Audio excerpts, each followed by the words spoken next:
ಇವರ ಪಾದಕಮಲಗಳಿಗೆ ಭಕ್ತಿಪೂರ್ವಕವಾಗಿ ನಮಸ್ಕರಿಸುತ್ತಾ ವೇದಿಕೆಯಲ್ಲಿರುವ ಎಲ್ಲ ಗಣ್ಯರು ಈ ಒಂದು ಅಮರಶಿಲ್ಪಿ ಜಗಣಾಚಾರ್ಯ ಸ್ಮರಣೆ ಮೊನ್ನೆ 1ನೇ ತಾರೀಕಿಗೆ ನಡೆಯಿತು. ಆದರೆ ಎಲ್ಲ ಕಡೆಗಳಲ್ಲಿ ಸರ್ಕಾರದ ವತಿಯಿಂದ ಅದನ್ನ ಕಾರ್ಯಕ್ರಮ ನಡೆಯುವ ಹಿನ್ನೆಲೆಯಲ್ಲಿ ಜೊತೆಗೆ ಅಮರಶಿಲ್ಪಿ ಜಗಣಾಚಾರ್ಯರ ಒಂದು ಮಾಹಿತಿಯನ್ನು ನಮ್ಮ ವಿದ್ಯಾರ್ಥಿಗಳಿಗೆ, ನಮ್ಮ ಸಮುದಾಯದ ಮುಂದಿನ ಪೀಳಿಗೆಗೆ ತಿಳಿಬೇಕು ಎನ್ನುವಂಥ ದೃಷ್ಟಿಯಿಂದ ಇವತ್ತಿನ ವಿದ್ಯಾರ್ಥಿ ವೇತನ ಕಾರ್ಯಕ್ರಮದ ಜೊತೆಗೆ ಅವರ ಸಂಸ್ಮರಣೆಯನ್ನು ಇವತ್ತು ನಾವು ಹಮ್ಮಿಕೊಂಡಿದ್ದೇವೆ. ಜಗಣಾಚಾರ್ಯರ ಬಗ್ಗೆ ನಮಗೆಲ್ಲ ಗೊತ್ತೇ ಇದೆ. ನಾನು ಅವರ ಬಗ್ಗೆ ಹೇಳಲಿಕ್ಕೆ ಹೋಗೋದಿಲ್ಲ, ಯಾಕಂದರೆ ಅದಕ್ಕಾಗಿ ನಾವು ಉಪನ್ಯಾಸಕರನ್ನು ಕರೆಸಿದ್ದೇವೆ. ಆ ಹಿನ್ನೆಲೆಯಲ್ಲಿ ನಾವು ಇವತ್ತು ಆ ಅಮರಶಿಲ್ಪಿ ಜಗಣಾಚಾರ್ಯ ಸಂಸ್ಮರಣೆಯನ್ನು ನಡೆಸ್ತಾ ಇದ್ದೇವೆ. ಕಳೆದ ವರ್ಷ ನಾವು ಉಡುಪಿಯಲ್ಲಿ ಇದನ್ನು ಆಚರಣೆ ಮಾಡಿದ್ದೆವು. ಆ ನೆನಪಿನಲ್ಲಿ ಒಬ್ಬರು ನಮ್ಮ ಭಾರತೀಯ ಪರಂಪರೆಗೆ ಮತ್ತು ಸಂಸ್ಕೃತಿಗೆ ಕೊಡುಗೆಯಲ್ಲಿ ಎಷ್ಟು ನಮ್ಮ ಜಗಣಾಚಾರ್ಯರ ಕೊಡುಗೆ ಇದೆ ಎಂಬುದು ತಮಗೆಲ್ಲ ಗೊತ್ತೇ ಇದೆ. ಬೇಲೂರು ಹಳೆಬೀಡು ಹೇಳಿದ ಕೂಡ ನಮಗೆ ನೆನಪಾಗುವಂಥದ್ದು ಜಗಣಾಚಾರ್ಯ. ಅವರ ಮಾರ್ಗದರ್ಶನದಲ್ಲಿ ಅಂತ ಹೇಳಿದರೆ ತಪ್ಪಾಗಲಾರದು. ನಮ್ಮಲ್ಲಿ ಕೂಡ ಹಲವಾರು ಶಿಲ್ಪಿಗಳಿದ್ದಾರೆ. ಒಬ್ಬರು ಶಿಲ್ಪಿಯನ್ನು ಗುರುತಿಸಿ ಅವರಿಗೆ ಒಂದು ಗೌರವವನ್ನು ನೀಡುವಂಥ ಒಂದು ಸಂಪ್ರದಾಯವನ್ನು ನಾವು ಕಳೆದ ವರ್ಷದಿಂದ ಆರಂಭಿಸಿದ್ದೆವು. ಹಾಗೆ ಈ ವರ್ಷವೂ ಕೂಡ ಒಬ್ಬರು ಶಿಲ್ಪಿಯನ್ನು ಆಯ್ಕೆ ಮಾಡಿ ಈ ಕಾರ್ಯಕ್ರಮವನ್ನು ನಡೆಸ್ತಾ ಇದ್ದೇವೆ. ಇನ್ನು ವಿದ್ಯಾರ್ಥಿ ವೇತನದ ಬಗ್ಗೆ ಹೇಳೋದಿದ್ರೆ ಶೈಕ್ಷಣಿಕ ಬಗ್ಗೆ ಇದು ಆರಂಭದಿಂದ 1986ರಲ್ಲಿ ವಿಶ್ವಕರ್ಮ ಒಕ್ಕೂಟ ಸ್ಥಾಪನೆಯಾದಂದಿನಿಂದ ಈ ಕಾರ್ಯಕ್ರಮವನ್ನು ನಡೆಸ್ತಾ ಬಂದಿದ್ದೇವೆ. ಪ್ರತಿ ವರ್ಷ ಹಿಂದೆ ಒಂದು ತರಗತಿ PUCವರೆಗೆ ನಾವು ಕೊಡ್ತಾ ಇದ್ದೆವು. ಕಾಲಕ್ರಮೇಣ ವಿದ್ಯಾರ್ಥಿಗಳ ಬೇಡಿಕೆಗಳು ಸಂಖ್ಯೆ ಜಾಸ್ತಿ ಆಗ್ತಾ ಹೋದಾಗೆ ನಾವು ಡಿಗ್ರಿಗೆ ಮುಂದುವರಿಸಿಕೊಳ್ಳಬಹುದು. ಇಂಜಿನಿಯರಿಂಗ್ ಸ್ಟೂಡೆಂಟ್ಸ್ ಇಲ್ಲಿ ಒಂದು ಮಾತನ್ನು ನಾವು ನಿಮಗೆ ಹೇಳಲಿಕ್ಕೆ ಇಷ್ಟಪಡ್ತೇವೆ, ವಿದ್ಯಾರ್ಥಿಗಳಾಗಲಿ ಅಥವಾ ಅವರ ಪೋಷಕರು. ಇಲ್ಲಿ ನಾವು ಕೊಡುವಂಥದ್ದು ಯಾವುದೇ ರೀತಿಯಲ್ಲಿ ಒಂದು ಹಣ ಅಲ್ಲ. ಹಣ ಅಂತ ಹೇಳಿದ್ರೆ ಒಂದು ಗೌರವಿಸಿ ಗುರುತಿಸುವಂಥದ್ದು. ನಮ್ಮಲ್ಲಿ ನಮ್ಮ ಸಮುದಾಯದಲ್ಲಿ ಅತ್ಯಧಿಕ ಅಂಕೆಗಳನ್ನು ಗಳಿಸಿ ಒಬ್ಬರು ಪ್ರತಿಭಾನ್ವಿತ ವಿದ್ಯಾರ್ಥಿಯನ್ನು ಗುರುತಿಸುವಂಥದ್ದು ನಮ್ಮ ಕೆಲಸ. ಇಲ್ಲಿ ಯಾರು ಕೂಡ ಮೊತ್ತದ ಬಗ್ಗೆ ಗಮನ ಕೊಡುವಂಥ ಅವಶ್ಯಕತೆ ಇಲ್ಲ. ಒಂದು ಪ್ರತಿಭಾ ಪುರಸ್ಕಾರ ಅಂತ ಹೇಳಿದ್ರೆ ಎಲ್ಲ ನಮ್ಮ ಸಮುದಾಯದ ಮಧ್ಯದಲ್ಲಿ, ಅದರಲ್ಲಿಯೂ ಗಣ್ಯರ ಸಮಕ್ಷಮದಲ್ಲಿ ಅವರನ್ನು ಗುರುತಿಸಿ ಗೌರವಿಸಬೇಕು ಎನ್ನುವಂಥದ್ದು ಮಾತ್ರ ನಮ್ಮ ವಿಶ್ವಕರ್ಮ ಒಕ್ಕೂಟದ ಉದ್ದೇಶ ಆಗಿರ್ತದೆ. ಆ ನಿಟ್ಟಿನಲ್ಲಿ ಕಳೆದ 35 ವರ್ಷಗಳಿಂದ ವಿವಿಧ ಕಾರ್ಯಕ್ರಮಗಳನ್ನು ಹಮ್ಮಿಕೊಳ್ಳುವುದರ ಜೊತೆಗೆ ಇದನ್ನು ಪ್ರಮುಖವಾದ ಕಾರ್ಯಕ್ರಮವನ್ನಾಗಿಟ್ಟುಕೊಂಡಿದ್ದೆವು. ನಿಕಟಪೂರ್ವ ಅಧ್ಯಕ್ಷರು ಆರಂಭದಲ್ಲಿ ಪಂಡಿಕಲ್ಲಿ ಶ್ಯಾಮರಾಯ ಆಚಾರ್ಯರ ಅವರಿಂದ ಒಳಗೊಂಡ ಈ ಒಂದು ವಿದ್ಯಾರ್ಥಿಗಳ ಶೈಕ್ಷಣಿಕ ಉನ್ನತಿಗಾಗಿ ಈ ಒಂದು ಸಂಸ್ಥೆ ದುಡಿತಾ ಇದೆ.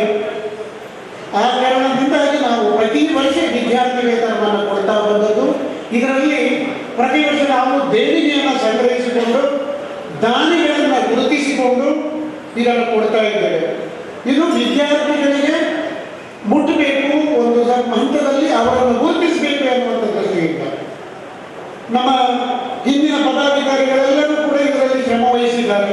ಅವರ ಶ್ರಮವನ್ನು ಕೂಡ ನಾವು ಇಲ್ಲಿ ನೆನಪಿಸಬೇಕು ಮತ್ತು ಪ್ರತಿಯೊಬ್ಬ ವಿದ್ಯಾರ್ಥಿಗಳು ಕೂಡ ನೆನಪಿಸಿಕೊಳ್ಬೇಕು. ಇವತ್ತು ನಾವು 121 ಮಂದಿ ವಿದ್ಯಾರ್ಥಿಗಳಿಗೆ ನಾವು ಕೊಡ್ತಾ ಇದ್ದೇವೆ 1,21,000. ಈ 1,21,000 ನಾವು ಸಂಗ್ರಹಿಸಬೇಕಾದ್ರೆ ಸಾಕಷ್ಟು ದಾನಿಗಳನ್ನು ಸಂಪಾದಿಸಿದ್ದೇವೆ. ಅವರು ನಮ್ಮ ಒಂದು ವಿದ್ಯಾರ್ಥಿಗಳಿಗೆ ತಮ್ಮಿಂದಾದ ಒಂದು ಅಲ್ಪ ಕಾಣಿಕೆಯನ್ನು ಕೊಡಬೇಕು ಎನ್ನುವಂಥ ದೃಷ್ಟಿಯಿಂದ ಕೊಟ್ಟು ಈ ಒಂದು ವಿದ್ಯಾರ್ಥಿ ವೇತನವನ್ನು ನಾವು ಕೊಡುವಂಥ ವ್ಯವಸ್ಥೆಯನ್ನು ಮಾಡಿದ್ದೇವೆ. ಅದನ್ನು ನಿರಂತರವಾಗಿ ನಡೆಸ್ತಾ ಬಂದಿದ್ದೇವೆ. ಇದು ನಮ್ಮ ಈ ಕಾರ್ಯಕ್ರಮದ ಬಗ್ಗೆ ಒಂದು ಪ್ರಾಸ್ತಾವಿಕ ಮಾತುಗಳು. ಇನ್ನು ಕೆಲವರು ವಿದ್ಯಾರ್ಥಿಗಳಿಗೆ ನಾಳೆ ಪರೀಕ್ಷೆ ಇದೆ ಅಂತ ಹೇಳಿದ್ದಾರೆ. ಹಾಗೆ ಕೆಲವರಿಗೆ ನಿನ್ನೆ ಪರೀಕ್ಷೆ ಇತ್ತು, ನಾಳೆಯೂ ಪರೀಕ್ಷೆ ಇದೆ ಅಂತ ಹೇಳಿದ್ದೇವೆ. ಅವರ ಹೆತ್ತವರಿಗೆ ನಾವು ಬರಲಿಕ್ಕೂ ಕೂಡ ಅವಕಾಶವನ್ನು ಮಾಡಿಕೊಟ್ಟಿದ್ದೇವೆ. ಆದರೆ ಕೆಲವೊಮ್ಮೆ ನಮ್ಮಲ್ಲಿ ವಿದ್ಯಾರ್ಥಿಗಳು ಬರಲಿಕ್ಕೆ ಆಗುವುದಿಲ್ಲ ಅಂತ ಹೇಳುವಂಥದ್ರಲ್ಲಿ ಕೆಲವು ವಿದ್ಯಾರ್ಥಿಗಳಿಗೆ ಸ್ವಲ್ಪ ಅವರ ಹೆತ್ತವರು ಸಂಸ್ಕಾರವನ್ನು ಕೊಡುವಂಥದ್ದನ್ನು ನಾವು ತಿಳಿದಿರಬೇಕು. ಮತ್ತೆ ನಿನ್ನೆ ಅಧ್ಯಕ್ಷರು ಒಂದು ಮಾತು ಹೇಳಿದರು. ನಿನ್ನ ಒಬ್ಬ ವಿದ್ಯಾರ್ಥಿ ಫೋನ್ ಮಾಡಿ ಎಲ್ಲ ಕೇಳ್ತಾ ಇದ್ದಾರೆ, ಸರ್ ನೀವು ಮದುವೆ ಆಗ್ತಾರಲ್ವ? ಹೌದು ಹೇಳಿ. ನಾಳೆ ನನಗೆ ಒಂದು ವಿದ್ಯಾರ್ಥಿ ಯೋಜನೆ ಉಂಟು, ನನಗೆ ಬರಲಿಕ್ಕೆ ಆಗೋದಿಲ್ಲ, ನಾನು ಏನು ಮಾಡಬೇಕು ಅಂತ ಕೇಳ್ತಾ ಇದ್ದಾರೆ. ಅದು ಕೇಳುವ ದಾಟಿ ಸ್ವಲ್ಪ ನಾವು ಅವರಿಗೆ ಅವ್ರ ಕೊನೆಗೆ ನೋಡಿದ್ರೆ ಇಂಜಿನಿಯರಿಂಗ್ ವಿದ್ಯಾರ್ಥಿ ನಾಳೆ ಉದ್ಯೋಗ ಸಿಕ್ಕಿದಾಗ ಅವರ ವರ್ತನೆಗಳು ಯಾವ ರೀತಿ ಇರಬೇಕು ಎನ್ನುವಂಥದ್ರ ಬಗ್ಗೆ ನಮ್ಮ ಅಧ್ಯಕ್ಷರು ಅದನ್ನು ಹೈಲೈಟ್ ಮಾಡಬೇಕು ಅಂತ ಹೇಳ್ತಾರೆ. ಅದಕ್ಕೋಸ್ಕರ ನಾನು ಗಮನಕ್ಕೆ ತರ್ತಾ ಇದ್ದೇನೆ. ಬಹುಶಃ ನಾವು ವಿದ್ಯಾರ್ಥಿಗಳ ನೆಲೆಯಲ್ಲಿ ಒಂದು ಸಂಸ್ಕಾರವನ್ನು ಕೊಡುವಂಥ ಕೆಲಸಗಳು ನಿಮ್ಮ ಮನೆಯಿಂದಲೇ ಅವರವರ ಮನೆಯಲ್ಲೇ ಆಗಬೇಕು ಎನ್ನುವಂಥದ್ದು. ಜೊತೆಗೆ ನಾವು ನಮ್ಮ ಸಮಾಜದ ಇತರ ಕಾರ್ಯಕ್ರಮಗಳಲ್ಲಿ ಬೆರೆತಾಗ ಮಾತ್ರ ಅದು ಅರ್ಥ ಆದೀತು ಎನ್ನುವಂಥ ಒಂದು ಮಾತನ್ನು ಹೇಳುತ್ತಾ ಇವತ್ತಿನ ಈ ಕಾರ್ಯಕ್ರಮದಲ್ಲಿ ದೀಪ ಪ್ರಜ್ವಲನವನ್ನು ಮಾಡಿ ಕಾರ್ಯಕ್ರಮವನ್ನು ಉದ್ಘಾಟಿಸಲಿಕ್ಕೆ ಇರುವುದು ಪರಮ ಪೂಜ್ಯ ಸ್ವಾಮೀಜಿಯವರು. ಬಹುಶಃ ಅವರಿಗೆ ಬಗ್ಗೆ ನಾನು ಹೆಚ್ಚಿಗೆ ಹೇಳಬೇಕಾಗಿಲ್ಲ. ಧಾರ್ಮಿಕ ಮಾರ್ಗದರ್ಶನದ ಜೊತೆಗೆ ವಿದ್ಯಾಕ್ಷೇತ್ರಕ್ಕೂ ಕೂಡ ಅವರು ತುಂಬ ಹೃದಯದ ಸಹಕಾರವನ್ನು ನೀಡುತ್ತಾ ಬಂದಿದ್ದು ಇದೀಗ ಕುತ್ಯಾರದಲ್ಲಿರುವಂತಹ ಸುಡಿ ಚೈತನ್ಯ ಶಾಲೆಯನ್ನು ನಡೆಸ್ತಾ ಇದ್ದಾರೆ. ಅದರ ಒಂದು ಜವಾಬ್ದಾರಿಯನ್ನು ಕೂಡ ಶ್ರೀಮಠ ತೆಗೆದುಕೊಂಡಿದೆ. ಜೊತೆಗೆ ಸಂಸ್ಕಾರಯುತವಾಗಿ ನಮ್ಮ ಸಮಾಜದ ವಿದ್ಯಾರ್ಥಿಗಳು ಬಾಳಬೇಕು ಎನ್ನುವ ದೃಷ್ಟಿಯಿಂದ ವೇದ ಪಾಠಶಾಲೆಯೂ ಕೂಡ ಮಠದಲ್ಲಿ ನಡೀತಾ ಇದೆ. ಹೀಗೆ ಸಾಮಾಜಿಕವಾಗಿ, ಶೈಕ್ಷಣಿಕವಾಗಿ, ಧಾರ್ಮಿಕವಾಗಿ, ಜೊತೆಗೆ ಈಗ ನಮಗೆ ವಿಶೇಷವಾಗಿ ಹೆಮ್ಮೆಯ ವಿಷಯ ಹೇಳಿದ್ರೆ ನಾಡಿನ ಜನವರಿ 22ರಂದು ರಾಮ ಮಂದಿರದ ಏನು ಪ್ರತಿಷ್ಠಾಪನಾ ಕಾರ್ಯಕ್ರಮಕ್ಕೂ ಕೂಡ ನಮ್ಮ ಸ್ವಾಮೀಜಿಯವರಿಗೆ ಆಮಂತ್ರಣ ಬಂದಿರುವಂಥದ್ದು ನಮ್ಮ ಸಮಾಜಕ್ಕೆ ಒಂದು ಹೆಮ್ಮೆಯ ವಿಷಯ. ಅವರನ್ನು ಭಕ್ತಿಪೂರ್ವಕವಾಗಿ ಈ ಕಾರ್ಯಕ್ರಮಕ್ಕೆ ಸ್ವಾಗತಿಸ್ತಾ ಇದ್ದೇನೆ.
ಪರಮ ಪೂಜ್ಯ ಜಗದ್ಗುರುಗಳ ಚರಣಕಮಲಗಳಿಗೆ ಪಡವಿಟ್ಟು ನಮಸ್ಕರಿಸಿದ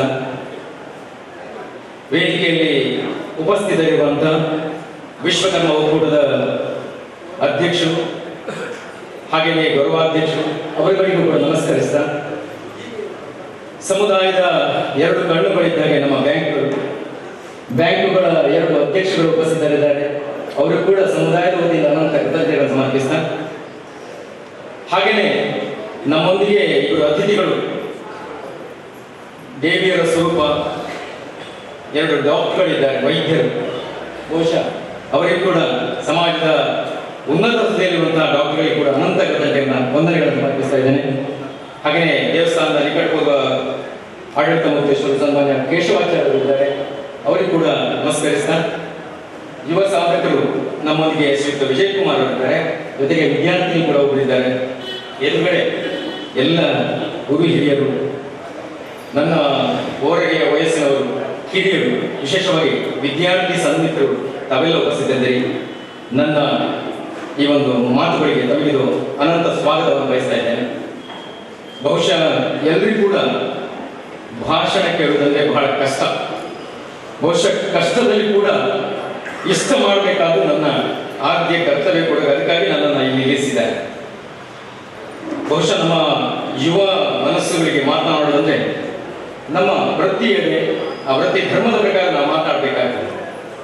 ವಿದ್ಯಾರ್ಥಿಗಳು ಮತ್ತು ಗೌರವಾನ್ವಿತರು, ಕನ್ನಡ ನಾಡು ವಿಶೇಷ ಸೃಷ್ಟಿಯ ಸಂಕೇತ. ನಾಡು ಅನೇಕ ಪುಣ್ಯಾತ್ಮರನ್ನ, ಅನೇಕ ಮಹಾಪುರುಷರನ್ನ, ಕವಿಗಳನ್ನ, ಶಿಲ್ಪಿಗಳನ್ನ, ಯೋಗಿಗಳನ್ನ, ಸಂತರನ್ನ, ಸಾಧುಗಳನ್ನ ಕಂಡಂತ ಅನಂತ ಪುಣ್ಯಭೂಮಿ. ಇಂತಹ ಪುಣ್ಯಭೂಮಿಯಲ್ಲಿ ಶಿಲ್ಪಕಲಾ ಕ್ಷೇತ್ರದಲ್ಲಿ ಅನನ್ಯ ಸಾಧನೆಗೈದಂತಹ, ಶಿಲ್ಪಶಾಸ್ತ್ರವನ್ನ ತನ್ನಲ್ಲಿ ಮೇಳಿಸಿಕೊಂಡಂತಹ, ವಿಶ್ವಬ್ರಾಹ್ಮಣ ಕುಲ ಪರಂಪರೆಯಲ್ಲಿ ದೈದೀಪ್ಯಮಾನ್ಯವಾಗಿ ಅಮರಶಿಲ್ಪಿಯಾಗಿ ನಮ್ಮ ನಿಮ್ಮ ನಡುವೆ ಜನಮಾನಸದಲ್ಲಿ ಬೆಳಗಿದಂತಹ ಅಪೂರ್ವ ಶಿಲ್ಪರತ್ನ ಅಮರಶಿಲ್ಪಿ ಜಗಣಾಚಾರ್ಯರ ಬಗ್ಗೆ ಒಂದೆರಡು ಮಾತನಾಡೋದಕ್ಕೆ ನನಗೆ ಬಹಳ ಹೆಮ್ಮೆ ಆಗ್ತದೆ ಕೂಡ, ಗೌರವಾನ್ವಿತ. ಅಮರಶಿಲ್ಪಿ ಜಗಣಾಚಾರ್ಯರ ಜೀವನ ಚರಿತ್ರೆಯನ್ನ ಕೆಲವು ಶಬ್ದಗಳಲ್ಲಿ ಮಾತನಾಡಿ ವಿವರಿಸ್ತೇನೆ. ಅದಕ್ಕಿಂತ ಮುಂಚೆ ಒಂದು ಸಣ್ಣ ಮಟ್ಟಿಗೆ ನಮ್ಮ ಯುವ ಮನಸ್ಸುಗಳಿಗೆ ಶಿಲ್ಪದ ಬಗ್ಗೆ ಒಂದೆರಡು ಮಾತುಗಳನ್ನು ಹೇಳಕ್ಕೆ ಬಯಸ್ತೇನೆ. ವಿದ್ಯಾರ್ಥಿಗಳೇ, ಶಿಲ್ಪ ಎನ್ನುವ ಶಬ್ದ ಶೀಲ ಸಮಧವು ಶಿಲ್ಪ ಅನ್ನುವಂಥ ಒಂದು ಧಾತುವಿನಿಂದ ವ್ಯುತ್ಪತ್ತಿಯಾಗಿದೆ. ಯಾವಾಗ ತನ್ನ ಶೀಲವನ್ನ ಸಮಾಧಿ ಸ್ಥಿತಿಗೆ ತಂದುಕೊಂಡು ತನ್ನ ಮನಸ್ಸಲ್ಲಿರುವಂತಹ ಯಾವುದೋ ಒಂದು ಅಪೂರ್ವವಾದಂತಹ ಒಂದು ಕಲ್ಪನೆಯನ್ನ ಸಾಕಾರಗೊಳಿಸುವಂತ ಮನ ಮಾಡ್ತಾನಲ್ಲ, ಅವನನ್ನ ಶಿಲ್ಪಿ ಅಂತ ಕರೆಯಲಾಗ್ತದೆ. ಅಂತಹ ಶ್ರೇಷ್ಠ ಶಿಲ್ಪ ಸಂತರಲ್ಲಿ ಅತ್ಯಂತ ಶ್ರೇಷ್ಠ ಮೇಧಾವಿಯಾದಂತಹ ಜಗಣಾಚಾರ್ಯರ ಬಗ್ಗೆ ಮಾತನಾಡಬೇಕಂತಾದ್ರೆ ಬಹುಶಃ ನನ್ನ ಸುಖದ ಫಲವೋ ಅಥವಾ ಹಿಂದಿನ ಜನ್ಮದ ಪುಣ್ಯವೋ ಗೊತ್ತಾಗ್ತಾ ಇಲ್ಲ. ಬಹುಶಃ ಅಂತಹ ಒಂದು ಅಪೂರ್ವ ಅವಕಾಶಕ್ಕಾಗಿ ನಾನು ಬಹಳ ಸಂತೋಷ ಪಡ್ತಾ ಇದ್ದೇನೆ. ಇಂತಹ ಶಿಲ್ಪದಲ್ಲಿ ಎರಡು ಪ್ರಕಾರಗಳು ವಿದ್ಯಾರ್ಥಿಗಳೇ, ಒಂದು ಮಾನವ ಶಿಲ್ಪ, ಮತ್ತೊಂದು ದೇವಶಿಲ್ಪ ಎನ್ನುವುದಾಗಿ.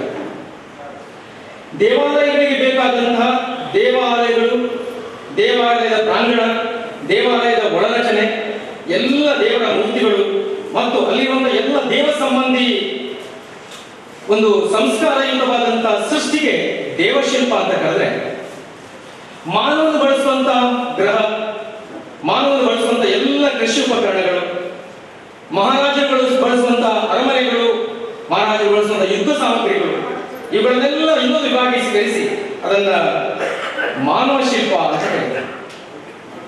ಹಲವಾರು ಕಾಲಘಟ್ಟಗಳಲ್ಲಿ ವಿಶ್ವಬ್ರಾಹ್ಮಣರಲ್ಲಿ ಮಹಾನ್ ಯೋಗಿಗಳು, ಮಹಾನ್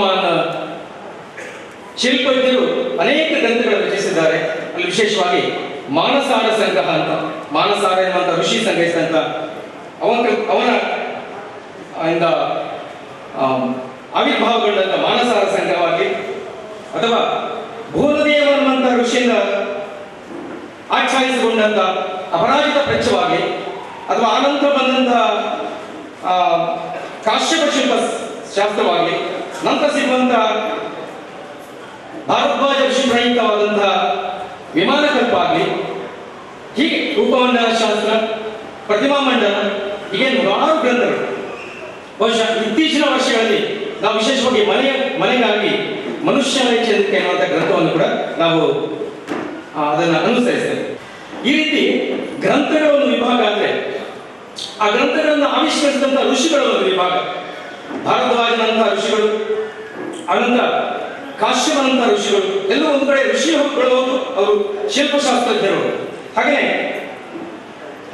ಸಾಕಷ್ಟು ಜನ ಋಷಿಗಳು ನಮ್ಗೆ ಸಿಗ್ತಾರೆ.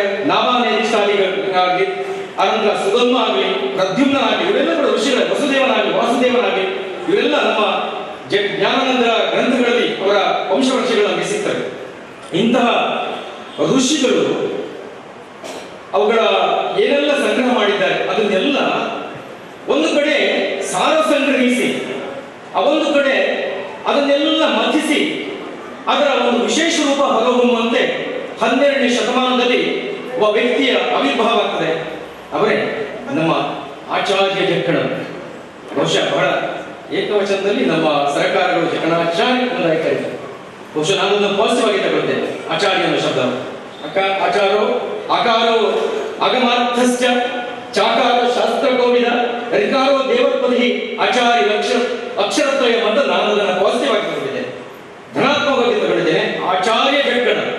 ಯಾಕಂತ ಹೇಳಿದ್ರೆ ಒಬ್ಬ ಶಿಲ್ಪಿಗೂ ಒಬ್ಬ ಸ್ಥಪತಿಗೂ ಬಹಳ ವ್ಯತ್ಯಾಸ ಇದೆ.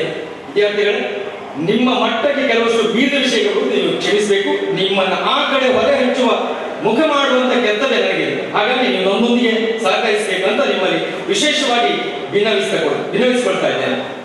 ಬಹುಶಃ ಸ್ಥಪತಿಯೊಬ್ಬರಿಗೆ ಯಾವೆಲ್ಲ ಲಕ್ಷಣಗಳಿರಬೇಕು ಅಂತ ಹೇಳಿದ್ರೆ, ಸ್ಥಪತಿ ಸ್ಥಾಪಕಶ್ಚೈವ ಆಚಾರ್ಯೋ ವಿಶ್ವಕರ್ಮಣ ಎನ್ನುವುದಾಗಿ ಪುರಾಣವು ಕರೆದು ಹೇಳ್ತಾರೆ. ಯಾವನು ಸ್ಥಪತಿ ಅಂತ ಹೇಳಿದ್ರೆ ಸ್ಥಪತಿ ಸ್ಥಾಪಕಶ್ಚೈವ, ಅವನು ಸ್ಥಾಪನೆ ಮಾಡಬೇಕು. ಮೂರ್ತಿಯಿಂದ ಹಿಡಿದು ಪ್ರತಿಯೊಂದನ್ನು ಪ್ರತಿಷ್ಠಾಪನೆ ಮಾಡುವಂತ ಅವನಲ್ಲಿ ಸಾಮರ್ಥ್ಯವಿರಬೇಕು. ಅಂತಹ ಒಬ್ಬ ಮೇಧಾವಿಯನ್ನ ಸ್ಥಪತಿ ಅಂತ ಕರೀತಾರೆ. ಶೂದ್ರಕೋಟಿ ಸಹಸ್ರಾಣಂ ಏಕ ವಿಪ್ರ ಪ್ರತಿಷ್ಠಿತ ಅಂತ ಒಂದು ಈ ಶಿಲ್ಪಶಾಸ್ತ್ರ ಉಲ್ಲೇಖ ಇದೆ. ಶೂದ್ರ ಕೋಟಿ ಏನು ಕೃಷಿಕರು ಶೂದ್ರ ಅಂತ ಏನು ಕರಿತೇವಲ್ಲ, ಅವರ ಸಹಸ್ರ ಕೋಟಿ ಅಂತ ಕೋಟಿ ಈ ಶೂದ್ರ ಯೋಗ್ಯತೆ ಒಬ್ಬ ವಿಪ್ರನಿಗೆ ಸಮಾನವೇ. ಸಹಸ್ರ ಕೋಟಿ ವಿಪ್ರಾಣ ಏಕ ಶಿಲ್ಪಿ ಪ್ರತಿಷ್ಠಿತ ಅಂತಹ ಸಹಸ್ರ ವಿಪ್ರರ ಯೋಗ್ಯತೆ ಒಬ್ಬ ಶಿಲ್ಪಿಗೆ ಸಮಾನ, ಒಬ್ಬ ಸ್ಥಪತಿಗೆ ಸಮಾನ ಎನ್ನುವುದಾಗಿ ನಾನು ಹೇಳೋದಲ್ಲ, ಶಿಲ್ಪಶಾಸ್ತ್ರದ ಗ್ರಂಥಗಳು ಹೇಳ್ತಾರೆ. ಭಾರದ್ವಾಜರು ಮುನಿಪ್ರಣೀತ ವಿಮಾನ ಗರ್ಭದಲ್ಲಿ ಕೂಡ ಉಲ್ಲೇಖಗಳು ಬರ್ತಾರೆ. ಬಹುಶಃ ಅಂತ ಶ್ರೇಷ್ಠ ಪರಂಪರೆಯಿಂದ ಬಂದಂತ ವಿಶ್ವ ಬ್ರಾಹ್ಮಣ ಕುಲಜರು ಅಂತ ಹೇಳೋದಕ್ಕೆ ಅತ್ಯಂತ ಹೆಮ್ಮೆ ಆಗ್ತದೆ, ರೋಮಾಂಚನ ಆಗ್ತದೆ. ಆ ರೋಮಾಂಚನ ನಿಮ್ಗೆ ಆಗ್ಬೇಕು ವಿದ್ಯಾರ್ಥಿಗಳು. ಆಗ ಮಾತ್ರ ಸಮುದಾಯದ ಬಗ್ಗೆ ಒಲವು ಬರ್ತದೆ. ಸಮುದಾಯದ ಬಗ್ಗೆ ಒಲವು ಬರಬೇಕಾದ್ರೆ ನಾವು ಮಾರ್ಕೆಟಿಂಗ್ ಲ್ಯಾಂಗ್ವೇಜ್ ಅಲ್ಲಿ ಹೇಳ್ತೇವೆ, we have to in order to market something, ನಾವು ಮೊದಲು ನಮ್ಮನ್ನು ನಾವು ಅಳ್ಕೋಬೇಕು ಅಂತ. ನನಗೆ ಮಾರ್ಕೆಟಿಂಗ್ ಸಾಧ್ಯ ಇಲ್ವಾ ಇದೆಯಾ ಅಂತ. ಒಂದು ವಸ್ತುವನ್ನು ಮಾರ್ಕೆಟ್ ಮಾಡೋದಕ್ಕೆ ಆ ವಸ್ತುವಿನ ಕ್ವಾಲಿಟಿ ನಮಗೆ ಗೊತ್ತಿರಬೇಕಾಗ್ತದೆ. ಒಂದು ವಸ್ತುವನ್ನ ಮಾರ್ಕೆಟ್ ಮಾಡೋದಕ್ಕೆ ಆ ವಸ್ತು ತಯಾರಾದಂತ ಕಂಪನಿಯ ಬಗ್ಗೆ ನಮ್ಗೆ ಗೊತ್ತಿರಬೇಕಾಗ್ತದೆ. ಆಗ ಈ 3 ಅಂಶಗಳಿದ್ದಾಗ ಮಾತ್ರ ಮಾರ್ಕೆಟ್ ಮಾಡೋದಕ್ಕಾಗುತ್ತೆ. ವಿದ್ಯಾರ್ಥಿಗಳೇ, ವಿದ್ಯಾರ್ಥಿ ಜೀವನ ಎನ್ನುವ ಮಾರ್ಕೆಟ್ ಅಲ್ಲಿ, ವಿದ್ಯಾರ್ಥಿ ಜೀವನದ ನಂತರ ಉದ್ಯೋಗವೆನ್ನುವ ಮಾರ್ಕೆಟ್ ಅಲ್ಲಿ ನಮ್ಮನ್ನು ನಾವು ಮಾರ್ಕೆಟ್ ಮಾಡಬೇಕಾದ್ರೆ ಇಂಥ 3 ಅಂಶಗಳಲ್ಲ, ಇಂಥ 100 ಅಂಶಗಳು ಬೇಕಾಗ್ತವೆ. ಈ ನಿಟ್ಟಿನಲ್ಲಿ ಬಹುಶಃ ನಮ್ಗೂ ನಿಮ್ಗೂ ಜವಾಬ್ದಾರಿ ಇದೆ. ಅದರಲ್ಲಿ ಮೊದಲ ಅಡಿಪಾಯವೇ ಸಮುದಾಯ ಎನ್ನುವಂತ ಗೌರವ, ಸಮುದಾಯದ ಇತಿಹಾಸವನ್ನು ಅರ್ಥ ಮಾಡಿಕೊಂಡು ನಮ್ಮಲ್ಲಿ ಒಬ್ಬ ವಿಶ್ವ ಬ್ರಾಹ್ಮಣನನ್ನ ಪ್ರತಿಷ್ಠಾಪಿಸುವಂತ ಜವಾಬ್ದಾರಿ ಇರುವುದರಿಂದ ಬಹುಶಃ ನಮ್ಗೆಲ್ಲ ಜವಾಬ್ದಾರಿ ಇದೆ ಅಂತ ಈ ಮಾತನ್ನು ಹೇಳತಾ ಇದ್ದೇನೆ. ವಿದ್ಯಾರ್ಥಿಗಳೇ, ಬಹುಶಃ 12ನೇ ಶತಮಾನದ ಸಂದರ್ಭದಲ್ಲಿ ಆವಿರ್ಭವಿಸಿದಂತ ಒಬ್ಬ ಋಷಿ ಪ್ರಣೀತ ನಮ್ಮ ಜಕಣಾಚಾರ್ಯರು ಮೂಲತಃ ತುಮಕೂರು ಜಿಲ್ಲೆಯವರು. ಆಗ ಅದಕ್ಕೆ ಅವರ ಊರಿಗೆ ಕ್ರೀಡಾಪುರ ಅಂತ ಕರೀತಾ ಇದ್ದಾರೆ. ಕ್ರೀಡಾಪುರದಲ್ಲಿ ನಾಗಲಿಂಗಾಚಾರ್ಯ ಮತ್ತು ಜಕ್ಕಲ ಎನ್ನುವಂತ ಒಂದು ದಂಪತಿಗಳ ಪುತ್ರನಾಗಿ ಆಚಾರ್ಯ ಜಕ್ಕಣ್ಣರು ನಮಗೆ ಸಿಕ್ಕಿದಂತ ಮಾಹಿತಿ ಪ್ರಕಾರ, ನಾನು ಯೂನಿವರ್ಸಿಟಿಯ ಕೆಲವಷ್ಟು ಅಂಶಗಳನ್ನ ಆಧಾರದ ಮೇಲೆ ಹೇಳುವಂಥದ್ದು. 1999ರಲ್ಲಿ ಆಗಸ್ಟ್ 17ನೇ ತಾರೀಕಿನಿಂದ ಜನ ವಿದ್ಯಾರ್ಥಿಗಳಿಗೆ ಕೇಳ್ಬೋದು, ಜನವರಿ 1ಕ್ಕೆ ಯಾಕೆ ನಮ್ಮ ಆಚರಣೆ ಅಂತ. ನಾವಿವತ್ತು 7ನೇ ತಾರೀಕು ದಿವಸ ಸಂಸ್ಮರಣೆ ಮಾಡ್ತಾ ಇದ್ದೀವಿ. ಮಾಡ್ತಿದ್ದು ಆಚರಣೆ ಅಲ್ಲ, ನಾವು ಮಾಡ್ತಿದ್ದು ಜನ್ಮದಿನಾಚರಣೆ ಅಲ್ಲ, ಸಂಸ್ಮರಣೆ ಮಾಡ್ತಿದ್ದ ಅಂತ. ಬಹುಶಃ ಆ ಕಾಲದಲ್ಲಿ ಜನಿಸಿದಂತಹ ಸುಮಾರು 900 ವರ್ಷಗಳ ಹಿಂದೆ ಜನಿಸಿದಂತ ಒಬ್ಬ ಆಚಾರ್ಯರನ್ನ ಜನವರಿ 1ಕ್ಕೆ ಯಾಕೆ ಸರ್ಕಾರ ಆಚರಣೆ ಮಾಡ್ತಾ ಇದೆ ಕೇಳಿದ್ರೆ, 2020-21ರಲ್ಲಿ ಸರ್ಕಾರ ಒಂದು ಆದೇಶವನ್ನು ಕೊಟ್ಟು ಡಿಸೆಂಬರ್ ತಿಂಗಳಲ್ಲಿ ತಕ್ಷಣ ಆಚರಣೆ ಮಾಡಬೇಕು ಅಂತ. ಅಲ್ಲಿಂದ ಒಂದು ಸಂಪ್ರದಾಯ ಆಗುವಾಗ ಜನವರಿ 1ರಿಂದ ಆಚರಣೆ ಮಾಡಬೇಕಂದ್ಬಿಟ್ಟು, ಖಂಡಿತ ಅದು ನಮ್ಮ ಆಚಾರ್ಯ ಜಕ್ಕಣ್ಣರ ಜನ್ಮದಿನಾಚರಣೆ ಅಲ್ಲ. ಸರ್ಕಾರ ಗೌರವಾರ್ಥವಾಗಿ ಆ ಆಚರಣೆ ಮಾಡ್ತಿದೆ ಬಿಟ್ಟರೆ ಬೇರೆ ಯಾವುದೇ ಉದ್ದೇಶ ಅದಾಗಿಲ್ಲ. ಒಟ್ಟು 12ನೇ ಶತಮಾನದಲ್ಲಿ ಆ ಕಾಲದಲ್ಲಿ ಹೊಯ್ಸಳ ಸಾಮ್ರಾಜ್ಯ ಅದಾಗಲೇ ಇತ್ತು. ಹೊಯ್ಸಳರಲ್ಲಿ ಪ್ರಾರಂಭದಲ್ಲಿ ಸಳವೆಯಿಂದ ಆರಂಭವಾದಂತಹ ಹೊಯ್ಸಳ ಸಾಮ್ರಾಜ್ಯ ಮುಂದೆ ಬಿಟ್ಟಿದೇವ ಎನ್ನುವಂತಹ ಒಬ್ಬ ರಾಜನಿಂದಾಗಿ ಅದು ಮೇಲೆ ಮೇಲೆ ಹೋಗ್ತಾರೆ. ಬಿಟ್ಟಿದೇವನನ್ನ ರಾಮಾನುಜಾಚಾರ್ಯರು ಕೃಷ್ಣದೇವರಾಯ ವಿಶ್ವದೇವರಾಯ ಎನ್ನುವಂತಹ ನಾಮಕರಣವನ್ನು ಮಾಡ್ತಾರೆ. ಅವರ ಇಂಪ್ರೆಷನ್ ನಮ್ಮ ಜಕಣಾಚಾರ್ಯ ಮೇಲೆ ಆಗ್ತದೆ.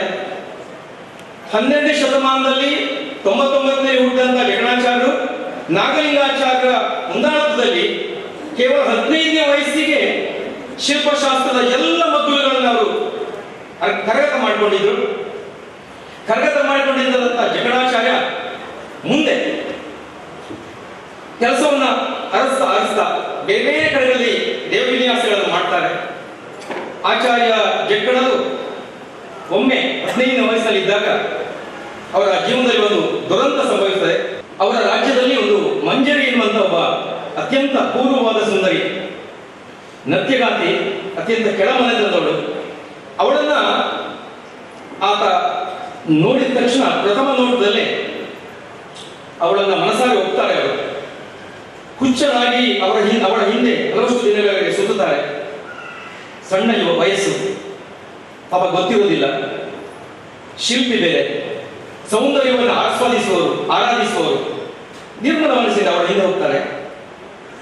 ಕೊನೆಗೆ ಆ ಊರಿನ ರಾಜ ಭಯಂಕರ ಅಂತ ಆ ಪ್ರದೇಶದ ಒಂದು ಪಾಳೆಯಗಾರ, ಆ ಒಂದು ಸಂಬಂಧವನ್ನು ಅವನು 15ನೇ ವಯಸ್ಸು ಕೇವಲ, ಈ ವಯಸ್ಸಿನಲ್ಲಿ ಆತ ಹುಚ್ಚನಾಗಿರುತ್ತಾನೆ. ಬಹುಶಃ ಆ ಸಂದರ್ಭದಲ್ಲಿ ಮನಸ್ಸನ್ನ ನಿಯಂತ್ರಣ ಮಾಡಲಿಕ್ಕಾಗ್ದೇನೆ ಅವರು ಯಾವುದೇ ದುರಾಭ್ಯಾಸಕ್ಕೊಳಗಾಗೋದಿಲ್ಲ. ಅದಾಗಲೇ ನಮ್ಮ ಶಿಲ್ಪಿ ಹಲವಷ್ಟು ಗ್ರಂಥ ಪ್ರಕಾರಗಳನ್ನು ಅಧ್ಯಯನ ಮಾಡಿ ದೇವಸ್ಥಾನದ ನಿರ್ಮಾಣದಿಂದ, ದೇವಸ್ಥಾನದ ಅಧಿಷ್ಠಾನವನ್ನು ಆಯ್ಕೆ ಮಾಡುವುದರಿಂದ ಹಿಡಿದ, ಅಧಿಷ್ಠಾನದ ವಿನ್ಯಾಸದಿಂದ ಹಿಡಿದ, ಬ್ರಹ್ಮರಂಧ್ರವನ್ನ ಕಂಡು ಹುಡುಕುವುದರಿಂದ, ಬ್ರಹ್ಮಸ್ಥಾನವನ್ನ ನಿರ್ಧರಿಸುವುದರಿಂದ, ತಾಳಮಾನವನ್ನ ನಿರ್ಧರಿಸುವುದರಿಂದ, ನಿರ್ಣಯ ಮಾಡುವುದನ್ನು ಹಿಡಿದ, ಪ್ರತಿಷ್ಠಾಪನಾ ವಿಧಿಯಿಂದ ಕಲಶಾರೋಹಣದವರೆಗೆ ಆ ದೇವಾಲಯದ ಅಂಗುಲವನ್ನ ಅರ್ಥೈಸಿಕೊಂಡಂತ 15 ವರ್ಷದ ವಿದ್ಯಾರ್ಥಿ ಯಾವುದೇ ಕಾರಣಕ್ಕೂ ಆತ ದುರಾಭ್ಯಾಸಕ್ಕೊಳಗಾಗುವುದಿಲ್ಲ. ಆತ ಮೆಲ್ಲನೆ ಆಲಯಗಳ ನಿರ್ಮಾಣ ಮಾಡಕ್ಕೆ ಶುರು ಮಾಡ್ತಾನೆ. ಪ್ರಾರಂಭದಲ್ಲಿ ಕೇವಲ ಮಣ್ಣಿನ ಮೂರ್ತಿಯಿಂದ ಆರಂಭವಾದಂತ ಆತನ ಶಿಲ್ಪ ಜೀವನ ಮುಂದೆ ಬೃಹತ್ ದೇವಾಲಯಗಳಂತ ಹೊರಹೊಮ್ಮುತ್ತದೆ. ಮುಂದೊಂದು ದಿವಸ ಅದಾಗಲೇ ಕೃಷ್ಣದೇವರಾಯ ಕೃಷ್ಣರಾಯ ದೇವರಾಯನಾದಾಗ ಕೃಷ್ಣದೇವರಾಯ ಆಚಾರ್ಯ ಜಕ್ಕಣನನ್ನ ತನ್ನ ಕಡೆಗೆ ಕಳಿಸಿಕೊಳ್ತಾನೆ. ಆಗ ಕೃಷ್ಣದೇವರಾಯನಿಗೆ 3 ಜನ ಮಡದಿಯರು. ಅದರಲ್ಲಿ ಒಬ್ಬಳು 2ನೇ ಮಡದಿ. ಆಕೆ ತನ್ನ ಹಿರಿಯರು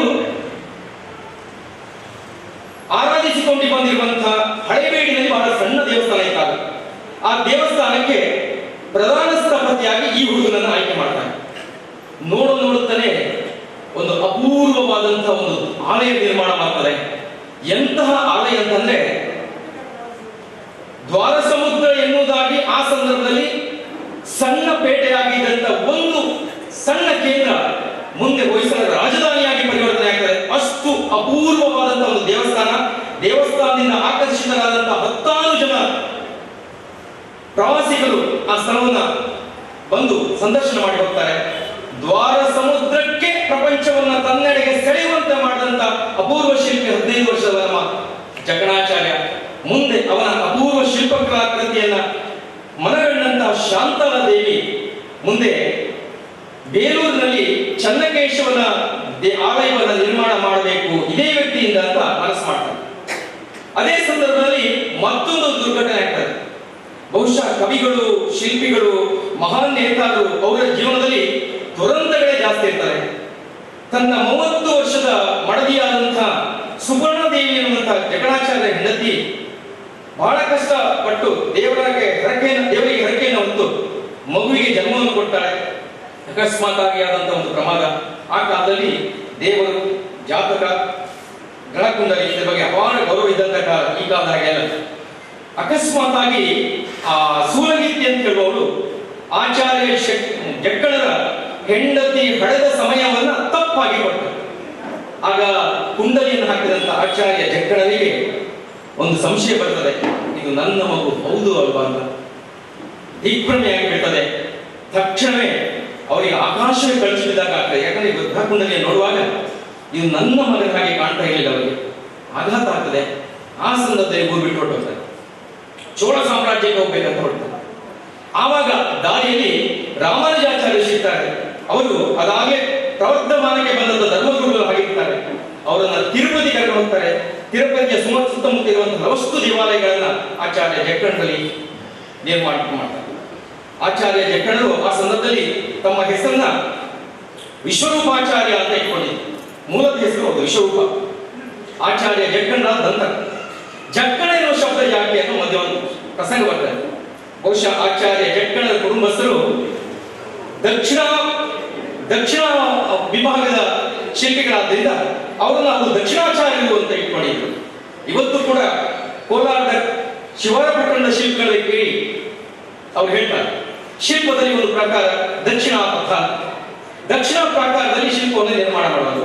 ಅಂಥ ಪರಂಪರೆಯಲ್ಲಿ ಬಂದದಿಂದ ಅವರು ದಕ್ಷಿಣಾಚಾರ್ಯರು. ಅದು ಮುಂದೆ ದಕ್ಕಣ ಆಯಿತು, ಆಮೇಲೆ ಜಕ್ಕಣ ಆಯಿತು. ಅವರ ತಾಯಿ ಕೂಡ ಅಷ್ಟೇ ದಕ್ಷಲೆ ಅವಳು, ಅದು ದಕ್ಕಲೆ ಆಯಿತು, ಆಮೇಲೆ ಜಕ್ಕಲೆ ಆಯಿತು. ಬಹುಶಃ ಭಾಷೆಯ ಉಪಯೋಗದಲ್ಲಿ ಎಡವು ತೊಡವು ಇದ್ದಾಗ ಹೀಗಾಗ್ತದೆ. ಅಂತಹ ದಕ್ಷಿಣಾಚಾರ್ಯರು ತಿರುಪತಿಯಲ್ಲಿ ಹಲವು ದೇವಾಲಯಗಳ ನಿರ್ಮಾಣ ಮಾಡ್ತಾರೆ. ನಂತರ ಪ್ರವರ್ಧಮಾನಕ್ಕೆ ಬಂದಾಗ ಶಾಂತಲೆ ಒಂದು ದಿವಸ ತನ್ನ ಗಂಡನಲ್ಲಿ ಹೇಳ್ತಾಳೆ, ನಾವೊಂದು ಹಳೆಯ ದೇವಸ್ಥಾನ ನಿರ್ಮಾಣ ಮಾಡಬೇಕಾಗಿತ್ತು, ಜಕ್ಕಣಾಚಾರ್ಯ ಬೇಕಂತ. ಆಗ ಅವರಿಗೆ ಗೊತ್ತಾಗ್ತದೆ, ತಿರುಪತಿಯಲ್ಲಿ ಒಬ್ಬರು ವಿಶ್ವರೂಪಾಚಾರ್ಯ ಅನ್ನೋ ಒಬ್ಬ ವ್ಯಕ್ತಿ ಇದ್ದಾರೆ, ಅವ್ರನ್ನ ಕರೀರಿ ಅಂತ. ಅವ್ರಿಗೆ ಗೊತ್ತಿರಲಿಲ್ಲ ಜಕ್ಕಣಾಚಾರ್ಯ ತಮ್ಮ ಮಾಲ್ವೇಶದಲ್ಲಿ ಕೆಲಸ ಮಾಡ್ತಿದ್ರು. ಕರೀತಾರೆ. ಕದ್ದು ಬೇಲೂರಿನ ಶಿಲಾಬಾಲಿಕೆಯ ಒಂದು ಆಚ್ಛಾದಿತವಾದಂತಹ ದೇವಾಲಯವನ್ನು ನಿರ್ಮಾಣ ಮಾಡ್ತಾರೆ. ದೇವಾಲಯ ಬೇಲೂರಿನ ಚನ್ನಕೇಶ್ವರ ದೇವಾಲಯ ಅಂತ ಹೇಳುವಂಥದ್ದು 100 ತಾಜ್ ಮಹಲ್ಗಳಿಗೆ ಸಮಾನ. ನೀವು ಅಲ್ಲಿ ಬೇಕಾದ್ರೆ ಗೈಡಲ್ಲಿ ಕೇಳಿ ಅಂತ.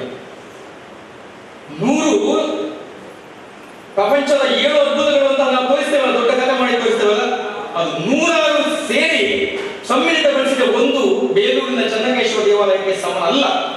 ಅಂತ ಅಪೂರ್ವವಾದಂಥ ದೇವಾಲಯ. ಒಂದು ಉದಾಹರಣೆ ಕೊಡ್ತೇನೆ, ದಯವಿಟ್ಟು ಸಮಯ ಜಾಸ್ತಿ ತಗೊಳ್ತೇನೆ, ಅನ್ಯತಾ ಭಾವಿಸಬೇಡಿ. ಕೆಲವು ಶಿಕ್ಷಕರನ್ನ ಮಧ್ಯದಲ್ಲಿ ಬಿಡೋಕ್ಕಾಗಲ್ಲ. ನಮ್ಮ ಶಿಕ್ಷಕರ ದೌರ್ಬಲ್ಯ ಕೂಡ ಕೆಲವು ಶಿಕ್ಷಕರ ಮಧ್ಯದಲ್ಲಿ ಇದ್ದಾರೆ. ಎಲ್ಲರೂ ಕೂಡ ಕೆಲವರು ನಮಗೆ ಪಾಠ ಮಾಡಿ ಈಚೆ ಬರೋ ಅಭ್ಯಾಸ ಇದೆ. ಯಾವುದೋ ಒಂದು ಇಂಗ್ಲಿಷ್ ಟ್ರೈ ಮಾಡಿತು ಅಂತ. ಬಹುಶಃ ಅಂತ ಪ್ರವೃತ್ತಿ ಅಲ್ಲ, ಬಟ್ ಕೆಲವು ಸಂದರ್ಭದಲ್ಲಿ ನಾವು ಹೇಳಬೇಕಾಗ್ತದೆ. ಬಹುಶಃ ಜಕ್ಕಣಾಚಾರ್ಯರು ಆ ನಿರ್ಮಿಸಿದಂಥ ಒಂದು ಮೂರ್ತಿಯಲ್ಲಿ ಹಲವಷ್ಟು ಮದನಿಕೆಯರು ಅಂತ ಕರೀತಾರೆ. ಅವ್ರಿಗೆ ಹೆಸರು ಪದ್ಮಿನಿ, ಕಾಮಿನಿ, ಬಾಮಿನಿ, ಹೀಗೆ ಬೇರೆ ಹೆಸರು ಇವರಲ್ಲಿ ವಿಚಾರಿಸಲಿ ಗೊತ್ತಾಗ್ತದೆ. ದುರದೃಷ್ಟವಶಾತ್ ಅಲ್ಲಿಗೆ ಗೈಡ್ಗಳಲ್ಲಿ ಯಾರು ವಿಶ್ವಬ್ರಾಹ್ಮಣ ಮೂಲದವರು ಇಲ್ಲ. ಒಂದು ಮೂರ್ತಿ ಹೆಸರು ಪದ್ಮಿನಿ ಅಂತ. ಆ ಪದ್ಮಿನಿಯ ಸ್ಪೆಷಾಲಿಟಿ ಏನಂತ ಕೇಳಿದ್ರೆ, ಆ ಪದ್ಮಿನಿಯ ಮೂಗಿನ ಸತ್ತು ನೀವೊಂದು ಬೆರಳಿಟ್ರೆ ಅಷ್ಟೇ ಆಗಲ ಹಣೆ ಇರ್ತದೆ, ಅಷ್ಟೇ ಆಗಲ ಈ ಭಾಗ ಇರ್ತದೆ. ಈ ಕಣ್ಣಿನ ಈ ಭಾಗ ಅಷ್ಟಿರ್ತದೆ, ಈ ಭಾಗ ಎಷ್ಟಿರ್ತದೆ. ಒಂದು ಕಡ್ಡಿ ಹಿಡಿಕೊಂಡು ಹೀಗೆ ಅರ್ಥ ಮಾಡಿದ್ರೆ ಇಡೀ ದೇಹ 6 ಟೈಮ್ಸ್. ಅವಳೊಂದು ಷಡ್ಮಿನಿ ಅಂತ ಕರೀತಾರೆ. ಕೂಡ ಚೆನ್ನಾಗಿದೆ, ಮಜಾ ಇದೆ. ಷಡ್ಮಿನಿ ಅಂತ ದಟ್ ಮೀನ್ಸ್ ಆ ಪದ್ಮಿನಿಯನ್ನ ಅವರು ಆಳು ಪಾಲು ಮಾಡಿದ್ರಿಂದ ಅದನ್ನ ಷಡ್ಮಿನಿ ಅಂತ, ಷಟ್ ಅಂದ್ರೆ ಆಗುವುದು. ಫ್ಯಾಂಟಾಸ್ಟಿಕ್. ಇದು ಒಂದು ಮೂರ್ತಿ ಬೇರೆ, ಇಂಥ ಸಾವಿರ ಮೂರ್ತಿಗಳಿವೆ. ಶಿಲ್ಪಿಗೆ ಎಂಥ ಚಾಲೆಂಜ್ ಅಂತ ಹೇಳಿದ್ರೆ, ಒಂದು ಸುತ್ತು ಬಂದಾಗ ಇಡೀ ರಾಮಾಯಣ ಬರಬೇಕು. ರಾಮಾಯಣದ 18,000 ಶ್ಲೋಕಗಳು ಕವರ್ ಆಗಬೇಕು. ನಾವು ವರ್ಷದಲ್ಲಿ ಒಂದಷ್ಟು ಪಾಠಗಳನ್ನ ಸಿಲೆಬಸ್ ಕ್ಲಿಯರ್ ಮಾಡೋದಕ್ಕೆ ನಾವು ಕೆಲವು ಬಾರಿ ಗುದ್ದಾಡ್ತೇವೆ. ಒಂದು ನಮ್ಮಂತ ವಿಜ್ಞಾನ ಸಂಬಂಧಪಟ್ಟಂತ ಸಬ್ಜೆಕ್ಟ್ಗಳಾದ್ರೆ ಭಾರಿ ಕಷ್ಟ. ಬಹುಶಃ ಚಾಲೆಂಜ್ ಹೇಗಿದೆ ಕೇಳಿದ್ರೆ, ಭಾಗವತ ಸಂಪೂರ್ಣ ಒಂದು ಭಾಗವತ, 18,000 ಶ್ಲೋಕಗಳು ಒಂದು ಮಹಾಭಾರತ, ರಾಮಾಯಣ ಎಲ್ಲ ಖಂಡಗಳು, ದೇವಿ ಭಾಗವತ. ಒಂದೊಂದು ಸುತ್ತು ಬಂದಾಗ ನೀವು ಅಧ್ಯಯನ ಮಾಡ್ತಾ ಬಂದಾಗ ಎಲ್ಲ ನಮ್ಮ ಮಕ್ಕಳು ಮಾತ್ರ ನಾವು ಅದನ್ನು ಮಾಡೋದಲ್ಲ. ಎಲ್ಲಿ ಸೆಲ್ಫಿ ಸಿಗ್ತದೆ ಕಾಯ್ತಾ ಇದ್ದಾರೆ. ಆ ಸೆಲ್ಫಿಯ ನಗುವೇ ಬೇರೆ. ಈ ಲೋಕದ ಯಾವ ಜೀವಿಗಳು ಆ ತರ ನಗೋದಿಲ್ಲ. ಎಲ್ಲ ಅನ್ಯ ಲೋಕದ ಜೀವಿಗಳ ತರ ನಗ್ಕೊಂಡು ಸೆಲ್ಫಿ ತೆಗೆದು ಅದೆಲ್ಲ ನೋಡ್ಬೇಕಾದ್ದು ಆ ಮೂಲೆಯನ್ನು ಅಧ್ಯಯನ ಮಾಡಿ ಒಂದು ದೇವಸ್ಥಾನ ಅಂದ್ರೆ ಅದು 10 ಯೂನಿವರ್ಸಿಟಿಗಳಿಗೆ ಸಮಾನ. ಒಂದು ವಿಶ್ವವಿದ್ಯಾಲಯ ಅದು ದೇವಸ್ಥಾನ ಅಂತ ಹೇಳಿದ್ರೆ ಒಂದಲ್ಲ 100 ಪ್ರಪಂಚ ಅತ್ಯಂತ ಪ್ರತಿಷ್ಠಿತ ವಿಶ್ವವಿದ್ಯಾಲಯಗಳನ್ನ ತಂದು ಇಲ್ಲಿ ಹಾಕಿದ್ರೆ ಅದು ಒಂದು ಬೇರೆಯವರಿಗೆ ಸಮಾನ ಆಗ್ಲಿಕ್ಕಿಲ್ಲ. ಆದ್ರಿಂದ ಅವನು ಒಬ್ಬ ಆಚಾರ್ಯ ಅಲ್ಲ, ಜಕಣಾಚಾರ್ಯ ಅಲ್ಲ, ಆಚಾರ್ಯ ಜಕಣ. ಸಾವಿರಾರು ಋಷಿಗಳಿಗೆ ಸಂತರಿಗೆ ಮಾರ್ಗದರ್ಶಿಸುವ ಯೋಗ್ಯತೆಯುಳ್ಳವರು ಆಚಾರ್ಯ ಜಕಣ. ಬಹುಶಃ ಅದು ಅವ್ರ ಹೆಸರಲ್ಲಿ ದೊಡ್ಡ ಯೂನಿವರ್ಸಿಟಿ ಆಗ್ಬೇಕಾಗಿತ್ತು, ದುರದೃಷ್ಟವಶ ಆಗ್ಲಿಲ್ಲ. ಕಾರಣ ನಮ್ಮ ಸಮುದಾಯವನ್ನು ಒಟ್ಟಾಕೋದು ಬಹಳ ಕಷ್ಟ ಇರೋದು ಒಬ್ಬರು ಅಧ್ಯಕ್ಷರಾಗಿ ಎಲ್ರಿಗೂ ಗೊತ್ತು. ಬಹುಶಃ ಇಂಥ ಒಂದು ಶ್ರೇಷ್ಠ ಪರಂಪರೆಯ ಸಂತನನ್ನ ಇವತ್ತು ಸಂಸ್ಮರಣೆ ಮಾಡುವಂತ ಒಂದು ಸೌಭಾಗ್ಯ ನಮಗೆ ಸಿಗ್ತದೆ. 1099ರಲ್ಲಿ ಹುಟ್ಟಿದಂತ ಜಕಣಾಚಾರ್ಯರು ಬೇಲೂರನ್ನ ನಿರ್ಮಾಣ ಮಾಡಿ ಕೊನೆ ಹಂತದಲ್ಲಿದ್ದಾಗ ಪ್ರತಿಷ್ಠಾಪನೆ ಆಗುವಾಗ ಅಲ್ಲಿ ಒಂದು ಕಪ್ಪೆ ಚಂಡಿಗರಾಯನ ಆವಿರ್ಭಾವ ಆಗ್ತದೆ.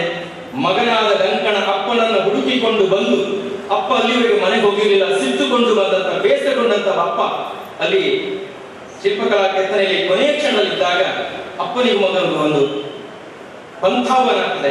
ಅಪ್ಪ ಹೇಳ್ತಾರೆ, ಏನು ಪ್ರತಿಷ್ಠೆ ಮಾಡ್ಬೇಕಂತ ನಿಂತಿದ್ದಾಗ ಬಾಗಿಲಲ್ಲಿ ಒಂದು 17 ವರ್ಷದ ಹುಡುಗ ನಿಲ್ಲಿಸಿ ಅಂತ. ಏನು ಕೇಳಿದ್ರೆ ಆ ಮೂರ್ತಿಯ ಒಂದು ಭಿನ್ನತೆ ಇದೆ, ಎಲ್ಲ ಚೆನ್ನಾಗಿದೆ, ಆದ್ರೆ ಪ್ರತಿಷ್ಠಾಪನೆ ಯೋಗ್ಯವಲ್ಲ ಅಂತ ಜಕ್ಕಣದ ಪ್ರತಿಷ್ಠಾಪನೆ ಹೊರಟಾಗ ಹೇಳಿದಂತ ಮಾತು ಯಾರು? ಮಗ ಹೆಸರು ಲಂಕಣ ಆಗಿದ್ದ. ಹೌದಾ? ಖಂಡಿತ ಹೌದಾ? ತಪ್ಪಿರುವುದರಲ್ಲಿ ದೋಷಗಳು ಹೋದಾಗ ಹೌದು, ದೋಷವನ್ನು ನಾನು ಹುಡುಕಿ ಕೂಡ ಬಲ್ಲೆ ಅಂತ ತಕ್ಷಣ ಆ ಭಾಗಕ್ಕೆ ಯಾವ ಭಾಗದಲ್ಲಿ ದೋಷವಿದೆ ಆ ಭಾಗಕ್ಕೆ ಗಂಧ ಲೇಪನ ಮಾಡಿ ಒಂದೇ ಒಂದು ಪೆಟ್ಟು ಕೊಟ್ಟದ್ದು. ಪೆಟ್ಟು ಕೊಟ್ಟ ಕೂಡಲೇ ಆ ಮೂರ್ತಿಯ ಒಳಗಿಂದ ಕಪ್ಪೆ ಒಂದಷ್ಟು ನೀರು ಹೊರಗೆ ಬಂದಂತೆ. ಆ ಸಂದರ್ಭದಲ್ಲಿ ಶಾಂತ ಮತ್ತು ವಿಷ್ಣುದೇವರಾಯ ಎನ್ನುವಂತ ರಾಜರುಗಳ ಬಾಯಿಂದ ಉದ್ಗಾರ ಬಂದದ್ದು, ಅಬ್ಬಾ ಅದ್ಭುತ, ಪರಮಾದ್ಭುತ. ಎಲ್ಲಿಯೂ ಕೂಡ ಜಕ್ಕಣನನ್ನು ಅವರು ತೆಗೊಳ್ಳಿಲ್ಲ. ನಾವಾಗಿದೆ ಬಾಯಿ ಬದಬೇಕು, ತಪ್ಪು ಮಾಡಿದ್ರು. ಯಾಕೆ ಅಂತ ಹೇಳಿದ್ರೆ ಹಲವಷ್ಟು ಸಾವಿರ ಕಾಲಗಳಿಂದ ಕಪ್ಪೆಯೊಂದು ಕಲ್ಲೊಳಗೆ ಕೂತಿರ್ಬೇಕಾದ್ರೆ, 100 ವರ್ಷಗಳಿಂದ ಕಪ್ಪೆಯೊಂದು ಕಲ್ಲೊಳಗೆ ಕೂತಿರ್ಬೇಕಾದ್ರೆ ಅಂತಹ ಸೋಯಿಗ ಮತ್ತೊಂದಿದೆ. ಜೊತೆಗೆ ಆ ಕಲ್ಲಿನೊಳಗಿನ ಕಪ್ಪೆಯನ್ನ ಕಣ್ಣ ನೋಟದಲ್ಲೇ ಅಳತೆಯ ರೂಪದಲ್ಲಿ ಕಂಡುಹಿಡಿದಂತ ಇಂಥ ಮೇಧಾವಿ 17 ವರ್ಷಗಳನ್ನ ನಾವೇನು ನಮಸ್ಕರಿಸಿದವಲ್ಲ, ನೋಡಿದ್ವಲ್ಲ ಅಂತ ಒಂದು ಅಪೂರ್ವವಾದಂತ ಒಂದು ಅವರಿಗೆ ಆಶ್ಚರ್ಯ ಆಗ್ತದೆ. ಇಂತಹ ಒಂದು ಸಂದರ್ಭದಲ್ಲಿ ಮೂರ್ತಿಯನ್ನ ಈಚೆ ತೆಗೆದು ನಂತರ ಪ್ರತಿಷ್ಠಾಪನೆ ಮಾಡಿದ ಸಂದರ್ಭದಲ್ಲಿ ಆಚಾರ್ಯ ಜಕಣ ಹೇಳ್ತಾರೆ, ನಿಜವಾಗ್ಲೂ ಈ ಮೂರ್ತಿಯಲ್ಲಿ ದೋಷ ಕಂಡದಲ್ವ, ನಾನು ಒಂದು ಪಂಥವನ್ನು ಮಾಡಿದ್ದೇನೆ, ಈ ಮೂರ್ತಿಯನ್ನ ದೋಷ ಕಂಡುಹಿಡಿದವರಾದ್ರೆ ನನ್ನ ಬಲ ಕೈಯಿಂದ ಕತ್ತರಿಸಿಕೊಂಡೇನೆ ಅಂತ ಹೇಳಿ ಅದೇ ತರ ಕತ್ತರಿಸಿಕೊಟ್ಟ ತದನಂತರದಲ್ಲಿ ಲಂಕಣರ ಅಪ್ಪ ಮಗ ಸೇರ್ಕೊಂಡು ಇನ್ನೊಂದು ಮೂರ್ತಿಯನ್ನು ಮಾಡ್ತಾರೆ. ಆ ಮೂರ್ತಿಯನ್ನು ಪ್ರತಿಷ್ಠಾಪನೆ ಮಾಡ್ತಾರೆ. ಇವತ್ತು ನಾವು ಕಾಣುವಂತಹದ್ದು ಬೇಲೂರಿನಲ್ಲಿ ಹೊಸ ಮೂರ್ತಿ ಹೊರತು ಹಳೆ ಮೂರ್ತಿ ಅಲ್ಲ, ಹಳೆ ಮೂರ್ತಿಯನ್ನೆಲ್ಲ ಇಟ್ಟಿದ್ದಾರೆ. ಆ ಮೂರ್ತಿ ಹೆಸರು ಕಪ್ಪೆ ಚೆನ್ನಿಗರಾಯ. ಚೆನ್ನಿಗ ಅಂದ್ರೆ ಚೆಲುವ, ರಾಯ ಅಂದ್ರೆ ಕೇಶವ ರಾಜ. ಕಪ್ಪೆಯನ್ನ ಹೊರ ಹಾಕಿದಂತ ಮೂರ್ತಿ ಅದು ಕಪ್ಪೆ ಚೆನ್ನಿಗರಾಯ ಆಗ್ತದೆ. ನಾವು ಇವತ್ತು ಪಾಠದಲ್ಲಿ ಕೇಳಿದಷ್ಟು ಬಿಟ್ಟರೆ ನಾವು ನೋಡೋದಕ್ಕೆ ಮನಸ್ಸು ಮಾಡಲಿಲ್ಲ. ಇವತ್ತು ಅಲ್ಲಿದೆ, ನೀವು ನೋಡ್ಬೋದು. ಬಹುಶಃ ಇಂಥ ಅಪೂರ್ವ ಕಲಾಕೃತಿಯನ್ನ ನಿರ್ಮಾಣ ಮಾಡಿದಂತ ಆಚಾರ್ಯ ಜಕಣರಿಗೆ ಕೈದಾಳದಲ್ಲಿ ಕೂಡ ನಿರ್ಮಾಣ ಮಾಡಬೇಕಂತ ಆಸೆ ಇತ್ತು. ಮಗದೊಂದಿಗೆ ಮುಂದೊಂದು ದಿವಸ ಅವ್ರು ಹೋಗಿ ಆ ಕೈದಾಳದಲ್ಲಿ ಕೂಡ ಜನಕೇಶವ ದೇವಾಲಯವನ್ನು ನಿರ್ಮಾಣ ಮಾಡ್ತಾರೆ. ಹೀಗೆ ರಾಜ್ಯದಾದ್ಯಂತ 100 ದೇವಸ್ಥಾನಗಳ ನಿರ್ಮಾಣ ಮಾಡ್ತಾರೆ. ಈಗ ಪ್ರಶ್ನೆ ಮಾಡ್ತಾರೆ, ಜಕ್ಕಂಡು ನಿಜವಾಗಿ ಇದ್ರೆ ಯಾರಿಗೆ? ನಮಗಲ್ಲ, ನಿಮಗಲ್ಲ, so called historians, so called ಸಮಾಜಶಾಸ್ತ್ರಜ್ಞರಿಗೆ, ಸೋ ಕಾಲ್ಡ್ ಇಂಡಾಲಜಿಸ್ಟ್ಗಳಿಗೆ. ಕೈದಾಳದಲ್ಲಿ ಹೋದ್ರೆ ನಿಮಗೆ ಮಾಹಿತಿ ಸಿಗ್ತದೆ, ಬೇಲೂರಿಗೆ ಹೋದ್ರೆ ಮಾಹಿತಿ ಸಿಗ್ತದೆ ಅಂತ ಅಪೂರ್ವ ಶಾಸ್ತ್ರಜ್ಞರು ಹೇಳ್ತಾರೆ. ಶಿಲ್ಪ ಬೇಕು, ಶಿಲ್ಪಿ ಬೇಡ. ಪ್ರತಿಮೆ ಬೇಕು, ಪ್ರತಿಭಾಕಾರ ಬೇಡ. ಲಿಪಿ ಬರೆದದ್ದು ಬೇಕು, ಜನರಿಗೆ ಲಿಪಿಕಾರರು ಬೇಡ. ಇಂತಹ ಒಂದು ದ್ವಂದ್ವ ನೀತಿ ಭಾರತೀಯ ಇತಿಹಾಸದಲ್ಲಿ ಬೇಡ ಎನ್ನುವುದನ್ನೇ ಹಲವಾರು ಬಾರಿ ಹೇಳ್ತಾರೆ. ಇಂತಹ ಒಂದು ಹಿನ್ನೆಲೆಯಿಂದ ಬಂದಂತ ಆಚಾರ್ಯ ಜಕ್ಕಣರ ಬಗ್ಗೆ ಪುಂಖಾನುಪುಂಖವಾಗಿ ಬಹಳ ಹೊತ್ತು ಮಾತಾಡಬಹುದು. ಬಹುಶಃ ಸಮಯದ ಪರಿಮಿತಿಯನ್ನ ನಾನು ಮನಗಂಡ, ಬಹುಶಃ ಹಲವಷ್ಟು ಜನ ಅತಿಥಿಗಳು ಅಭ್ಯಾಸಗಳು ಇರುವುದಿಲ್ಲ, ಬಹುಶಃ ನನ್ನ ವಿಷಯವನ್ನು ಅರ್ಧದಲ್ಲೇ ಮುಗಿಸಲಿಕ್ಕೆ ಆಗದೇ ಇರುವುದಿಲ್ಲ. ವಿದ್ಯಾರ್ಥಿಗಳಿಗೆ ಕೆಲವಷ್ಟು ವಿಷಯವನ್ನ ನಾನು ಮನದಟ್ಟು ಮಾಡಬೇಕಾದ ಜವಾಬ್ದಾರಿ ದಿನ ಬಹುಶಃ ಸಮಯ ತಗೊಂಡಿದ್ದೇನೆ. ಅಂಥ ಆಚಾರ್ಯ ಜಕ್ಕಣರು ನಮ್ಗೆಲ್ಲ ಮಾರ್ಗದರ್ಶಕರಾಗಿ, ಅವರ ಜೀವನ ಚರಿತ್ರೆ ನಮ್ಗೆಲ್ಲ ಒಂದು ಪ್ರೇರಣೆ ಕೊಡಲಿ. ಹೆಂಡತಿ ಮಗನನ್ನ ಪಡೆಯುವ ಸಂದರ್ಭದಲ್ಲಿ ತಡವಾಗಿದ್ದಕ್ಕೆ ಬೇಸರಗೊಂಡಂತ ಆಚಾರ್ಯ ಜಕ್ಕಣರು ಎಲ್ಲಿಯೂ ಕೂಡ ದುರಾಭ್ಯಾಸಕ್ಕೊಳಗಾಗಲಿಲ್ಲ, ಎಲ್ಲಿಯೂ ಕೂಡ ಸಮಾಜವನ್ನ ವಿರುದ್ಧವಾಗಿ ನಡೆಯಲಿಲ್ಲ. ಮಂಜರಿಯ ಸೆಳೆತದಿಂದ ವಿಮುಖರಾದಂತಹ 15 ವರ್ಷದ ಯುವಕ ಕೂಡ ಎಲ್ಲಿಯೂ ಕೂಡ ಅಭ್ಯಾಸಕ್ಕೆ ಇಳಿಲಿಲ್ಲ, ತನ್ನತನವನ್ನು ಬಿಡಲಿಲ್ಲ, ಸಮುದಾಯದ ಗೌರವವನ್ನು ಕಡಿಲಿಲ್ಲ. ಈ ಎಲ್ಲ ಅಂಶಗಳು ನಮ್ಮ ಜೀವನ ಪಾಠ ಆಗಬೇಕು.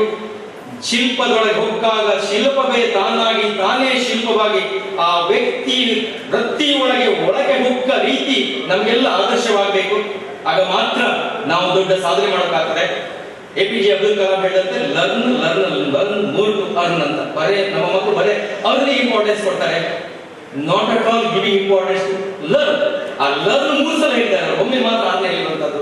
ಬಹುಶಃ ಅಂತ ಅರ್ನಿಗೆ ಆದ್ಯತೆಯನ್ನು ಕೊಡದೆ ಕೇವಲ ಜೀವನ ಪರ್ಯಂತ ಕಲಿಯಲು ಮನಸ್ಸು ಮಾಡಿದಂತ ಆಚಾರ್ಯ ಜಕ್ಕಣದ ಜೀವನ ಶೈಲಿ ನಮಗೆಲ್ಲ ಆದರ್ಶಪ್ರಾಯವಾಗಿ ಅವರ ಪ್ರತಿ ಕ್ಷಣವೂ ಕೂಡ ಅವರ ಶಿಲ್ಪ ಏನು ಆ ಸಂಪತ್ತು ನಮಗೆಲ್ಲ ಒಂದು ಸಂತೋಷವನ್ನು ಕೊಡಲಿ, ಇಡೀ ಪ್ರಪಂಚಕ್ಕೆ ಸಂತೋಷವನ್ನು ಕೊಡಲಿ.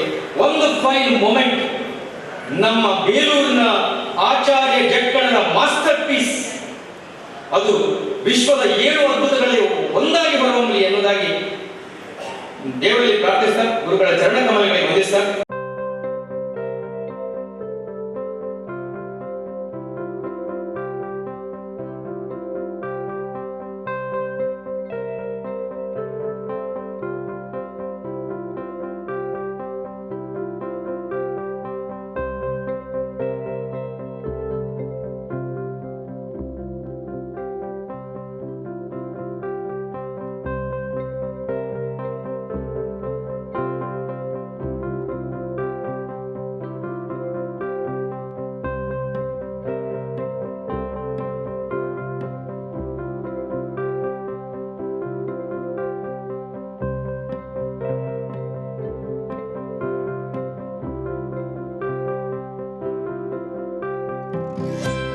ಜಕ್ಕಣಾಚಾರ್ಯರು ಅಗ್ರಮಾನ್ಯರಾಗಿದ್ದು ಈ ಪರಂಪರೆಯನ್ನು ಪ್ರೋಜ್ವಲವಾಗಿ ಬೆಳಗಿಸುವ ಶಿಲ್ಪಿಗಳಲ್ಲಿ ಸಂಪ್ರದಾಯ ಹಾಗೂ ಸೃಜನಶೀಲತೆ ಇವೆರಡನ್ನು ಮೈಗೂಡಿಸಿಕೊಂಡಿರುವ ಕಲಾ ತಪಸ್ವಿ ಶಿಲ್ಪಿ ಕೆ ಶೇಷಪ್ಪಾಚಾರ್ಯರು ಸರ್ವ ಮಾನ್ಯರಾಗಿದ್ದಾರೆ.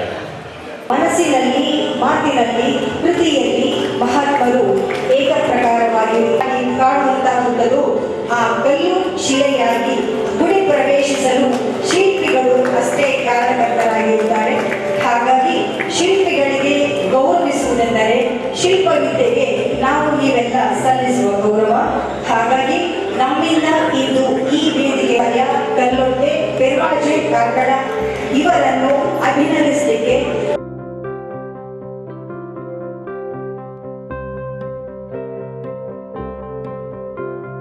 ಅತಿಥಿ ಅಭ್ಯಾಗತರು ಎಲ್ಲರೂ ಇವರನ್ನು ಪ್ರತ್ಯೇಕವಾಗಿ ಹೇಳಿದರೆ ಸ್ವಲ್ಪ ಸಮಯ ತಗಲ್ಬೋದು. ಆದ್ದರಿಂದ ಅವರಲ್ಲಿ ಒಂದೇ ಮಾತಿನಿಂದ ನಮ್ಮ ಅತ್ಯಂತ ಅಚ್ಚುಮೆಚ್ಚಿನ ಪ್ರೀತಿ ಪಾತ್ರರು ಅಂತ ನಾನು ಒಂದೇ ಶಬ್ದದಲ್ಲಿ ಅವರಿಗೆ ವಂದಿಸ್ತಾ, ಹಾಗೂ ವೇದಿಕೆಯ ಮುಂಭಾಗದಲ್ಲಿರುವಂಥ ನಮ್ಮ ಎಲ್ಲ ವಿಶ್ವಕರ್ಮ ಸಜ್ಜನ ಬಂಧುಗಳಿಗೆಲ್ಲರಿಗೂ ನಮಸ್ಕಾರ. ಇವತ್ತು ವಿಶ್ವಕರ್ಮ ಒಕ್ಕೂಟದ ಒಂದು ಕಾರ್ಯಕ್ರಮ ವರ್ಷಂಪ್ರತಿ ಅವರು ಮಾಡ್ತಾರೆ. ಅದು ಈ ಸಲ ನಮ್ಮ ಈ ದೇವಸ್ಥಾನದಲ್ಲಿ ಮಾಡ್ತಾ ಇದ್ದಾರೆ. ಬಹಳ ಸಂತೋಷದ ವಿಷಯ. ಏನೋ ಒಂದು ಅಪರೂಪದ ನೆನಪು ಹಾಗೂ ಸಂತೋಷ ಕೂಡ ಈ ಕಾರ್ಯಕ್ರಮದಲ್ಲಿ ನಮ್ಮದೊಂದು ಸಣ್ಣ ಪಾತ್ರ ಇದೆ ಅಂತ ನಾನು ಹೇಳ್ತಾ ಇಲ್ಲ. ಆದರೂ ಅದು ಈ ಸಮಾಜ ಹಾಗೂ ಸಂಘಟನೆಗೆ ಒಂದು ಒಕ್ಕೂಟ ಮೂಲಭೂತವಾಗಿ ಬಹಳಷ್ಟು ಕಾರ್ಯಕ್ರಮಗಳು ನಮ್ಮ ಸಮಾಜದ ಪರವಾಗಿ ಕೈಗೊಳ್ತಾ ಸಮಾಜ ಸೇವೆಯನ್ನು ಕೂಡ ಮಾಡ್ತಾ ಒಳ್ಳೆ ಕೆಲಸಗಳನ್ನು ಮಾಡ್ತಾ ಇದ್ದಾರೆ ಅಂತ ಹೇಳೋದಕ್ಕೆ ನಾನು ಬಹಳ ಸಂತೋಷ ಪಡ್ತಾ ಇದ್ದೇನೆ. ಹಾಗೆ ಈಗ BG ರಮೇಶಾಚಾರ್ಯರು ಅಮರಶಿಲ್ಪಿ ಜಕ್ಕಣಾಚಾರ್ಯರ ಬಗ್ಗೆ ಬಹಳಷ್ಟು ವಿವರವನ್ನು ಅಚ್ಚುಕಟ್ಟಾಗಿ ಚೊಕ್ಕವಾಗಿ ಮನದಟ್ಟಾಗಿ ಮಾಡಿಕೊಡುವಂಥ ದೊಡ್ಡ ಪ್ರಯತ್ನವನ್ನು ಮಾಡಿದ್ದಾರೆ. ಆ ಸಾಹಸ ಅವರಲ್ಲಿ ಇನ್ನು ಮುಂದೆ ನಿರಂತರವಾಗಿ ನಡೀಲಿ.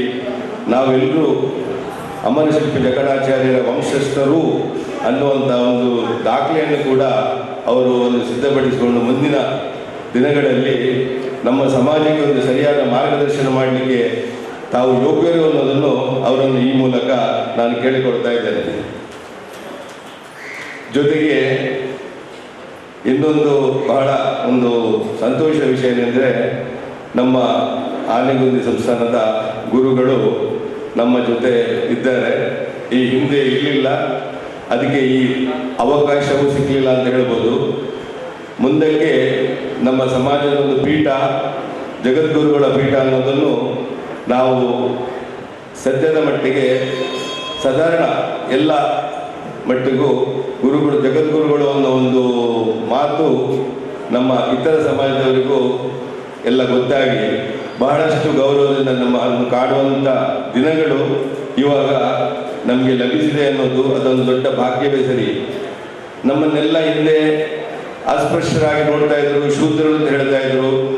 ಅದು ಒಂದು ಈ ತೊಲಗಿ ಮುಂದಕ್ಕೆ ನಮ್ಮ ಈ ಗುರುಗಳಿಂದ ಸರಿಯಾದ ಮಾರ್ಗದರ್ಶನದಲ್ಲಿ ನಮ್ಮ ಸಮಾಜವನ್ನು ಒಗ್ಗಟ್ಟಿನ ಜೊತೆಗೆ ಸಂಘಟನೆಯೊಂದಿಗೆ ಕರೆದೊಯ್ಯುವಂಥ ಮಹತ್ತರ ಜವಾಬ್ದಾರಿ ಕೂಡ ಗುರುಗಳಲ್ಲಿ ನಾವು ವಿನಂತಿ ಮಾಡಿಕೊಳ್ಳುವುದು. ಇದನ್ನೇ ಮುಂದಕ್ಕೆ ನಮಗೆ ಒಂದು ಮಾರ್ಗದರ್ಶನ ಮಾಡಿ ನಮಗೊಂದು ದಾರಿ ತೋರಿಸಿ ಗುರುಗಳೇ ಅಂತೇಳಿ ನಾವು ಅವರಲ್ಲಿ ವಿಜ್ಞಾಪನೆ ಮಾಡ್ತಾ, ಹಾಗೂ ನಮ್ಮಲ್ಲಿ ಇವಾಗ ವಿಶ್ವಕರ್ಮ ಒಕ್ಕೂಟದ ದತ್ತಿನಿಧಿಯ ಶೈಕ್ಷಣಿಕ ದತ್ತಿನಿಧಿ ಪುರಸ್ಕಾರದ ವಿದ್ಯಾರ್ಥಿ ವೇತನದ ಕಾರ್ಯಕ್ರಮಕ್ಕೆ ಬಂದಿದ್ದಂಥ ಎಲ್ಲ ವಿದ್ಯಾರ್ಥಿಗಳು ಕೂಡ ನಿಮಗೊಂದು ಇಂದಿನ ದಿನ ಬಹಳ ಮಹತ್ತರವಾದ ದಿನ.